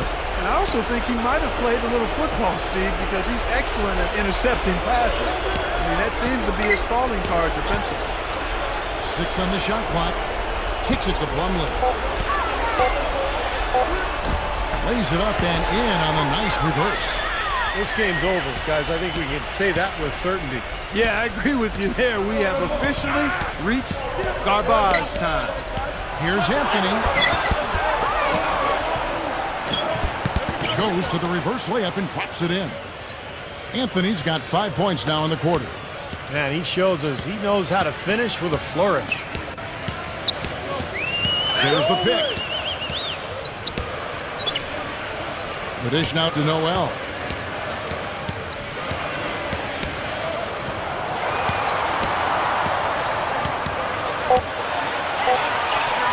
Lets it go from deep, and that one's good. Boy, they're extending their lead. It kind of feels like they're just piling on here as we come to an end. Well, hey, let's just call it what it is. They are trying to run it up on him. He dishes it to McCollum. Lets it go with the three. Shot is no good. Now the Pistons take it the other way. Noel with it. Doubled by Mann. From the arc. Pistons keep it alive. There's another opportunity, and everything's going right for these guys. Dishes to Noel. He feeds it to Plumlee. Another shot. No good at the rim. That's really too easy a chance to miss, guys. He needs to be more aggressive and focused on his finishes. And so it's the Pistons taking care of business here. Some days, Clark, everything goes right for a team, and they just had one of those games. Yeah, it certainly was. I mean, these guys played a great all-around basketball game here. For Clark Kellogg, Steve Kerr, and Doris Burke, this is Kevin Harlan thanking you for tuning in. Now it's time to present our Jordan Player of the Game.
Bye.